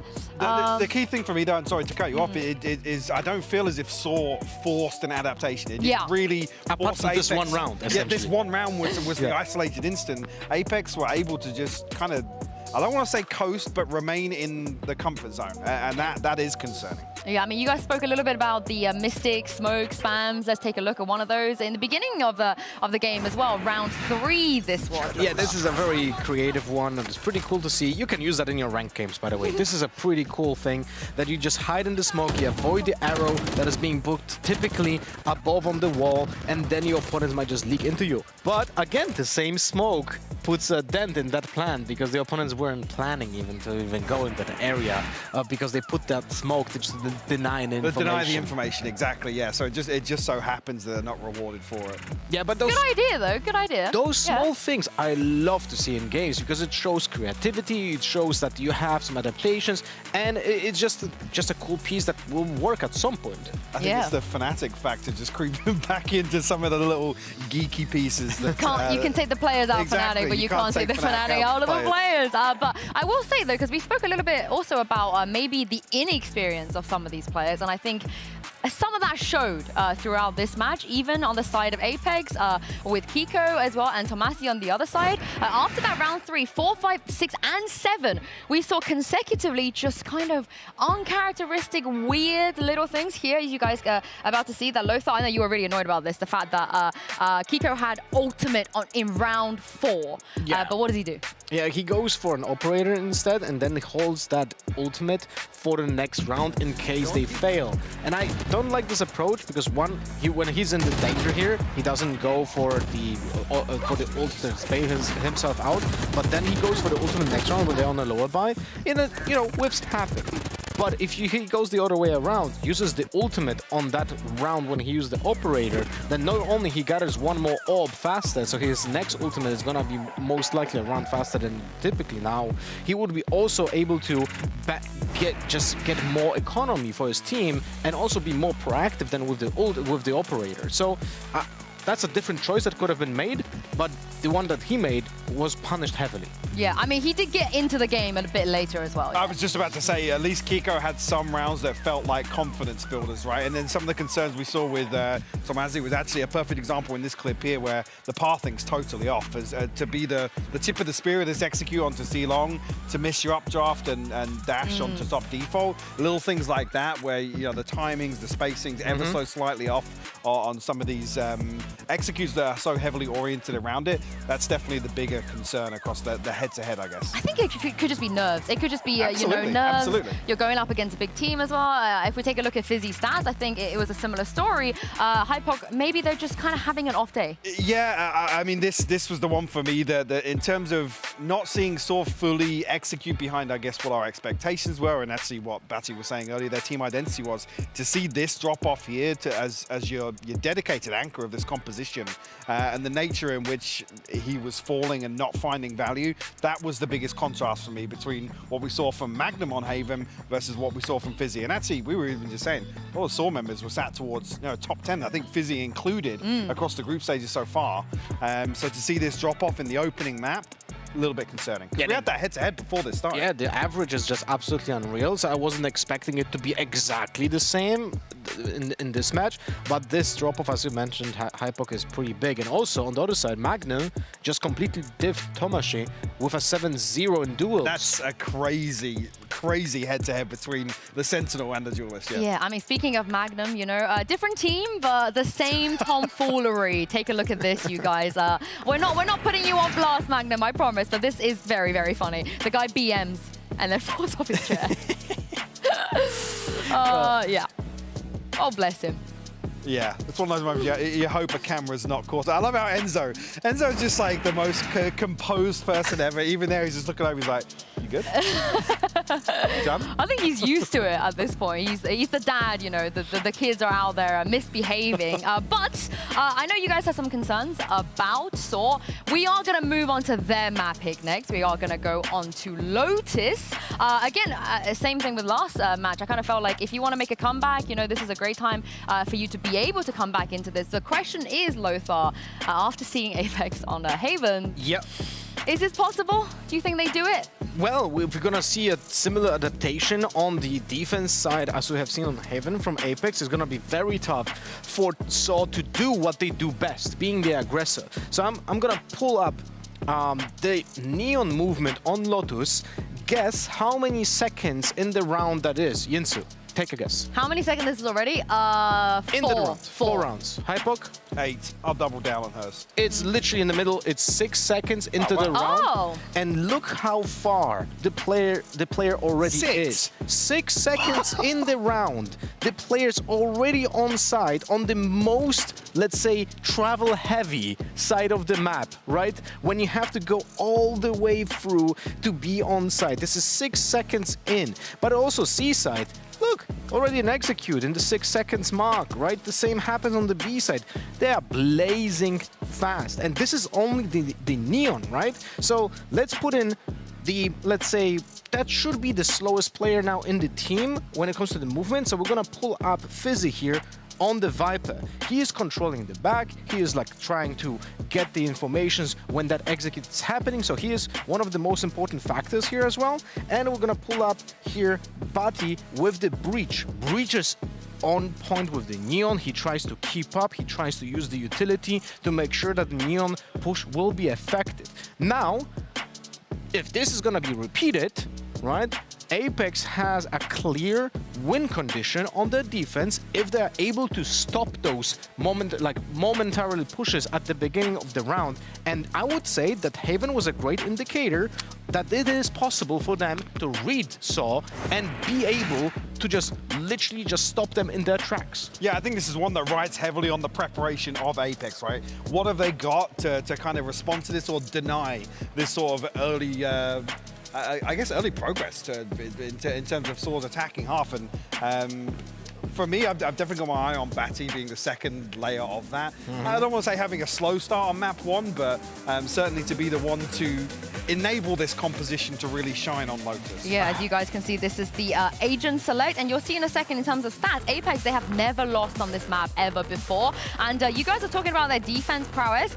They are insane defensively. I think they 13-0'd someone, and they won 12 of those rounds on defense. So they're not joking around. And it's only one controller also in this composition, right? There's no secondary smoker here. There's the breach on both sides of the map, and I'm a big fan. I know HyperQ as well. Yeah, I'd love to see it. And again, what's interesting is we haven't really even seen that much exploration around the breach and the neon. To be honest, you outside of maybe some teams obviously running that on Fracture, but historically, I guess early on, when you think about the first Optic comp with neon in it, it was based around the KO actually, and the confirmation of presence and neon to be the one to follow through. But that's why I'm interested to see, actually, because I don't think we have many examples, actually, of the Breach Neon being the combo on Lotus. Which is very surprising, because when it comes to game design, like, he is literally like the player to be paired with Neon. The utility is the double fastest. The double stun as well for him. Yeah, you're able to, like, medium range support the Neon. The flashes have super fast travel time, and the ult is like going piece by piece, so the Neon can literally travel into it. Yeah. Well, Tomasi, not the best performance on Haven, but here is an opportunity for redemption. The desk are very excited about this, but Mitch and Tom, what do you think of this team comp? Well, we're coming into Saw's map pick. Love the name Tomas, by the way. I mean, Tomasi. Do you? Do you? Yeah. No bias there whatsoever. No, I don't know what it is. But coming into their map pick, Tom, there's got to be so much more comfort there for this squad. This is the one that they could prep for. They thought they were going to see Ascent in this series. They were sorely mistaken, but I'm sure they knew they were going to be playing on Lotus. It's a weird one, because I had this as maybe a third map, depending if somebody else removed it, but I think that they would have picked Ascent going into this series. So I think that it's a little bit of a surprise, a little bit of a curveball that the veto was played with by Apex. Love it, because they've ended up with two maps that they're very, very strong on. And the thing is, they're basically playing up against the exact same comp as the last map. So you will have known what was coming on Haven. You knew that map was coming, and you still weren't able to beat them. And when it came to their attack, they were so much better than the last time out. The fact is, Apex come into this series knowing what they were going to do with the veto. So although this map may have been prepped for, I don't know if they would have expected it so soon, and I don't know if they would have expected it as a map that could send them into the lower bracket. That's exactly it. The pressure is most definitely on, and under that pressure, we look to a player like Tomasi. Yes, he had I would say, even a different role on the previous map a lot of the time. He'll be doing the same here, but he'll have the weaponry to fight while he's sliding through. Dive into the site. This time he has to slide into the site. It's a lot easier versus the updraft dash in. You're falling down. How many times do we see him get caught out by that? I think this movement speed's going to be hopefully a game changer for this squad. Saw have already had a little bit of a fight, but it's all just posturing. They've got players across the map and very much running a default and grabbing some orbs when it comes to this early round in the pistol.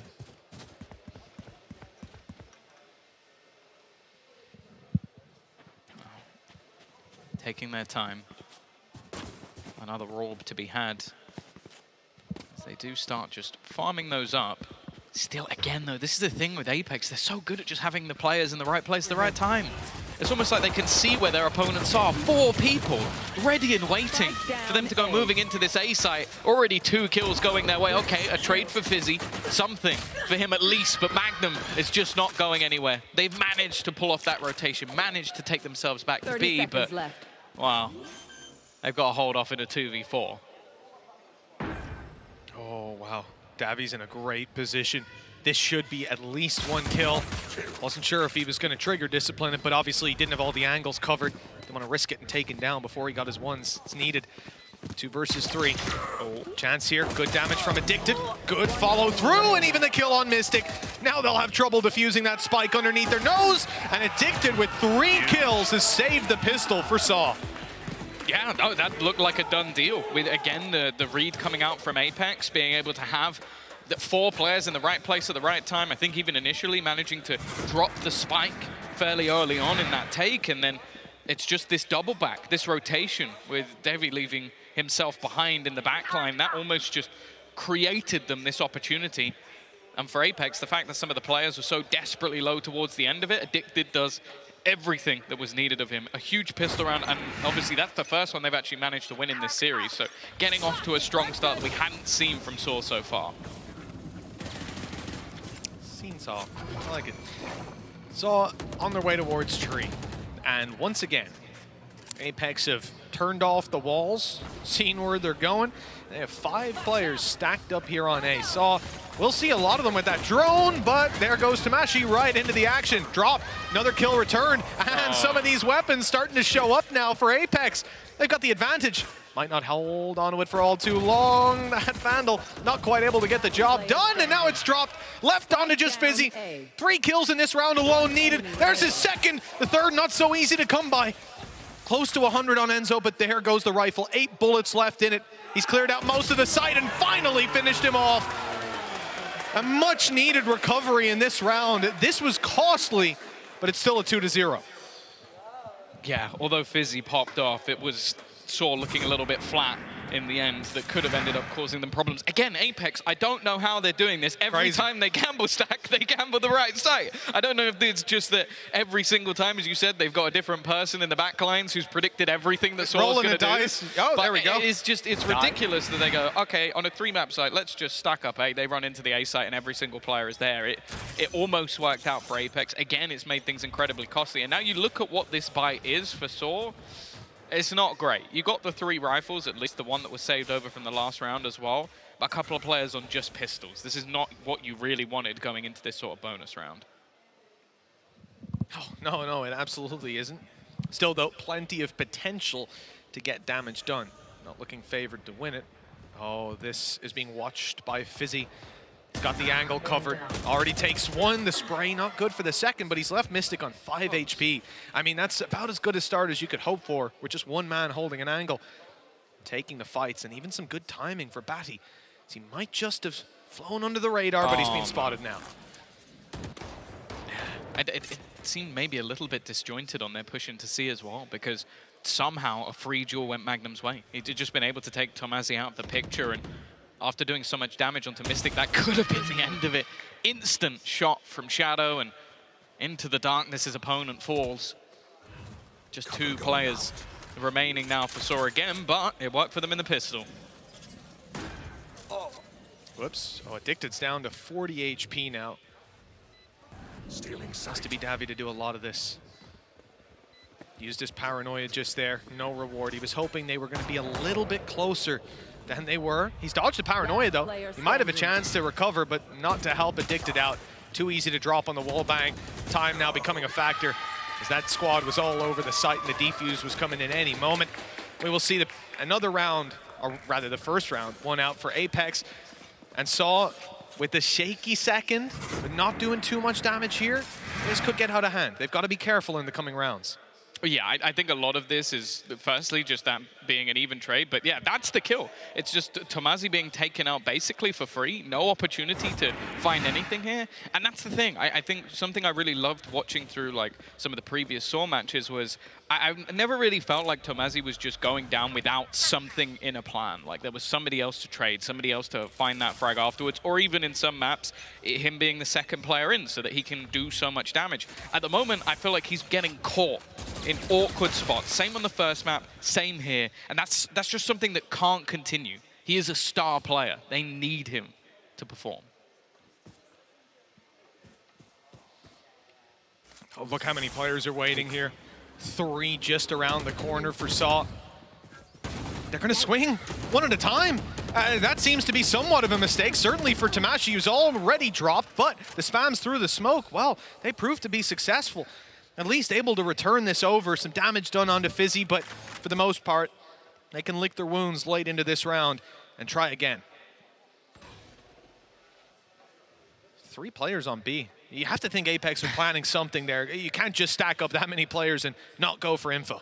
And this is the problem. You have to bear in mind on the other side, they don't have themselves a sort of typical Sentinel. They've had Fizzy lurking a lot of the time, but with already this initial battle, that flank can come through fairly quickly and there's nothing to really spot for it. They are going to get themselves in towards this site and they are starting to watch it, but Magnum's utility, he needed to get 1 kill most of the time. That's what you hope for in these spots. Timing though from Davi's perfect. He gives them a chance in this round once again. Oh, they've spotted the flank as well. They know exactly where these players are coming from. Great hold from Batty. He should have been dropped, but he at least got 1 kill before he was. Stun is good, and the teleport in, caught. They know exactly where Davi is, and they're able to take him down. Utility being the last straw. And the first. Yeah, exactly. That's the thing. That might just be the difference between these two teams, is you're seeing the impact of the utility. An alarm bot combined with, I think it was just a single nano swarm that they left on the site just to try and deny the initial fight. And then you also just have that aftershock towards the end, winning them a couple of duels that maybe should have gone in the other direction. And again, you see the sort of fight back from Saw. Davi especially has had another great start to this game. He was the best player in the last map. He's seemingly sticking with it. Unfortunately, again, though, you still don't have Tamashi online. Like, he has been someone throughout the tournament. You're talking about someone with like 280 plus ACS. They need him to be back. This is a scary round. You've got 7 ultimates online kicking it off, 2 shotguns in play for Saw, and of course a Viper's pit that's just now making it towards the site. Rolling Thunder through from the defense, 2 quick kills. That might just flip it back in their favor. Very difficult to recover now for Saw. A judge waiting up close though. They might get the reward. Mystic's thinking about it. He stepped up close inside the smoke. This is a perfect fight for Fizzy. Oh no! That's not gone according to plan. They'll at least trade it, but that could have been a big difference maker. Get the kill, get the rifle, and get out of there with a 3v4. Instead, Batty and Addicted have to recover this. You're not going to see these ults committed at this point. They're very much just working with what's in their hands. And there's a serious crossfire. Playing contact. Enzo going to take him down. Spray away at the minimum, and then the swing would come through. They lose patience. They've got more angles to clear, but I think he would have seen him there. Yeah, look, he's got the stun ready. Counted on either side, but the risk not really needed. That clock ticking, yet to really move away. It would be a long rotation back unless they're going to open the door. Well, you can't even cross it towards the site at all. Apex, a comfortable victory. Enzo getting a little bit low towards the end of it, but it's not going to matter too much in the grand scale of things. And again, it just seems like even after getting that pistol and follow-up now, there hasn't been much of a response after we see those rounds coming through. And I think, again, timing there very slightly off. Very, very slightly. Flash comes through a second earlier. Enzo's dead. Yeah, no, I agree. It's one of those things, though, you know, getting those timings just pinpoint maybe requires more info than they even have in that moment. With 3-2, strong start for Apex, responding to Saw's early gain of rounds. Now Mystic's aggression has already got them an opening kill. Tamashi not having an easy time. He has to break the wall on the way back through, but he's managed it and gotten out of there. Some cover from Enzo, who's actually picked up a kill. And that was Davi, who was trying to escape. Okay. Big kill. Also, Enzo's going to have to switch where he's watching because of that door being opened. Timing could be everything here. Drone through, smoke to try and help out at least a little bit. And then Rolling Thunder put through on the other side. It leaves Enzo tagged up, and he will go down. Nice work from Batty in this round. Lockdown, not going to deny them, actually. They're going to go for the plant. Viper's Pit even thrown in, and they can actually play from outside of that lockdown. Of course, still be very trapped in towards the tree. But it's the shock darts. Okay, snake bites are already down because they've been used up. Shock darts are going through. Maybe a little bit early on the first. Not too much found. I mean, these players being decayed, sure, but that's about it. Wow, Mystic. That was very ambitious. And it might just have left the round in Saw's hands. Again, you have to try and make a play in that moment. That was not the play. And we end up at 3-3 because of it, a save for Magnum. The question now being, how many weapons can Saw make it out with? They're all coming towards Magnum. There's going to be a brawl to close out this round. And Magnum already getting the first. He stood to do more damage, but it'll only be HP off of Fizzy.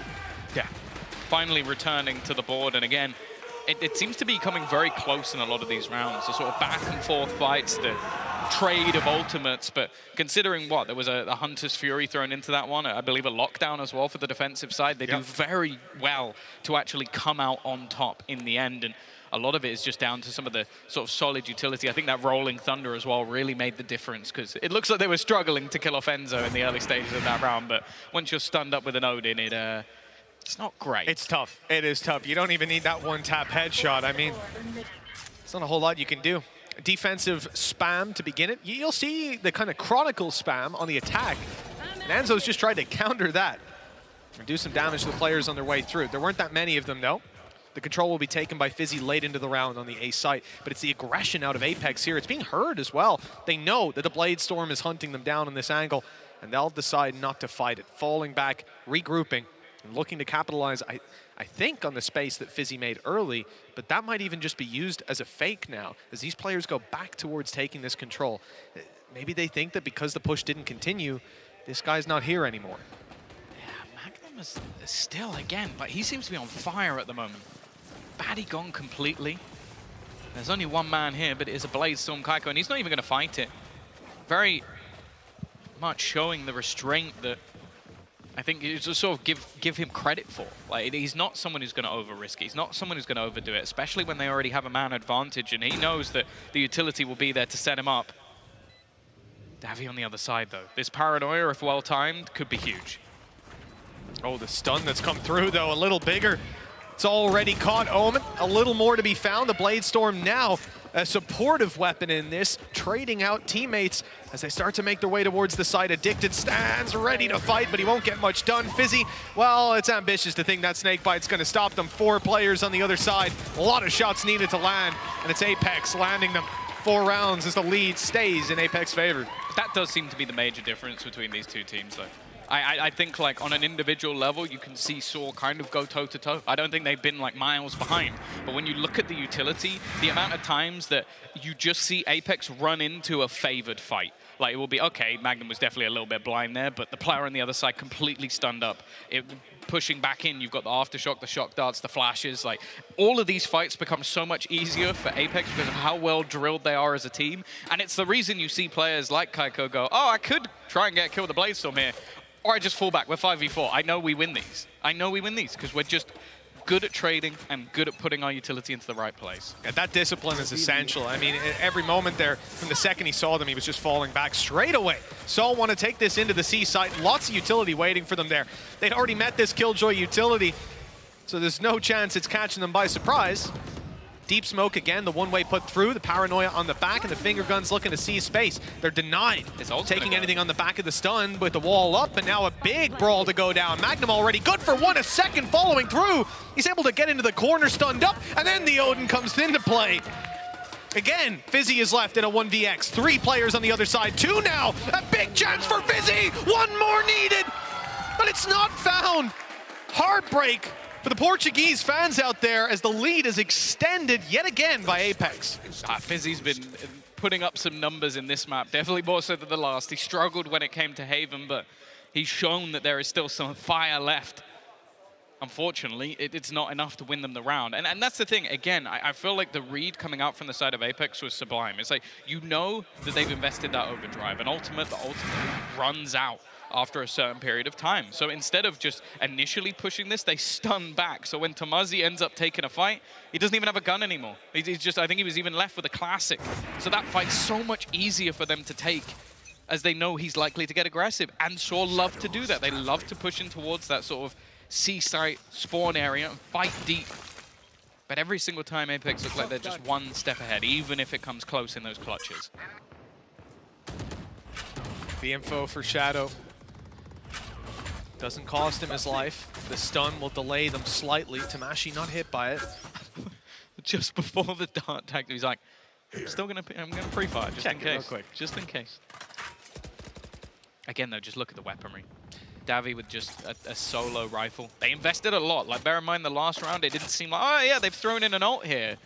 They put rifles onto the board. Fizzy is now at 10 HP. There's a player on the wall. That might not be expected. And yeah, indeed, he's able to catch them wildly off guard. The Odin spamming from that position. You maybe think he might have support up close. More often, it's going to be back towards the A side as they hold the control. But this was a very aggressive stance. Nice slide in. Unfortunately, there's not even a single kill to be found for Saw. The damage was looking to be low, but it's negligible. Yeah. Again, it seems like every time the Saw somehow find an answer, there's 3 rounds back in response. Yeah. It's really difficult playing up against this defensive side. I think, again, rotations from Apex always seem to have the players to delay and then get into spot as well. Like, I'm just looking at the amount of impact that Shadow's having with every single piece of utility. By the time they finally get into the site, there is 3 players there already. And you can say the same for Magnum throughout this game so far. Like, think about how many times they have got the C site, but whether he's on the site or not, he gets a kill, and he puts them in a disadvantage. And it's why he's currently, I would say he's been the person under the most pressure in this game, and he is top fragging and has only died 6 times. That's not bad. I mean, it's been 9 rounds, but for a guy going out for so many fights, you look on the other side, it is the attack, but Tamashi has been having a tough game. Shut down in almost every attempt to take early map control. And I think Apex, they do have some setups that appear to be just baiting players in and Odin spamming on a corner. You think, well, I see one way back into this round, kill that fool. And then Kaiko's there to just mow you down as you attempt to take the space. We saw a couple of times that aggression around Rubble causing problems for Saw. I want to see the response. The tough thing as well with a Neon is, like, a lot of the time with the Jet, you can sort of talk about the defensive side half you expect to see coming. Exactly. With a Neon, you can't. Like, the attack is kind of the be-all and end-all of a Neon player. Like, you can, some players manage to Fast rotations, Tom. Fast rotations. You can stun them. You can do that on any other agent. But that's the thing. Like, this is where you need to see him sort of getting those entry frags. It's a brutal role to have to play, but it's not strong on that defensive side either, and that's what we kind of expected from Shaw, to show us what they've got on the attack. Right now, the best they can hope for is 6 rounds. Well, that's certainly one step towards that goal. Already shutting down the Jet over on Apex. So I'll have the advantage to play with. They're looking to late play B now. Players up close to the breakable door. It will be shattered as they cascade in on this site. Shadow, presumably isolated. Mystic's gone for the push. The timing is sublime. Fizzy was holding this angle for the last minute. He's just now given it up. And again, Apex so many times seem to have that clock in their head. They know exactly what their opponents are doing. Shadow, though, oh my, he is dead. Dead as can be. Even just shot 2 bullets through the smoke. That gave him away. The Mystic's flank not going to amount to anything. Good read out from Fizzy. Like, that was the one man that kind of went unchecked. Now the only one left is Magnum. I don't see anything coming from him here. Snuck between the full force of his opponents and a snake bite. Never really going to be happening. Again, Saw return to the scoreboard, but as we've seen so far, it has been few and far between. Got themselves the pistol, 2nd round, and then it's been individual rounds with every single time Apex breaking back, and they managed to have a decent setup, catch out Enzo on the other side of that door, but is that something they're going to be able to recreate? Well, with the ultimates they have online, maybe. They've got a lot to play with in this round. Well, that's it. I mean, you have an ultimate for when you get into the site, being the Viper's Pit for Saw. You also have Rolling Thunder to help you get in there, and then you've got Addicted to help out post-plant. I mean, this is almost a round-winning combination. A lot of the time it will be. That reveal's got him. No chance out of there. Tamashi's, I mean, his day's gone from bad to worse here. Enzo even going to be dodging the Hunter's Fury that was coming through, and this position is deadly. Up against the Sova as well. If you don't destroy that recon, it's going to destroy you. Oh, there's more. There's more coming in. Checking the close corner. They have an idea. Oh, it might be his shoulder. I think they know at this point. His elbow is in trouble. Standing in spots where you can't necessarily be connected on. I think he's not going to be playing towards that door again after what happened in the prior round. Still spotting one out, but the rotation is coming through. This is being spotted for, though, by Magnum. He's heard the drone coming through into the site. Has a quick rotation as well from Shadow, and also has the lockdown. That's why he's not overcommitting into this one. The whole plan is to try and deny. Now, Aftershock is going to go in. They need to connect a shock dart onto it as well if they're going to get rid of it, which is exactly what they do. And now again, an afterplant and a chance. A serious chance. This Viper's Pit is tough to weed out, especially when the player's not on site. You know, he's managed to get it perfectly down, so towards the broken door is where he's hiding a whole wall, protecting him, while his teammates are instead inside the pit, covering it off, taking these fights. They're full HP, and if they die, well, there's someone else to take their place. Enzo will grab one, but again, no chance of dropping this pit. Got to take down every player inside, and Mystic's having a good shot of it. But in the end, the decay is too much. The shorty deals with him all too easily.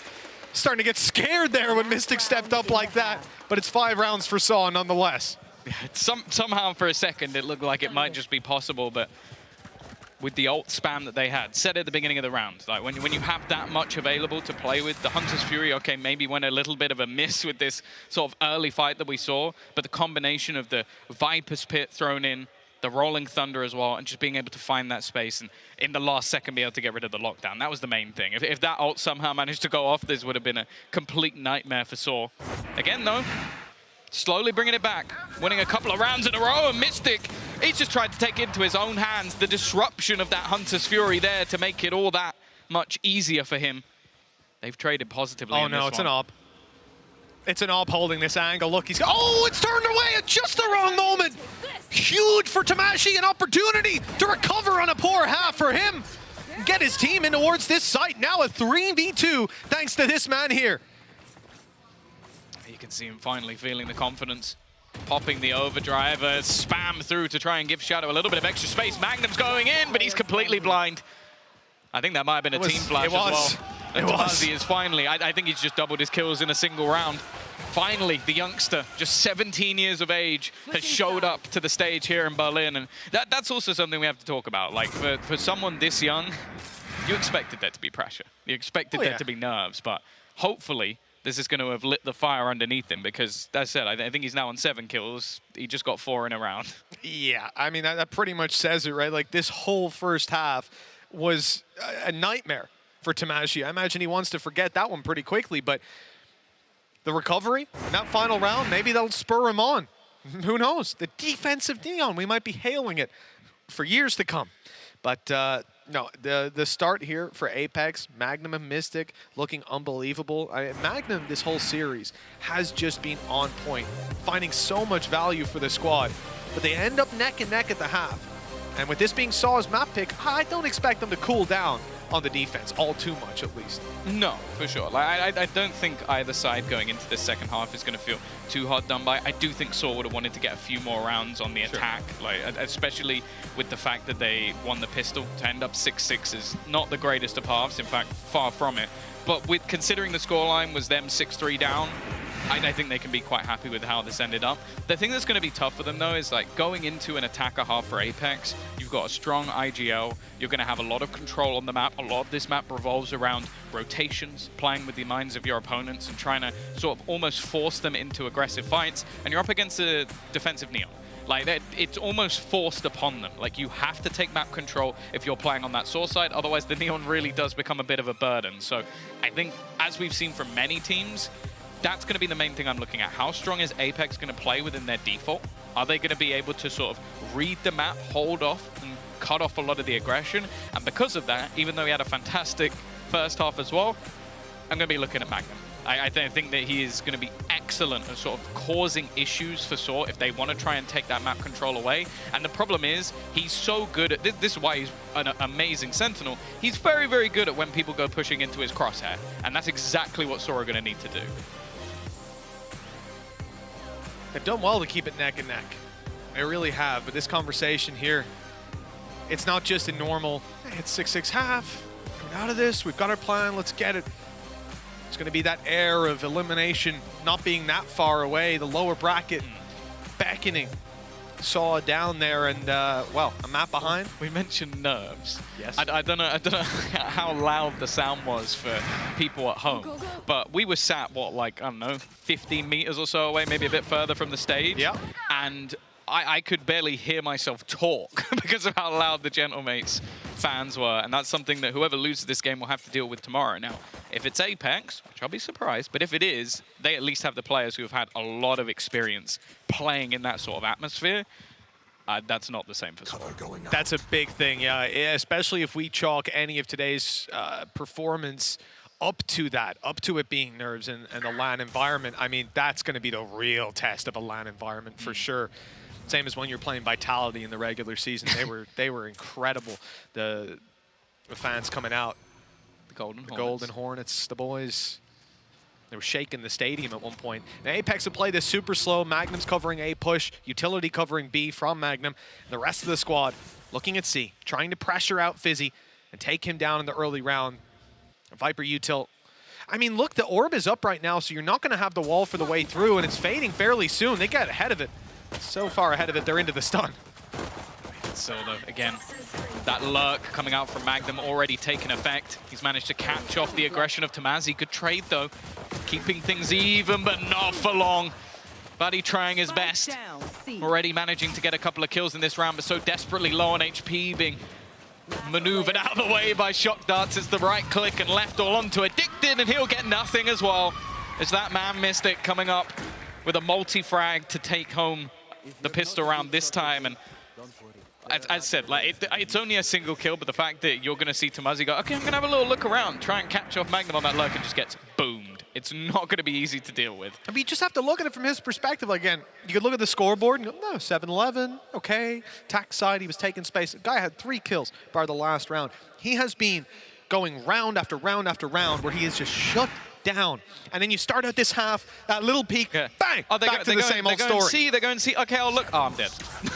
It's not good to get a player. It's a massive problem, a massive challenge, let's say, to keep playing the same strategy. Keep playing the way you normally play Valorant when it isn't working. You want to change something. It's human, but he can't. And so far, well, he's had his round of 1 or 2 rewards. But a tough game from Tamashi, a tough map especially. Toxin screen down. Oh, C-site. Although in essence, under the control of Apex, seeming like they might try and pop in some utility. Aftershock going through to deny them a little bit longer, but they've gone so quickly in towards this site that they have plenty of time to back out of here. Even still, though, again, Paddy set up with some util. They've caught Fizzy on the backlines, though, and hey, you might be thinking, okay, some of these pushes are fairly risky, but look at what there is for Sword to play with. If you don't take risks in this round, you never win. Yeah, this is, again, one of those roll-the-die rounds.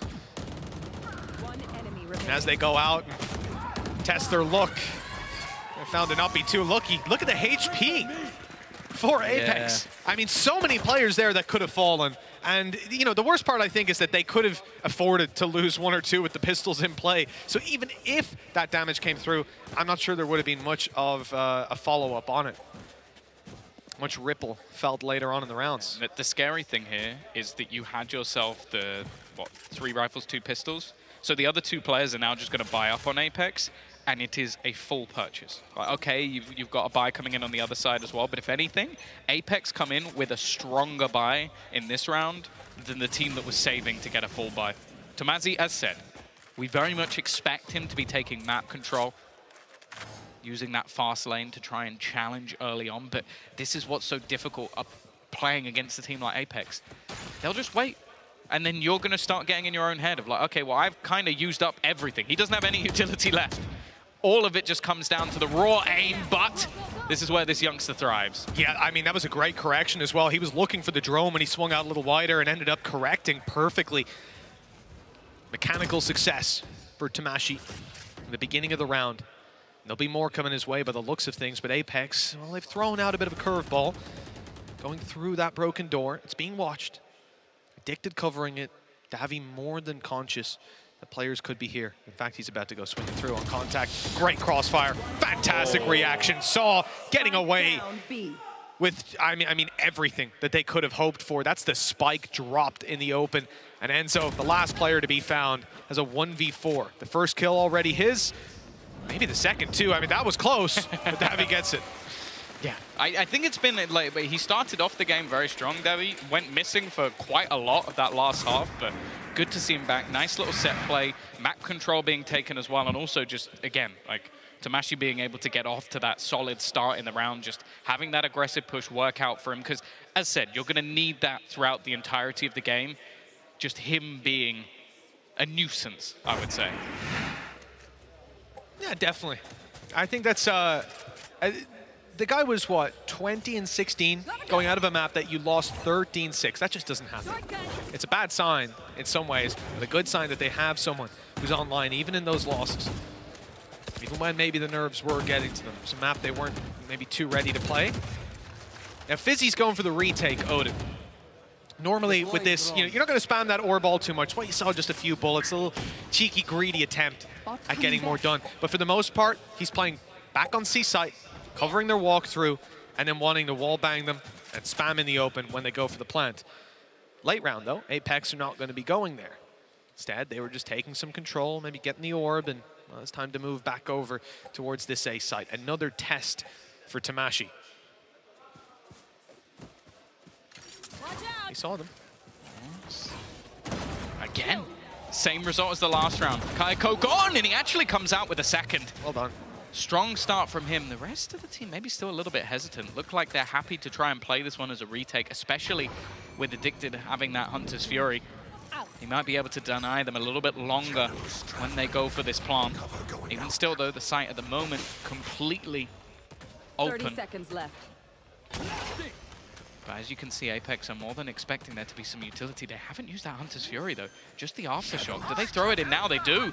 This is a chance to really put a spanner in the works. That's going to be the spike on the ground. And Davi at the same time pushes forward. It's now left on to Mystic. Somehow still manages to make this one look possible. In fact, he's going to go TPing off to the other side of the map. Has enough time for the plant, just about as well. 7 HP. And somehow, Mystic has made this, well, look like there's an iota of hope. I mean, it comes down to his timing, his positioning. He can't take a bullet, and they've just pinged it. That's Saw's pings showing exactly where they think he might go. A perfect read in this situation. One bullet needed and well connected. You gotta applaud that play. Cautious from Saw. Ambitious for Mystic, but those are the kind of things you do in a 1v2, you know? Yeah, it's like, honestly, it's like you've got 7 HP, you've used up an ult that it doesn't really matter that it's gone. You take a risk. Because the thing is, if you don't, you're left to basically try and just face off as they tap the spike and you go baiting in the other direction. Again, though, a great round coming out from Tamashi, like really starting to cause them issues with this take towards that A site. Even though they're delaying it, he's just having those almost confident sort of ego peaks of like, okay, I can just win these duels. I am up to the standard of the players on the other side. And then just utilizing that Hunter's Fury to perfection. The delay from Saw, fantastic. Oh, yeah. And I think these last few rounds even have been highlighting what we saw, what we had seen from Saw earlier on in Ascension. Yeah. And regionally as well. But I'll always write off regional games. I don't care. For the most part, there's just too many variables there. Where like, you come to the international stage, it's a different scene altogether. Magnum, out of there. Well, he's made it. Are you saying you don't count it when Apex 13-0 Hukars? Well, Tom, I know you're a big fan of Hukars, so you'll probably want to count that result. So I'll allow it. I'll allow it just for you, Tom. Just for you. Yeah, I think they let like Bodok play that game or something. That's why. They would have got at least a round with Bodok in there. Come on. I think they would have forfeit before they got to the end. Oh, man. X. There's no need for that, man. There was no need for that. TP for the rotation. You're going to have Mystic. Oh, sorry, I'm so used to them playing the defensive half. Davi coming in to the back of A, helping them out. Fizzy's Odin has a chance here. It's not the ideal angle to be going for. You can wall bang the wall up above if they go towards your spawn, but other than that, you're just hoping to lay down that suppressing fire as they make their way. Oh, wow. Okay, stunned. Never mind. You're going to just be pre-fire, swinging that, doing all the damage. 1 kill. Magnum trades it out. Almost catches him flash in hand. Baddie's stuck in the corner. Classic out. They've got him. Huge damage done. And Saw now have a 1v3. It's Addicted with 50 HP. An idea of where two players are. the other evading him for now. And it's Enzo.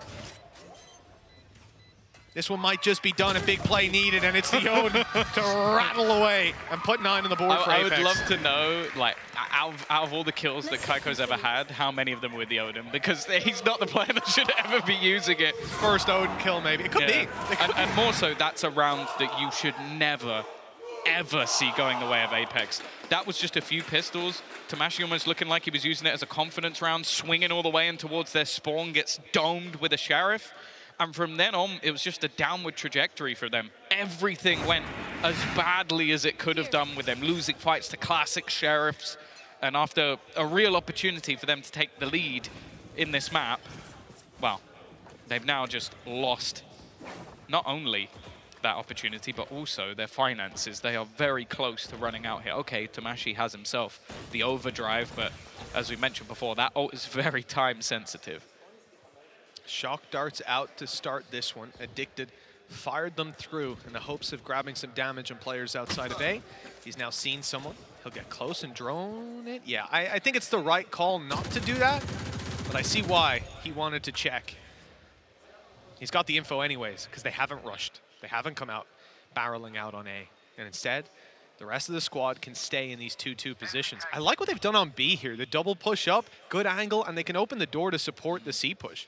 Well, especially with a Rolling Thunder online. Like, you need to have something as either you play retake or you have a quick response. And this is their quick response because you're very likely to use that in towards the C site, which is exactly what they do. Now the door opens and they're ready. Already going swinging straight out. Tamashi looking for a little bit of revenge after the last round. They may have caught him off guard, but he's done exactly the same to them. A beautiful setup from Saw. It couldn't have got that more perfect if they tried. I'm not even sure that they did that off the Rolling Thunder. That timing was so close that I think they went to open the door before and stunned before the Rolling Thunder, just as. Whether that was just a timing in their head or a reaction to something they saw, it could not have went any better. The first kill for Tamashi is good, but these other two are blindsided. Stunned and blinded. Like, they couldn't see anything. That was util coming out from Davi from one side, and then on the other side as well, out from Batty. That was just a really, really good setup out from Saw. And again, like we've been singing their praises all the way through. These guys have a lot of very creative ideas and a lot of really cool setups. Like they are very well prepped for this event. The problem is, again, a lot of the time these rounds have been blips. And Apex have been very quick to sort of go, okay, you had a nice idea in that round, but that doesn't matter because on the more standardized rounds, we're the better team. And I'm waiting to see if Saw can, well, prove otherwise. Well, it has gotten quite late in the map, and at 9-9, you know, Apex are running out of time to turn around and say, hey, we are the better team. Here's our rounds. There's a couple more to play for, but well, they might be losing their lead here. And if you take a look at where credits are at, I think it's a good chance they've super low biased. Just remember what happened the last time. You remember when it was 8-8 and then they lost around to Sheriffs? And then them maybe stop saying what you're saying. That's a good point. It's a good point. This is where Apex just come through, Sheriff in hand, and well. Yeah, Enzo still has an bounty, by the way. Of course, yeah. Manage that economy. Oh my God. Oh, he's in the corner. They're all going. They're all going together. There's a real chance again. The Sheriff and, of course, the Bladestorm on the other side. A gun picked up as well. Addicted. I don't know how he's still surviving in this corner. Almost manages to correct. And Davi, I think, was left completely blind. He's just about going to escape. It's such a mess of a round. But the remaining couple of players are on this side. And for Magnum, he's got the lockdown. They're going to try and peek into this, try and fight versus this, but Fizzy now just has to sit. Is he actually going to... This is the one corner that everybody expects. How much can he delay? The snake bite down, got one more to work with, and they are just rotating. They're just on their way. Oh, no, they're not. They're standing to fight. That works, too. They've taken Fizzy down. And we have seen another round here for Apex.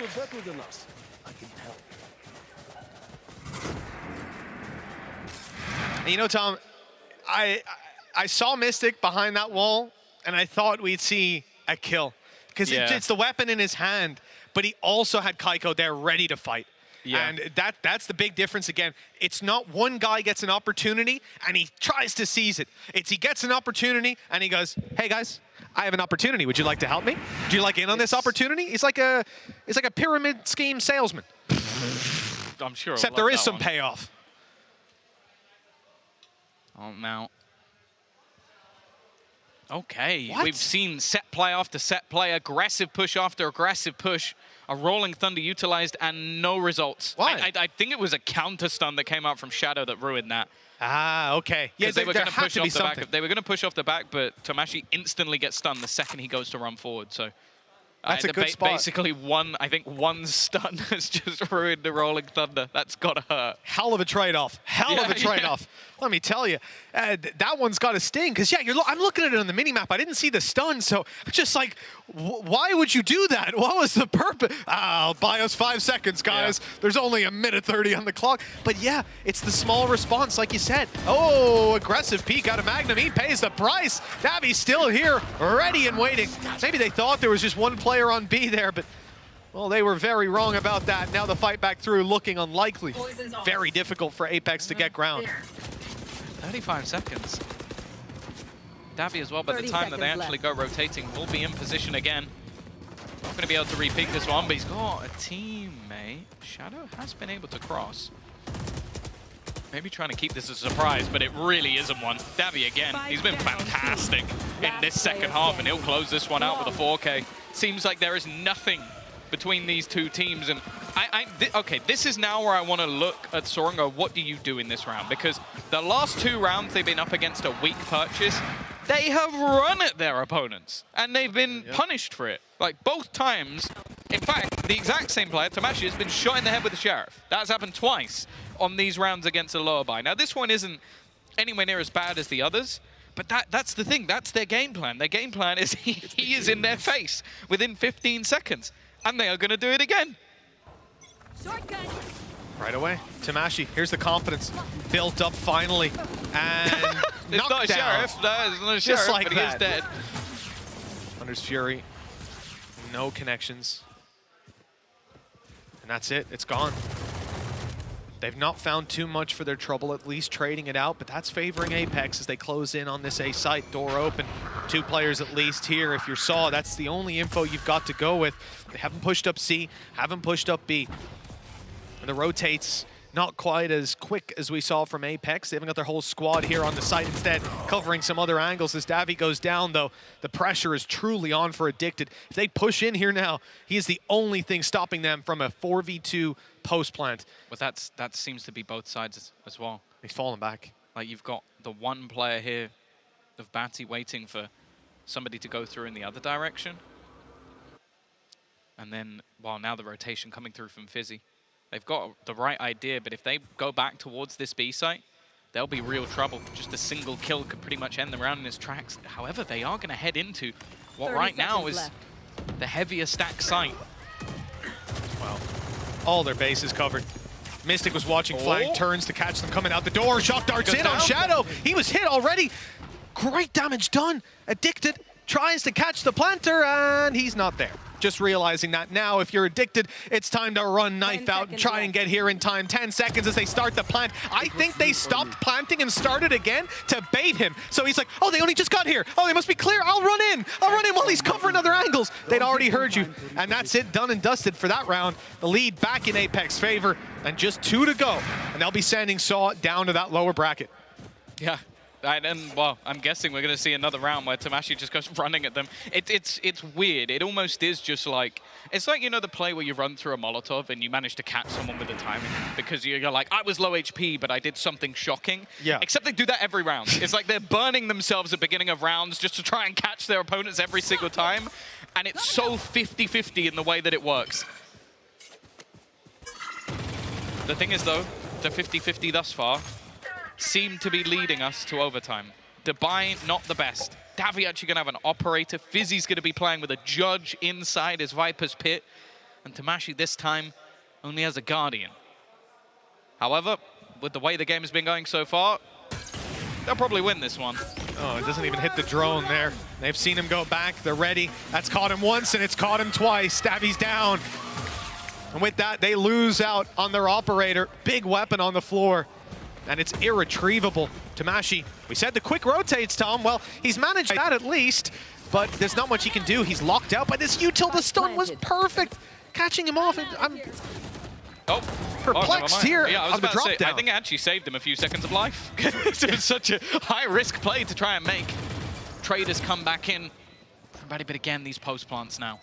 This is where you need a hero to step up. Somebody to get rid of Enzo. Sat waiting with the Odin. The post plant utility, so much still to play with on that Apex side. But a nice shot from Fizzy gives them an opening. Oh, wow. Converted on the fight on Tree as well. This is hard to stop that defuse from coming through. No one alive to do so. Saw have just about found that round. They'll win it in the duels in the end. 11-11. 3v4 to 3v0. Like, nobody died from that point onwards. A big shot out from Fizzy on that operator as well. That's a battle that you don't really expect to see coming through from your Viper. But it worked in the end. And after what was such a prominent start, a two-man advantage sitting comfortable. But now again, 11-11. It has been back and forth for the last 6 rounds. Nobody being able to get themselves into a dominant position. Financially, again, we see Apex with the worst buy, but if I've learned anything from the last 6 rounds, it is that they normally win these ones. And normally, Tamashi dies instantly. Well, maybe they can avoid at least that fate. He's like, for the first 30 seconds, I'm standing in spawn. And then I'm running down A-long. I'm going to change the course of history. But it's like the butterfly effect. Tamashi doesn't die, and they manage to win 2 rounds in a row. 2 left to play for, 2 needed for either team to put this across the line. For Saw, that would mean split up next, another chance to fight for that upper bracket spot. For Apex, they'd be sending their opponents down below to likely elimination. Gentlemates waiting down there. They are eager to put a win on the board here in playoffs. Well, you're going to see the bare knuckles of Tamashi out again. It seems like they've got that same setup, Breach, Sova, and of course Neon outside A. They're nigh on every single round. He's gone in that direction in the early stages, and guess what? He's doing it again. This is beautiful. That's the second time now that opening has been missed, and Fizzy pays the price for his teammate's sins. Unlucky. I think he gets tagged up, though, as well. Like, I think it was just a really good dart out from Enzo that hits both players, and that's enough for a kill. Davi's just got to get out of there now. Paddy's actually going to use his aftershock to delay them. That was a really good opportunity for the take, and he's done God's work to keep them in position. However, it will only be the one. The ult's going to be used. That's into their spawn. We've seen Mystic commit to them. He's done it again. And he's got the reward. No, Davi! He was hoping Tamashi would take the kill. Realized a little late that his buddy was dead. Not ideal with the op either. I don't know how. He has such a high success rate at committing. This is like 2020 Valorant. He is 27 and 15, and he was doing shit like that, where he TVs into their spawn and gets 2 kills. Valid reaction. That's the thing. The BS meter for Mystic is off the charts at the moment. Did they think he went A, like he TP'd with the spike? They'd only seen one guy run through after the first kill, and it was him. He killed someone and TP'd. You're like, oh, it's A. Like, you think, okay, with a man advantage, he probably won't just be a maniac and stick it into our spawn, because that's the thing. Let's say he didn't get the 2 kills there. It's a 3v3 retake. Yeah. Like, it's so high risk, but Mystic is just having success after success. Been one of the best players within this match, and it doesn't seem like that's going to be stopping. The trend continues, though. Well, what are we up to? 9 rounds back and forth? Oh! I mean, I'm going to say, that was on him. That was on him, all right? He's been robbed there. Obviously, as well, though, from a spec client versus on-site, it could be different. So many things go into it. But he was so painfully close to catching that kill. And that could have changed the course of the round. Saw instead faced with the lower bracket run. It's just around the corner now as Apex sit on 12. One last round in regulation. And if Apex win it, up against a pistol, up against a bulldog, limited utility late into the round, they can close this out. It's done. They move to the upper bracket versus Ascend. The thing is, more importantly for Apex, they've got to break the trend. I still can't believe it. Back and forth this much throughout.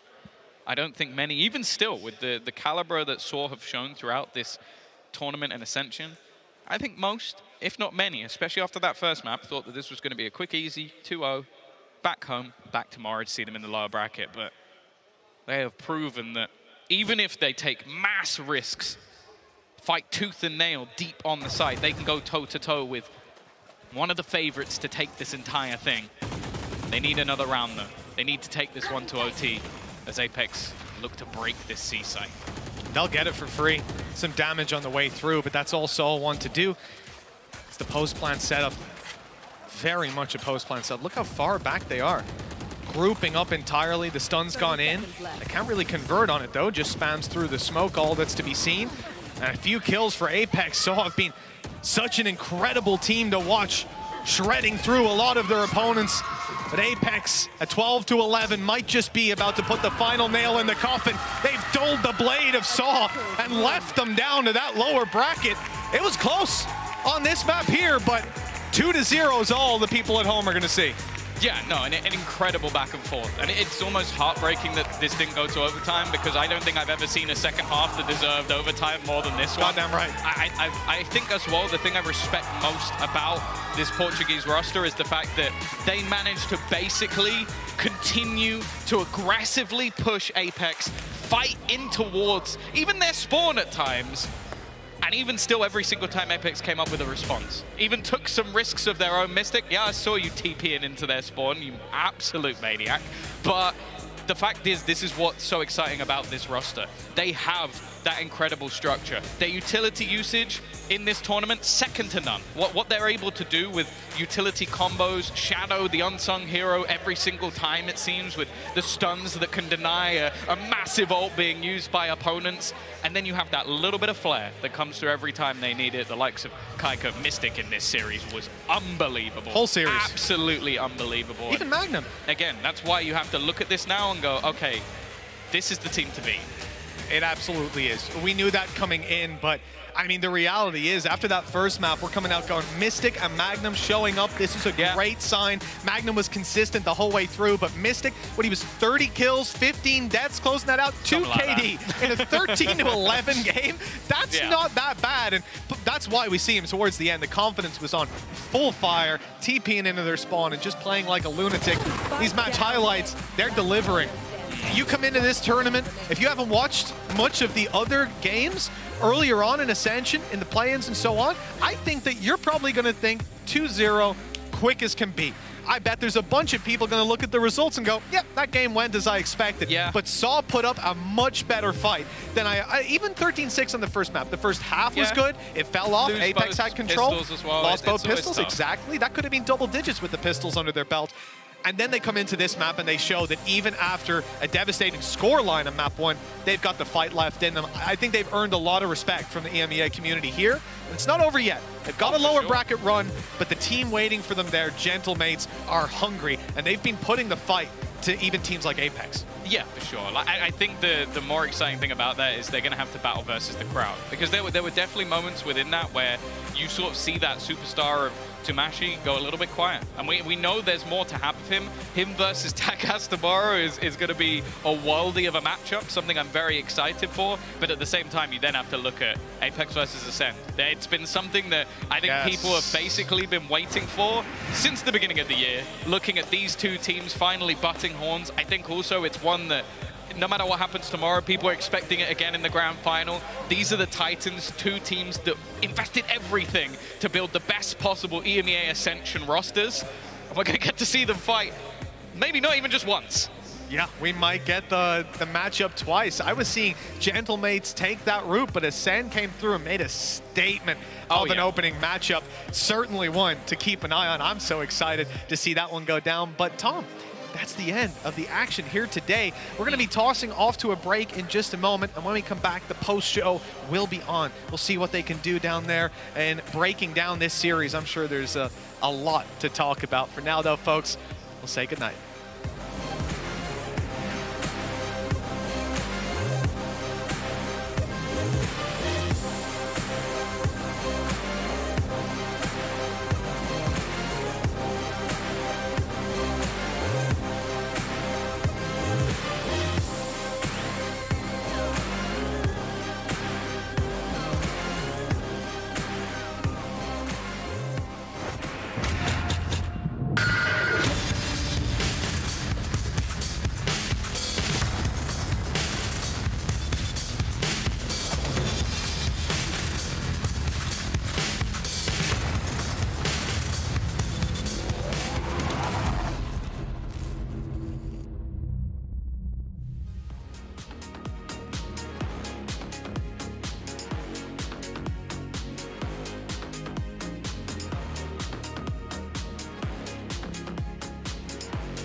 back, everybody, and welcome to the post show where we have no plants with us this time, but we do have a great guest. We have Kiko joining us and Hypog as well. Thank you for joining us, Kiko. First of all, congratulations. Thank you. That was your first time playing the Coliseum. You know, a big kind of, I guess, high pressure match as well. What was that like for you?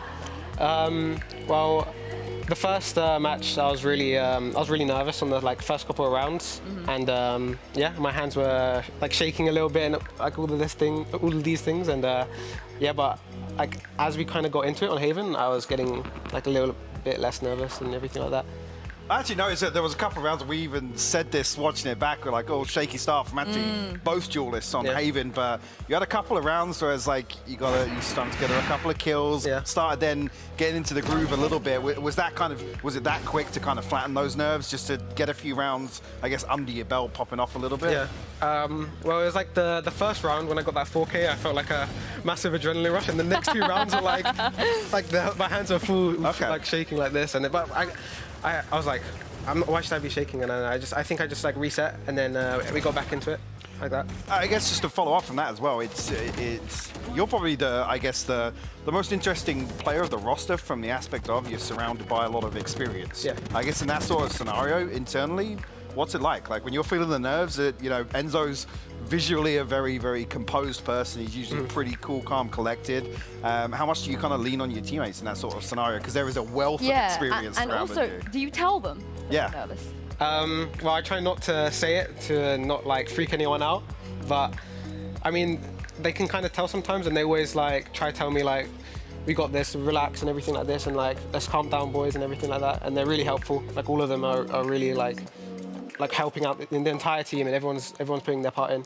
really. Honestly, I knew you might have been a little bit nervous when you dashed down C long and whiffed. I've never seen you miss ever from that position on Haven. The knives. It was the first time I've seen you miss your knives in my entire life. So everyone has one in them, trust me, honestly. So you got it out of the way early. Yeah. Best match, you got it out of the way. Yeah. I was shaking my head after that one. It was bad. It happens. It happens in way situations that's way worse than that as well. So don't worry about it. But I do want to talk about that map real quick, because you talk about the nerves as well. That got really close. I think for a second we thought maybe it's going to go to map 3. Maybe you weren't able to close it out. So how did you guys close it out? I think the attack pause by Ito really helped. He really we were panicked because we weren't really panicked, but it was we were stressed a little bit because we hit 11-11, and it was the attack pause comes in, and Ito's just calming us down. We walked, we went he was explaining everything to us, and we just chilled out, and we just brought it back down, and everything was fine after that, I think. Just to touch on that, because I think there was a few rounds that looked out of character, almost, I don't want to say complacent, but maybe a little bit shaky. Was that kind of sore over-delivering versus, I guess, your guys as a team's expectation, or were there just a few kind of coin-flippy rounds that didn't go your way, and you felt like you were then in recovery mode, which I guess for you guys isn't something you often have to rely on, really? I feel like on the first half, there was a couple of rounds that were quite just unlucky, like the 1v3 pistol, and then the anti-eco where it was a 1v1 with Enzo. And then, but on the second half, I think we were a little bit shaky, and we weren't playing how we normally play at the end because of the stress. So I think it was good. Tomazi stepped up as well in the second half. Yeah. As well. Was that causing some issues for you? Yeah, he was really just giving it on A sometimes. He sees 5 of us and he's just holding the angle still. I mean, props to him, and he gets 2 as well. So he was playing well. Yeah. Just land things, I feel like. Yeah, just land things. I do want to say, though, because we had an interview with Mystic earlier, and he said when they trialed you, obviously the ex-Fnatic boys of Magnum, Mystic, and Enzo, when they trialed you, you hit a particularly nasty shot, and they all kind of said to each other, oh my god, are we playing with Durka right now? Is this Durka kind of level? So 2 questions here. One, would you also compare yourself, playstyle-wise and firepower-wise, to someone like Durka? And second, how does it feel to be compared to Durka? There's no wrong answer. There's no wrong answer. I think it's good because I think Durka's one of the best. I mean, I think he is the best duelist in Europe right now. So it's nice for the ex-Fnatic boys to say that about me. And I think playstyle-wise, I think we're quite similar. I think the support around me allows me to play how like similar to him because everyone's supporting me, so it's good. Are there any other Jet players or duelists in general that you look up to, I guess, throughout your career so far? I would say something. I think I really like the way he plays. I think it's really nice, and I enjoy watching his VODs when I go and like want something to watch, of course. I didn't expect that. Yeah, that's maybe a Demon 1, obviously a little more short-lived, or an Aspas, but yeah, something's that's an obscure pick. I like it actually. Yeah, you ever thought about picking up the Reyna? You know, maybe. I mean, have you been allowed to? More importantly, I haven't been allowed to, but I did one trick Reyna in the past, so I could go back on it. Oh, like in officials or just? No, just in ranked. I was like when I first started off, like it was just full Reyna every day. Episode 4 and 5, you were stealing Elo. I mean, you were bodying me, to be fair. Really? Yeah, a lot of the time. Jesus. Yeah. I don't know if that says more about you being in his elo or him about in your elo. I mean, well, we're talking about episode 4. It's still like... I was like, that was ages ago. I think, yeah. I don't even remember. So it was like London DGen Q as well. So okay. He don't know you, little bro. He don't know you. Yeah. Fair enough.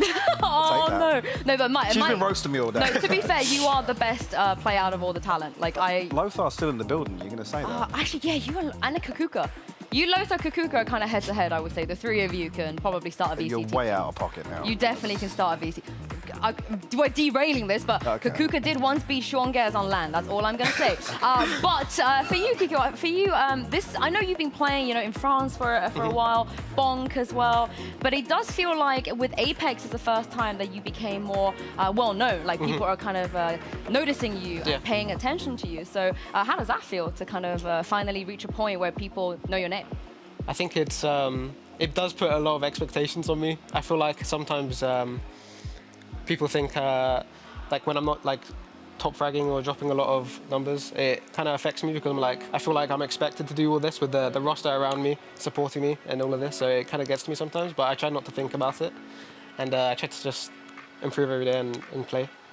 I mean, because actually, when you put it that way, the bar is obviously very high with the experience of the players you're playing with, but also to come from, I don't want to say obviously lower down, but obviously it's a bit of a jump to go from, I mean, correct me if I'm wrong, before Bonk you were like TGH and maybe touching on some of like the UK, a long time ago.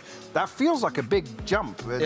Was that a difficult process for you individually to achieve? I think from Bonk, I learned a lot. There was a lot of things that we learned together, and it was a lot of experience that I gained from them. And Bonka, he was a great IGL and a great leader for me, and he taught me a lot of things as well. Ticking the Bonka. Duke, you are Kukuka's favorite player right now. She is loving you right now. Yes, I'll carry on. I think I gained a lot of experience there, and it allowed me basically to show my skills to Apex, and that's why I basically got picked up. But yeah, it's been a massive roller coaster because I've come from like nothing basically from Wild and TGH and all these teams, and I went from Wild, Bonk, and then Apex, which is quite fast really. It's all really fast. I know you said a little bit about the pressure of putting up numbers. We actually do have a leaderboard here. This is the top 5 out of everybody in the group stage of Ascension. According to ACS, you're in the top 5.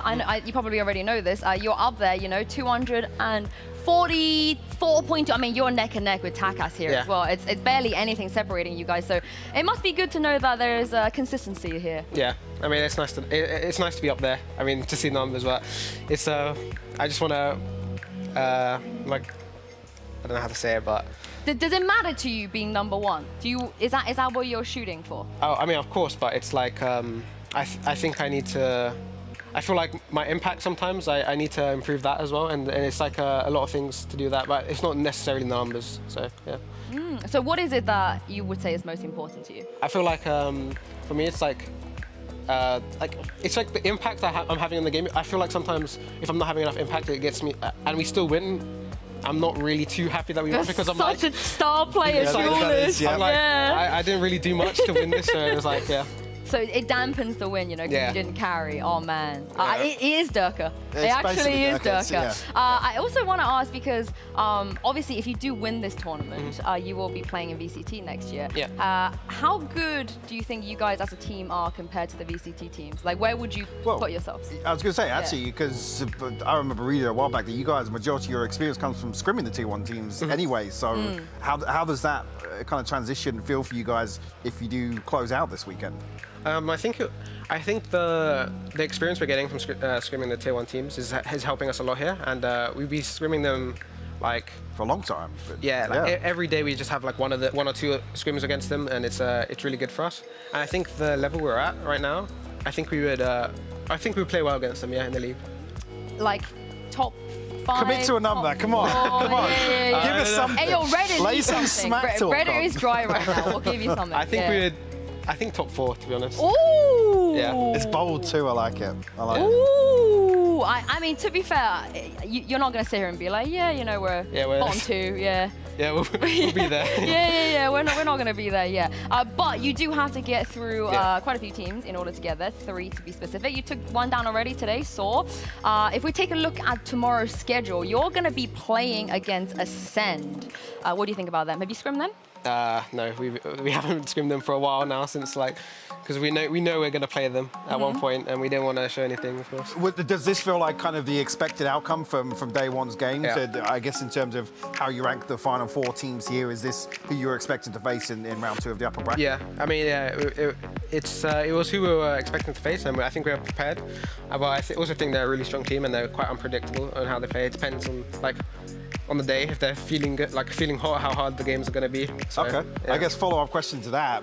Obviously, did you get much of a chance to watch the first series today, or? Yeah. I think we had 2 practices, and then we watched the last game between Gentlemates and the Okay, so how do you feel about the Saw Gentlemates matchup tomorrow? Where do you think that one's going? I think that's going to Gentlemates. I think they're. Ooh. I think we all said actually. We thought Saw might take it. Towards the end of Lotus, we were thinking actually, Saw versus Gentlemates might actually go in their favour. I feel like Takas is a really strong offer, and I think Saw struggled against that on the Haven, and I think it was a bit harder for me to op on the Lotus because there's so many walls, like the neon walls, and everything is running at me, and so I just started rifling a little bit more to the end. So I think Takas is going to be a big problem for them, I think. Okay. We'll see if you're right. We'll see if you're right. I'm just guessing. But also, you guys are on a fatty win streak. I mean, you only ever lost once on this entire roster. And with win streaks, I know we've had another team, Fnatic, where we questioned, when is an appropriate time for the win streak to come to an end? How do you kind of bear the burden of we just don't lose, we just don't lose, we just don't lose? Do you guys ever think about that? I mean, I think it's we had it on the first split of Polaris, where we weren't losing every time, and we just got a little bit complacent at the end, and we just lost the match, and it was like we need to guys, we need to fix up. Let's focus up, and let's start practicing harder again, because it was just a little bit of complacency, but I think we fixed it, and I think we're prepared. Yeah. Now you got to try. I'm glad we lost that one, because now we learned that we can't get too complacent sometimes. That's a good experience. I also want to say, while we have the opportunity to just gloat a little bit, because I guess UK scene gets clowned on a little bit. Why? I think I don't know. I think it's interesting. We got back-to-back world champion IG. I don't know why we get clowned on, honestly, beyond me. But for a while it was kind of like the Liquid boys and the Fnatic boys carrying the fact that UK can produce talent. Yeah. But we never produced like a insanely good duelist player. I would say we'd never have that opportunity. For me, you're that. So I want to see you succeed. I want to see you carry that flag. But what do you think about the UK scene? I think even he doesn't respect us. I felt a little awkward bringing up the Goose House thing. This guy's come from the Goose House dungeon, basically. Talk now me playing through. in the Colosseum. I feel like the UK scene is a bit of a mixed bag. I mean, the Goose House was a really nice place. I mean, I think we stuck together for like 6 months, and I feel like the UK scene, I feel like no one's sticking together. Like no one's staying together for long enough. I think it's to do with the egos, and everyone's so many rosters breaking apart. It's like it'll take like half of an event. They'll be like, yep, change it up. Yeah, exactly. And no one's like really producing any talent because no one's staying together. No one's trying to learn together. But I think that's what they're lacking. And I think the last, I mean, I think it's the only UK like young players. I think it's me and Benji. Benji just got signed to Heretics, and I think it's You're coming. Yeah. Yeah, I'll see him soon, I guess. Yeah. Why do you think that you were able to break through? I stayed away after TGH. I didn't think I played in a UK roster after TGH. I played with Wild, then Bonk, and then it was like I just avoided the UK scene. I didn't really. I kind of like. That's the advice. It was one insomnia and you were done with it. Yeah, That was it. One eye series. The epic line, yeah, no. See you later. I love that. Like the way to break out of it is just leave. Yeah. I mean, I appreciate the honesty. I appreciate it. And lastly, before we let you go, I think you have a lot of new fans as well. So anything you want to say to them? I don't know. I think I hope you guys cheer for us on Apex, and I hope we make Ascension too. Oh, yeah. I think they will cheer for you. And I think there's a big chance that you might even make it. But thank you so much for joining me. And we'll see you back here tomorrow. Mike, we'll see you back here tomorrow as well. So we can catch up then. But thank you very much at home. You guys at home, even for watching. We're going to be back for more action tomorrow, starting with Apex versus Ascend, actually. So make sure you come back tomorrow and tune in. And we'll see you then.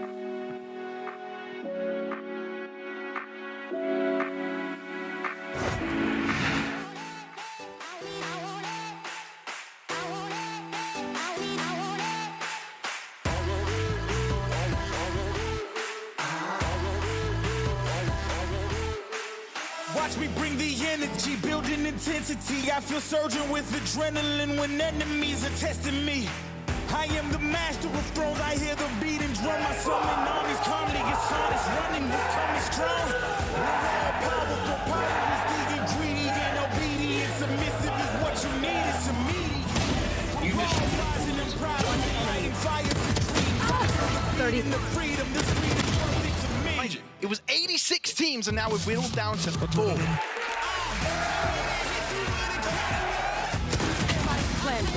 One enemy remaining.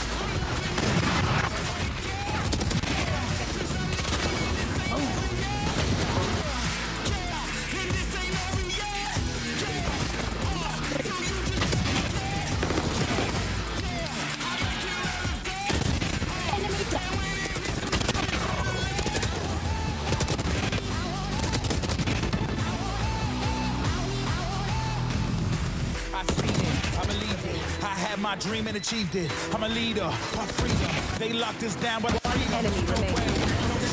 I feel no fear, don't pray. I take the venom that's in them and turn it into rain. I got the energy, give me some more adrenaline running through my veins. It's in my chemistry, it's intelligent.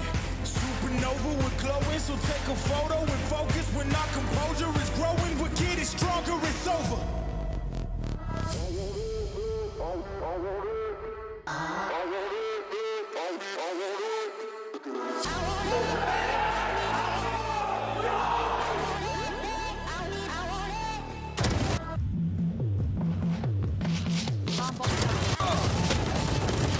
Watch me. One enemy remaining.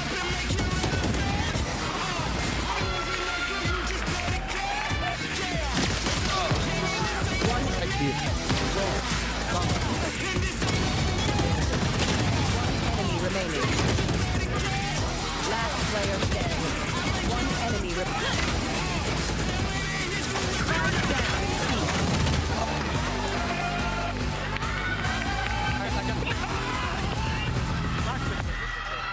Apex.